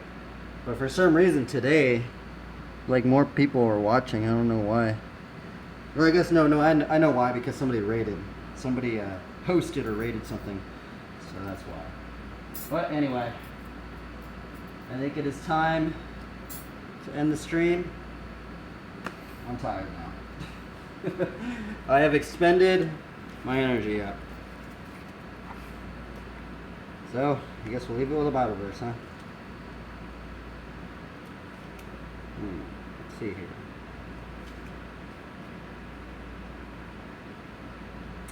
For the righteous falls 7 times and rises again, but the wicked stumble in times of calamity. And the number 7 represents completeness. There's a lot of different representations of the number 7. So it kind of reminds me of like to continue going forward, even if you fail, right? You got to keep pushing forward. Anyway, I appreciate everybody that stopped by and watched. I apologize if it's not more entertaining. I wish there was kind of more of like a, you know, if there was like, I can only imagine like what some, like if you had the income or something, right? You would have like a crazy like there's probably gonna be some guy with like a crazy like giant TV in the background, and you can like change the background to like a forest or I think that would be cool. Like how cool would that be? Having like a giant as big as that garage door, but it's just a giant background that just changes, right? That'd be interesting. Yeah. Anyway, farewell, everybody. Continue to ride your bikes. Help to heal and restore the earth, and ride a bicycle or skateboard or scooter or run. Farewell, everybody. Thank you for tuning in.